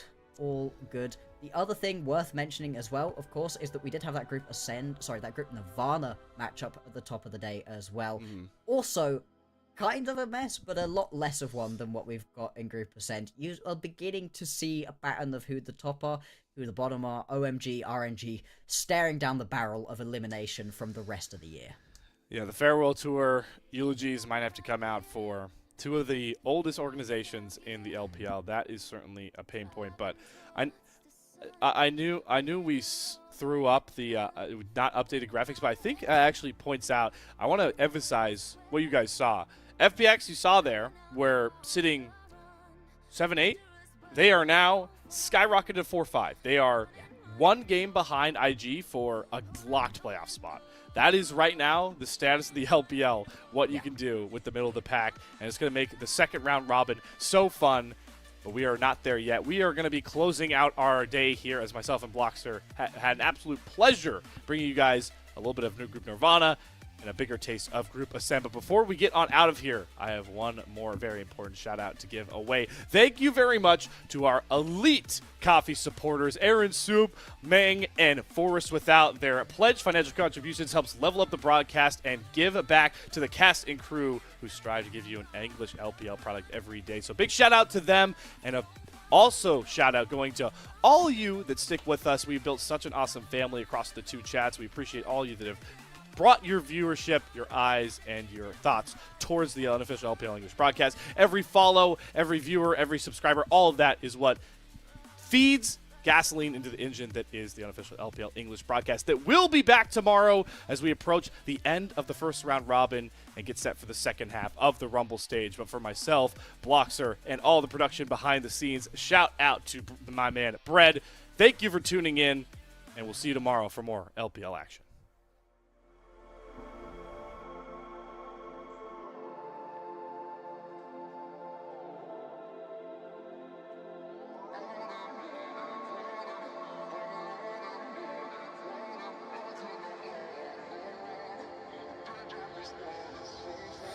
Told my boss that I'm done.